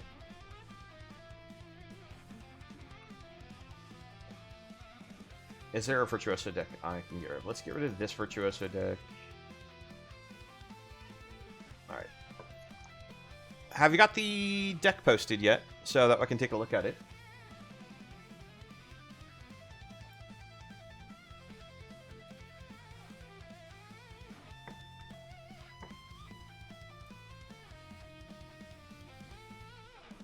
Because Arctic, I think you're trying to share the deck, and I'm just trying to keep an eye out for it so I can take a look at it real quick before we call it a night.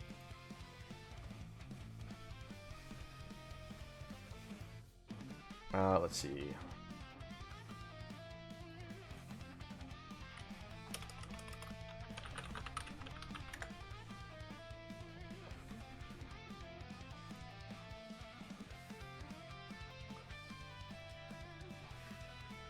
So yeah, let's get rid of this one. This one doesn't really work as well as I'd like it to.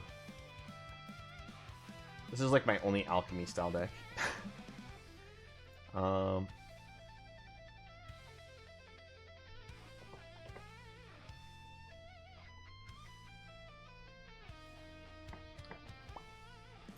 you having some trouble, Arctic, or is it just taking you some time to get it copied over? I don't mean to rush you or anything. I'm just trying to figure out if you're still trying to get into the Discord or if you're having problems with it.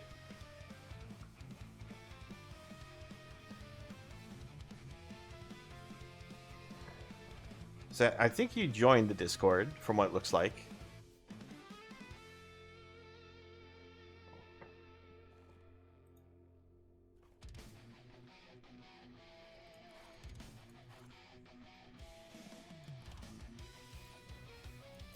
Where do I want it? I don't know what format you're planning on putting it in, but you can just put it in just the random like deck help if you're looking for help with the idea, or you can put it in the deck ideas.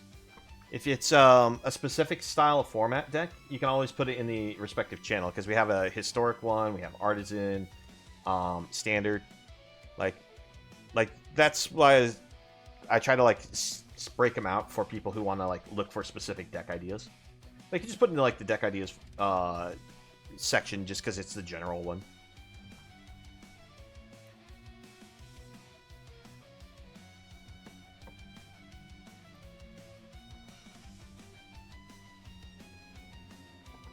Let's see. Okay, so this one can go. This one can go because that was an event deck.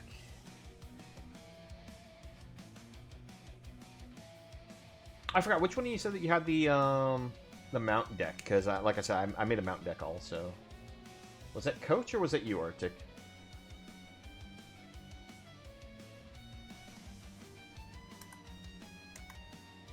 Yes, Coach. Okay, because I was gonna say this was my take on mounts, and it uses Gear Hulk here just because it helps find the mount as well as some other useful cards, but. To be honest, the Gear Hulk could come out. It sounded like they were going more with the cats than just straight up just mounts. But I like the Miriam Herd Whisperer with these kind of cards. They actually worked out really well. Let's see. I don't see the deck posted yet.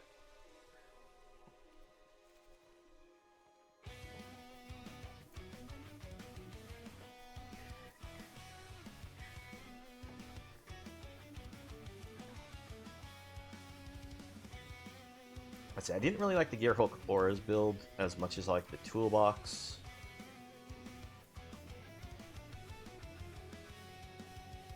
Police Soldier Rush there.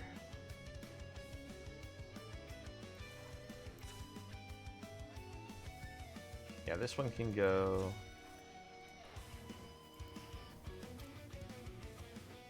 Oh, you just sent me a DM. Oh, okay. You did decide not to bother posting in one of the channels? Sure, that's fine. There's an error importing it. What went wrong? Okay, there we go. Deck imported successfully. Yep. Okay. Oh, okay. So you're doing Orzhov zombies here. Gotcha. All right, I see what you're doing. I forgot this engine rat was a zombie. I won't lie. Forgot about that.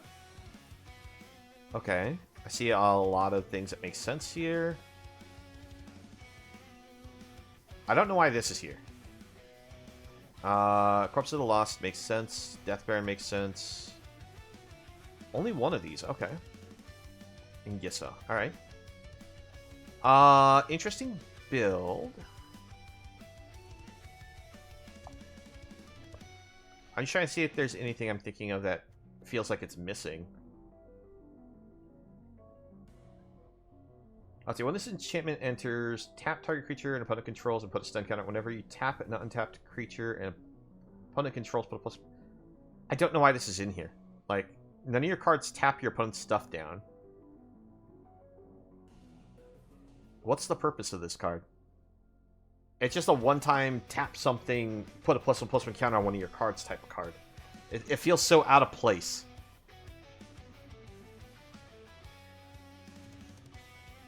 Like, it feels like it was put in here by accident. In fact, it actually is missing cards. You have 58 cards here. You're missing 2 cards. It's 22 lands, which is fine, because some people don't like to run 24.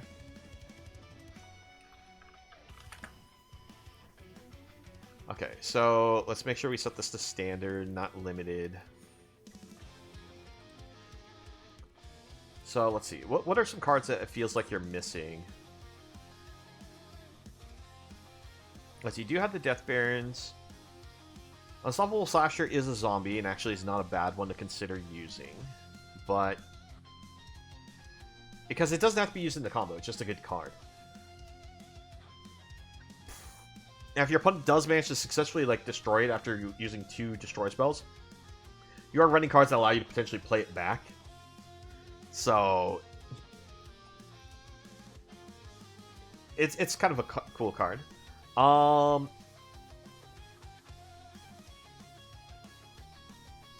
You could potentially run the Curse Cloth Wrapping in your deck. Hey, Coach. Cool. Glad that you joined the Discord as well.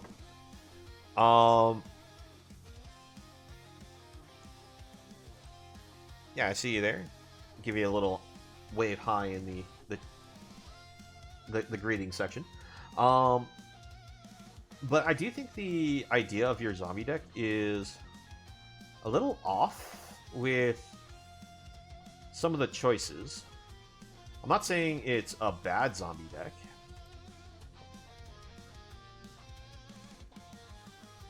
But it feels like you're actually supposed to be a skeleton deck with the Corpse of the Lost. Because it creates skeletons. Now, granted, it does synergize with the Death Baron.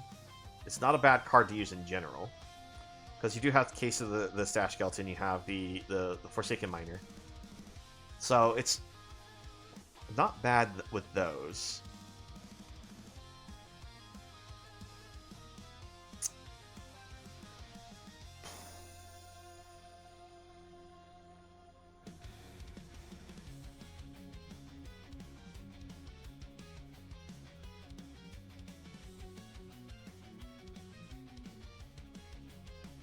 Let's see. Are there cards I'm not seeing because I don't have them?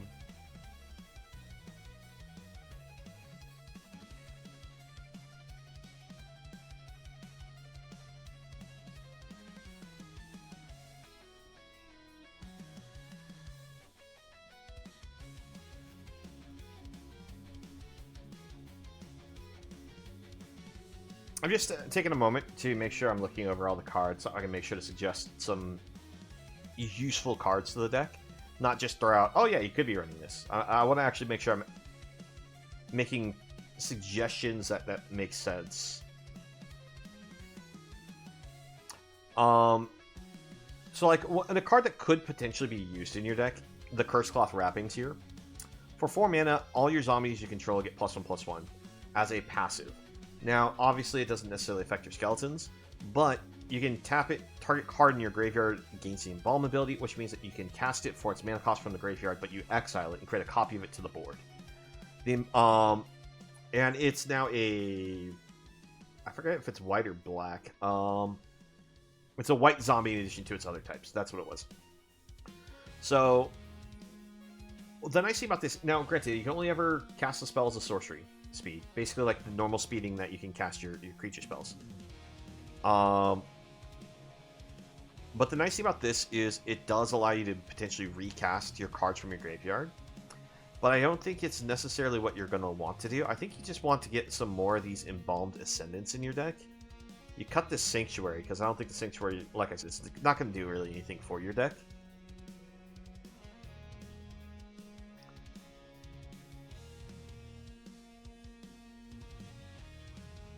The Embalmed Ascendant is great if you can get max speed. Without getting max speed, it's only kind of like an okay card.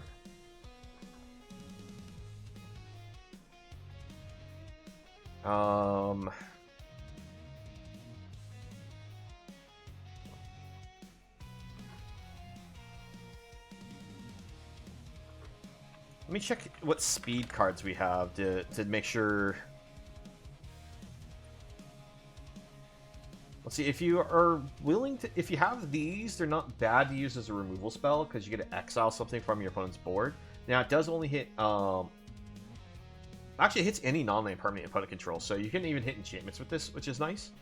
But it starts your engines, and if you do reach max speed, you can tap it, just put +1/+1 counters on your creatures, or vehicles, if you happen to run any vehicles. So it's not a bad card to consider. I also think Gas Guzzler is not a bad option, even though it's not a zombie to use. You could use Momentum Breaker as a removal spell option to get those engines started. And this is particularly useful because, like I said, if you're running the Embalmed Ascendant, the sooner you can get those engines started, probably the better. You could also run like one of the colorless lands that could start your engines as well.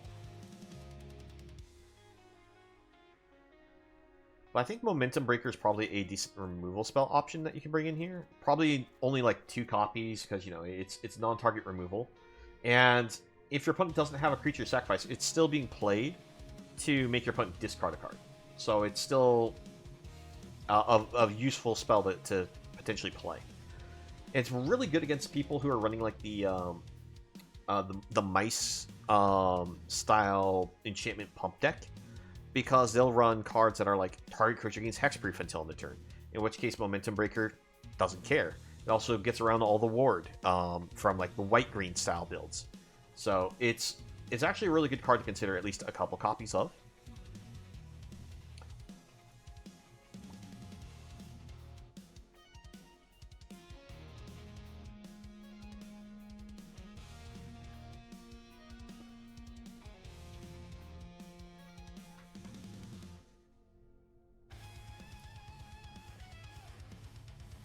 I'm just trying to think if there's any reason to try to run these to start your engines.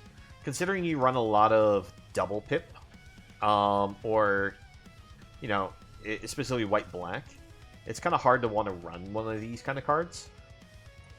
But they're not terrible, but I don't think it's gonna be easy enough for you to run. So I'd probably avoid those. But so you have 3 different cards now to start your engine at 4, 3, and 2, so that should actually get your engine started more reliably. Probably would take out maybe 1 cut down, 1 bitter triumph for these Momentum Breakers.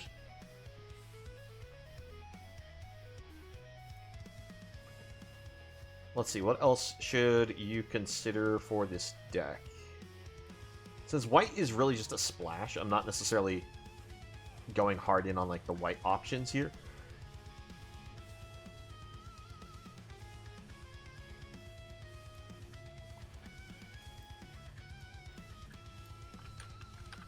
Is there a skeleton I'm missing?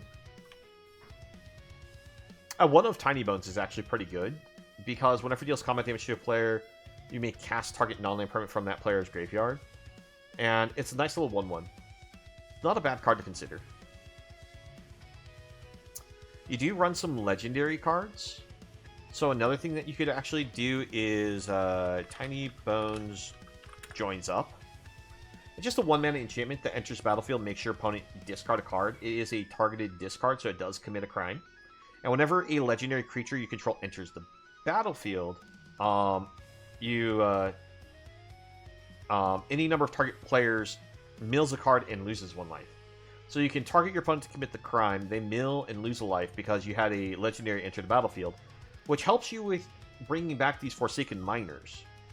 So potentially 2 Tiny Bones joins up.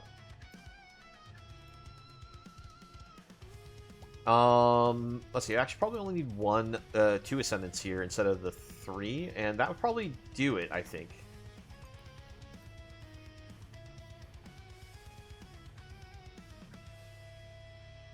I don't know. I think that probably would help you out quite a bit more. I'm honestly not 100% sold on this because I think Engine Rat is one of those cards. It's like, it's a cool idea. It's a little 1/1 Death Toucher that has a late game mana sink. But I'm used to seeing like the skeleton decks going super aggro. So with like some control options. But you have a mix of zombies in here, so it's like skeleton zombie party. It's interesting. Also, what's nice about Tiny Bones Joins Up is when you cast your Gissa with Tiny Bones Joins Up, it immediately triggers that you've committed a crime. So you get the tokens right away as well. So it's a really good card to consider with how you have yourself built.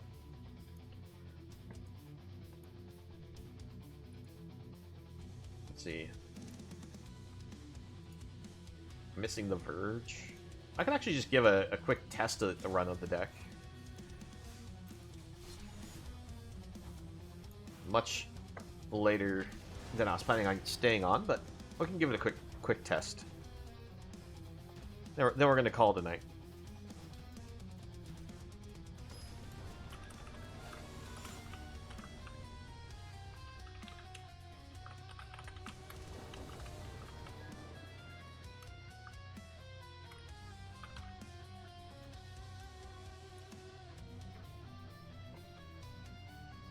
Okay, it's a bit of a risk, but I think we can keep the hand. So we get to play this turn 1. Turn 2, we start our engines and get ourselves up to speed 2.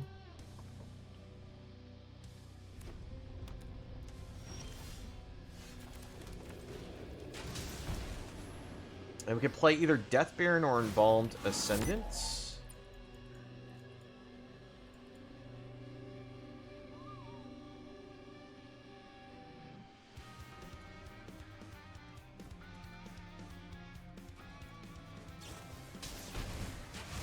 Okay. We'll just let that die. It does go to exile, unfortunately, but... If they're playing Torch the Tower, though, that usually means that they're more the control build, not a aggro build.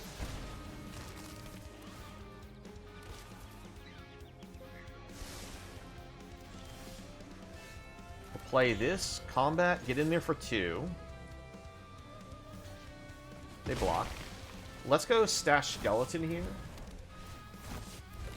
I'm going Stash Skeleton over either of these, because we didn't get the speed up yet.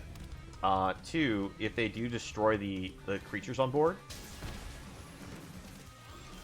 we have the ability to get some good value there. Let's see, I think we will go for the...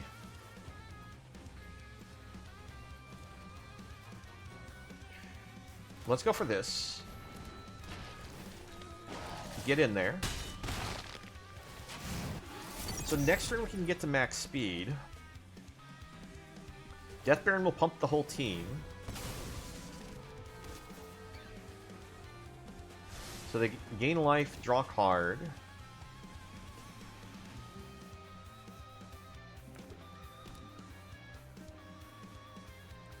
One thing I'm thinking about trying to suggest to the deck is maybe something to sacrifice so that we can get rid of your own skeleton here. Let's put this on zombie, I guess.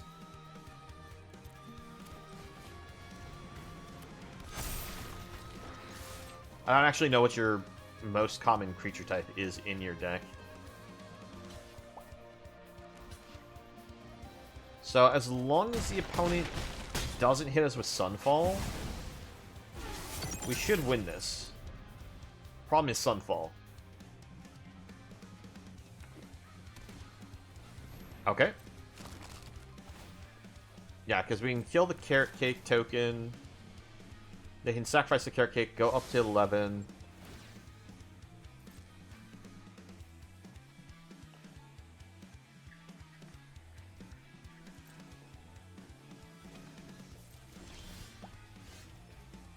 Let's see, I think we just hold this. Let's combat, attack.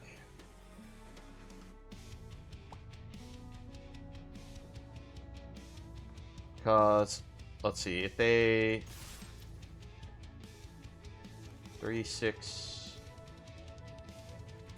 Yeah, so 8 damage is going through at the moment. Decide not to just kill the rabbit right away.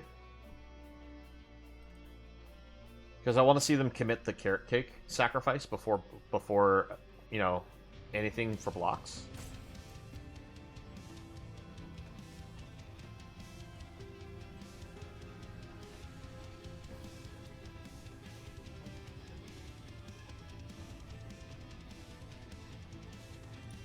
Let's see, whenever a creature you control dies, yeah.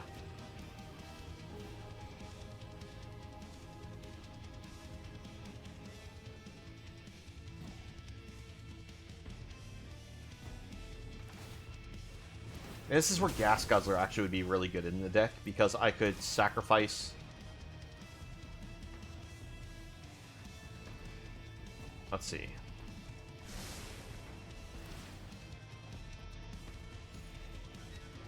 So if I kill one... 3, 6, 7, 8, 9, 10, I'll be 1 point short.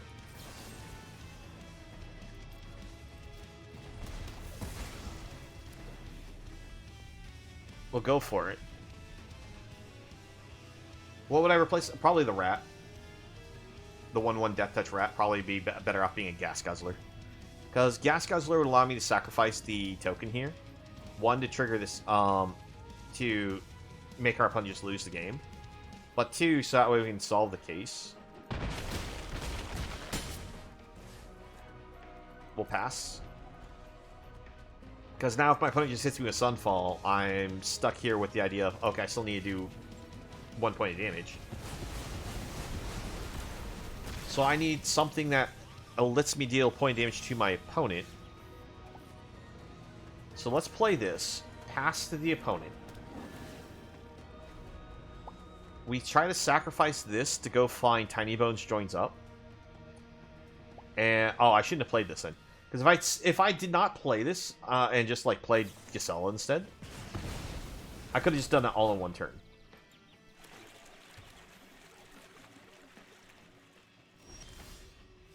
Okay. Sacrifice. I mean, we got lucky. We hit this. So I can still do that. Now we just have to hope that they don't have, like, Lightning Helix. Let's see.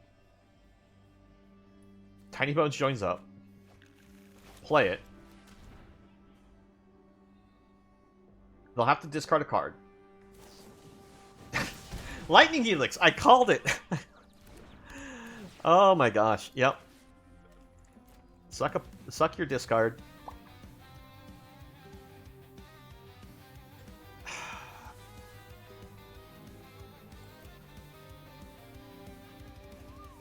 So we can play this, commit a crime, but the crime doesn't really do anything right now.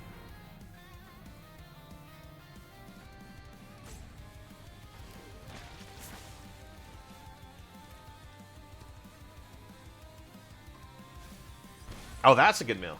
That's a good mill. Because that creates life-linking tokens. Yeah, we'll take our 5 damage beats.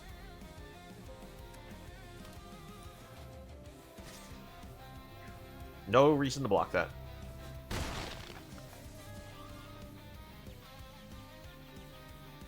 That's ward pay 2 life, so if they destroy it... Alright. We shrunk their Sunfall token. Unfortunately, we're flooding. Do we have any reason to hold land? Not really. But we'll still hold it to maybe make them think we have something.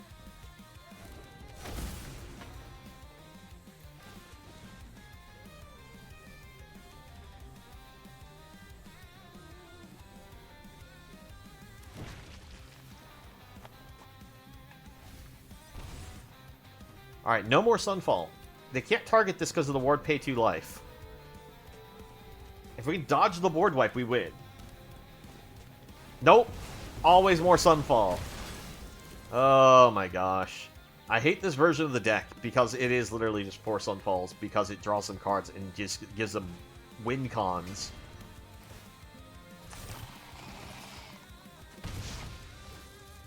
hate Sunfall. Yeah. And we lose because that's 7 points of damage. Yeah. It's 7 points of damage there, but they also had these to animate as well. I just hate Sunfall so much. But now that's also what I said. Like, Gas Guzzler would be good in the deck. Now, granted, we didn't draw the rat to say, okay, yeah, if we had this instead of that, we definitely would have won. But we didn't draw it, so it's not like it mattered. But I think Gas Guzzler probably helps the deck. We'll do one more just to try to see if the rest of the cards still feel like they're working well. That was just the case we got the unfortunate luck where it was just 3 Sunfalls. Like, back-to-back Sunfalls is just kind of ridiculous. Thanks very much for the follow there, Arctic. Okay, this actually seems like a great hand. Like, we have a turn 1, 2, 3. It's a great curve.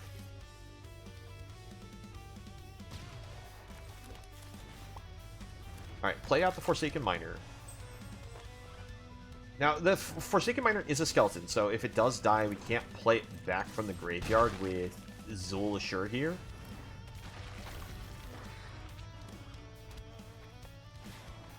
Alright, they're up the Beanstalks with black and green, so they might be the graveyard version, or they just didn't draw the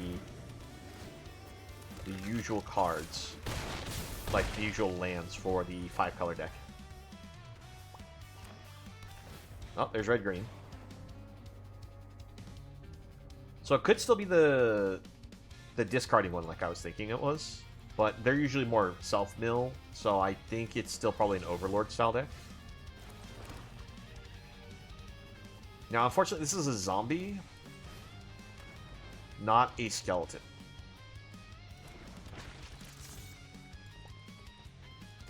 We'll attack. Alright, they're going to get rid of the enchantment, shrinks the skeletons.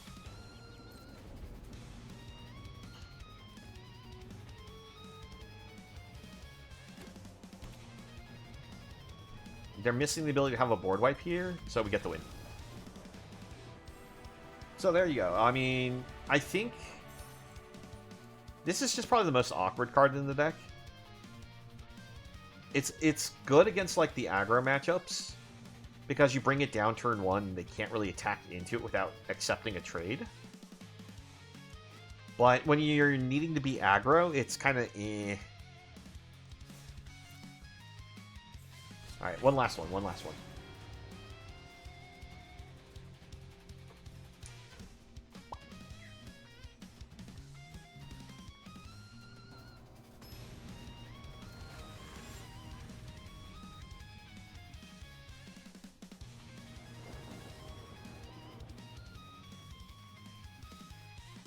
Yeah, see, if this was a case where this was the one that started your engines, I think it would be better, but I think it's still good to keep here. The reason why I think it would have been better if this was the start your engines card instead of being the zombie rat is because I could go to this, get the engine started. Like this would be getting the engine started, then go to this instead of going to this. Let's play this on zombie. And we're getting rid of that right away.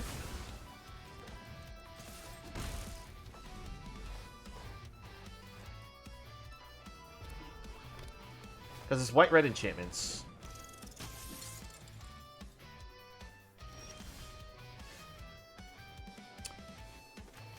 Let's go Glory's Past here. Get those engines started. But we're going to sit back on defense. Because they're probably going to play Shelter by Ghosts onto the hero. And the question is, do they have another land? Okay. By having both the creatures back, it made it so that way I could actually prevent that from being able to attack in. Let's go Corpses of the Lost. Get the token. The token will run in. The token will be a 3/2, so even if they have the enchantment that gives +1/+1, and what you call it, hexproof until the turn, it's still not. It would still trade.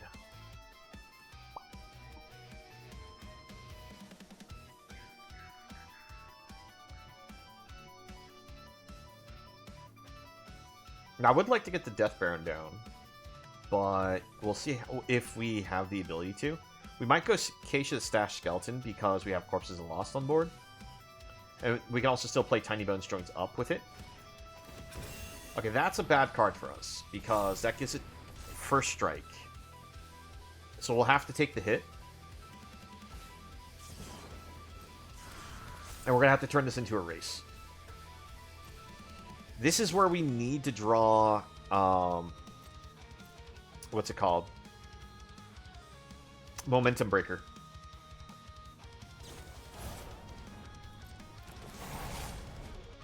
Yep, that hurts.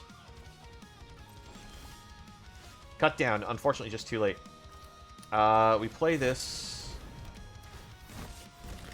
We play this. Make them discard.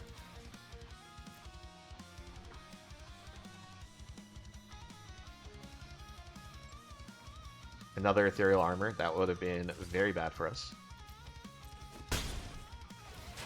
Yep. And we are just a turn short on the engines. Let's see. So I can't sacrifice a creature, right? No, I can't. Sacrifice another creature, surveil one, activate only once each turn. There's the Shelter by Ghosts. And we'll go ahead and give them the GG Scoop.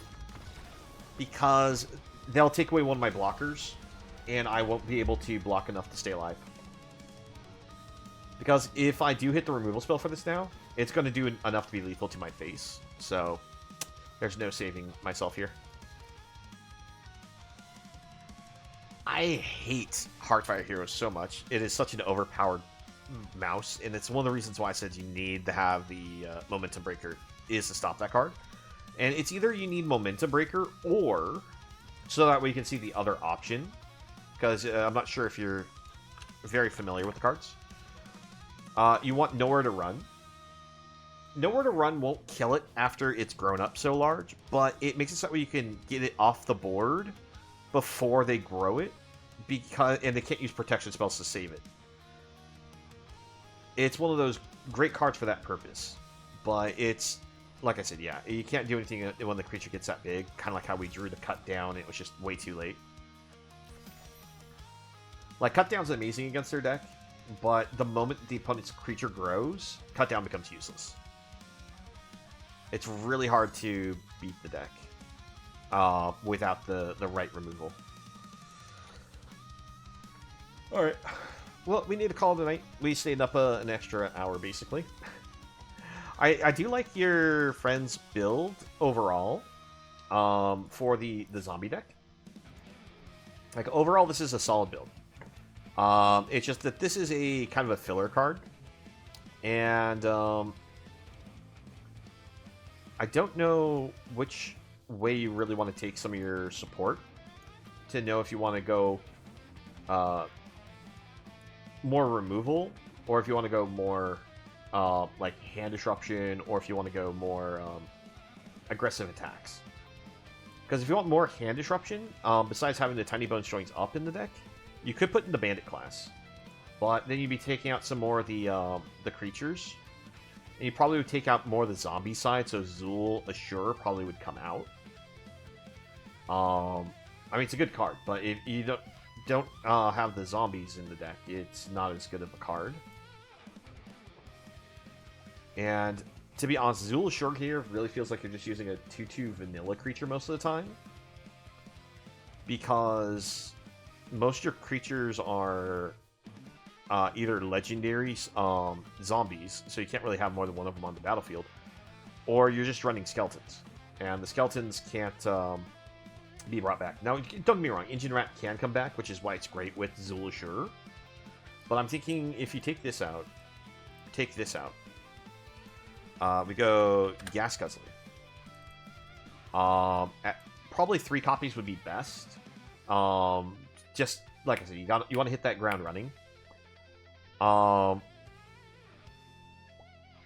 the other thing is, let's see, besides Gas Guzzler, what was the other card I was going to say? Let's see, if we go Bandits. To disrupt the hand. You probably only want one Gissa then. And you probably only need...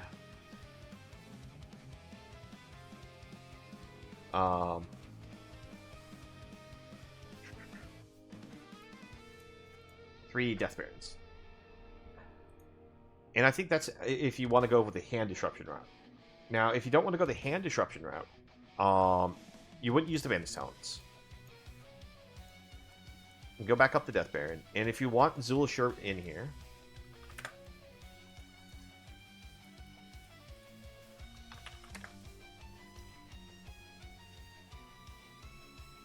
Let's see, what would be a good zombie?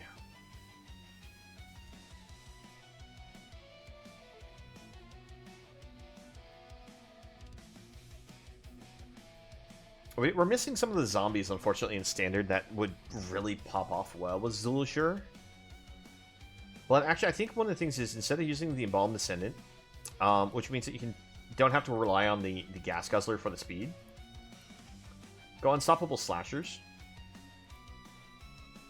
It doesn't really need the benefit of a Death Baron to be good, but it's just hitting the opponent is so amazing because it just halves their life totals. I guess we could keep that white-black zombie there, like the two of. Guess we can keep two of those. And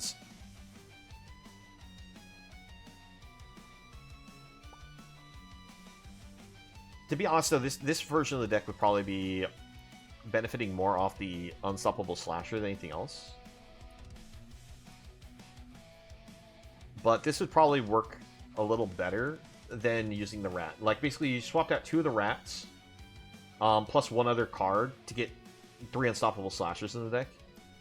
And the Slashers, as long as your opponent doesn't exile it, it requires them to use 2 removal spells to get off the board. And the other thing that's just great about it is if it attacks, hits them, it halves their life total. So it does the damage, then halves rounded up. So it just devastates people who gain life and keeps them within a much more manageable level for you to actually defeat. But the other thing about Slasher is, since it's such a sticky threat, it's also good for doing defense. Because, again, you can block with it, it dies, it comes back, and you can potentially use it again later. In which case, we could put the zombie... let's see. I'm not sure what else I'd switch then. I think this probably would be decent.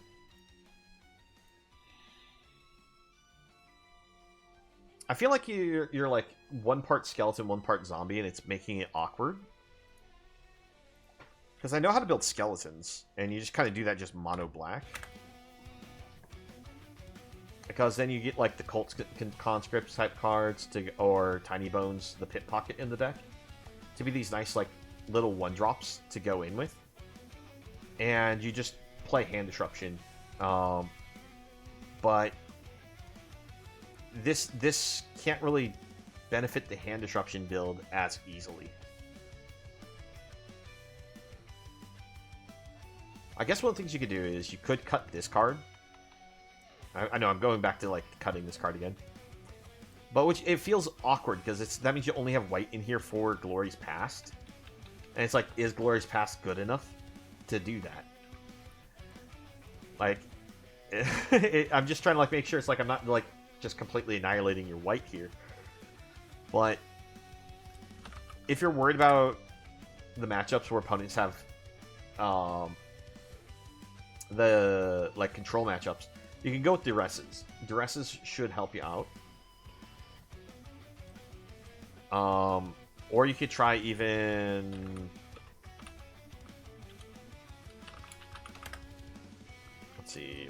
It's actually Exile, isn't it? Oh, no. It's cycling, so it'd be... Is it... Man, I'm just... Is it discard still? Why am I having trouble finding this card? Do I just not have it?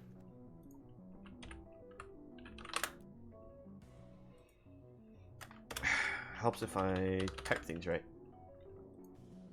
I keep mistyping. There we go. Intimidation taxes isn't a bad option for you if you're playing against things, because you could always cycle it, but it's also gets you hand knowledge. That's what I was going to try to say. It's one of those things. I'm not sure if you're trying to play best of 1 or best of 3, and your deck has a great best of 3 like options board for cards because of your colors. So that's why I'm like having some trouble getting like the right cards. But I'll be honest here. Let me tell you what. I'll save the changes here. Wait, did I save the changes or did I mean the discard? I meant the discard. Yeah, cool. I discard those changes. So that way I could save this and I'll post it in the Discord for you. And I'll make the Unstoppable Slasher version real quick as well. Well, actually, no, I'll just save this one for you right now because I forgot what I did with the Unstoppable Slasher. You always check the VOD after I end stream here, if you want to make sure you could see what I did before. But I'll save this one out for you so that way you can just copy it and try it out.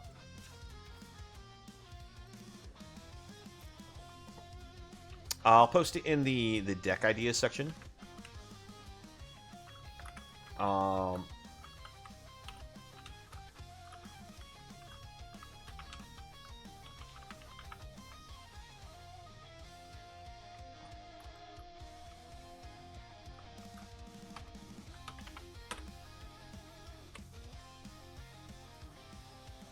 And it's posted for you. So that way you can just easily copy and paste it into the system. So you just copy it and then you hit the import button and you should be good to go. Just make sure to copy it from the spot that says deck all the way to the bottom. Alright. Well, thanks everyone for joining. I hope you had a wonderful night and enjoyed the stream. We will be back tomorrow for some Brawl, and we're going to be playing Artisan format. So if you wish to join us, we're going to set up a queue system, so you don't have to use like the point redeems, and it will be if you're not familiar with the Artisan format or the Brawl format. Brawl format is basically its commander. It's the 100 card format, and Artisan means that there's going to be no rares in your deck, and we're going to go with the idea that if it's on Arena as an uncommon or an uncommon, you can use it. With the exception of the Alchemy cards that will add rares to your deck. Those ones aren't allowed. So none of the... I'll give you a quick example of one of them. So that way there's no confusion. Artifacts, not collected. Common, uncommon, there we go.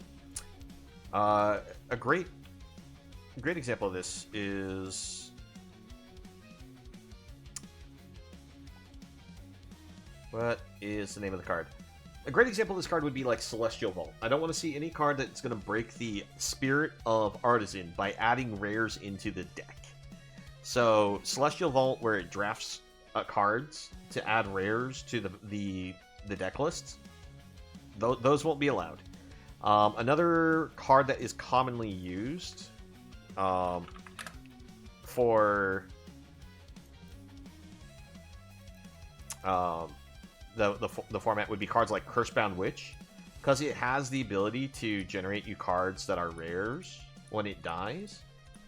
There's a small chance that like it's all 3 cards options are rares, so it's not even a case where it's like, oh yeah, you can pick it, just like play it, just don't pick the rare. No, we're just gonna say none of these cards are allowed because there's the small chance that you'll be stuck with nothing but rares. But the most common card also used is Xander's Wake. And I just don't like these cards because I feel like they break the spirit of Artisan format. So tomorrow, Artisan Brawl, and all you have to do is pick your commander to be any of the uncommon random legendaries, or one of the common ones if I don't think we have any on Arena though. But you pick any of those that you like, and then just build your 100 card deck around it. And the deck is 0 rares, so no rare, no mythic, unless it happens to have a common or uncommon printing on Arena. It's important to state that because cards like Lightning Bolt are common or uncommon off Arena, but on Arena all we have is the rare version. So we're not allowing cards like Lightning Bolt because there is no common or uncommon printing on Arena. Makes it much easier for people just to deck build without having to do like the research, which cards are common, which are uncommon, which cards are rare. So I hope you like that kind of idea of trying to deck build around. We will be live with this Pacific Standard Time. We're going to start up around 5 o'clock, and we're going to go about to 10 o'clock. And it'll just be as many times as you want to join in challenge with as many decks as you want. It's going to be you join the queue. You'll when you get your game, you pick your deck that you want to play. You play against me. It'll be 1 round, and hopefully it's a good round for you. And then after that, you can rejoin the queue. Even if the queue's empty, you can just go ahead and rejoin it, and I'll play against you again. So as you, that's the plan. That's the plan. All right. I'm gonna have to get off now because I'm starting to ramble and whatnot. I hope everyone, like I said, enjoyed themselves, and we'll hopefully see you tomorrow for the